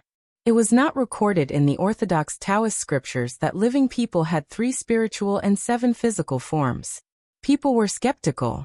However, Su Fengnian, who had withstood Wang Xianji's heaven and earth pressure, was extremely certain. Apart from his living body, he was only left with 1 physical form, filth remover. The 3 spiritual and 6 physical forms that the other 3 possessed were each in their own dreams. Su Fengnian squatted beside the pit. When another version of himself appeared, he did not watch the battle. Instead, he squatted down and hurriedly took in deep breaths to cleanse and remove the turbid energy in his body. Gao Shulu's physique was originally a pure body. Wang Xianji's shrewdness was to see through his filth remover with a glance. under the overturning of heaven and earth. She forcefully stuffed him with countless amounts of filth. Gao Shulu's vigorous physique could almost ignore ordinary injuries. His recovery speed was so fast that it was beyond the reach of ordinary Vajra realm cultivators. Even if his internal organs were destroyed, or even his heart was pierced, he could still defy heaven and continue to live for a few hours.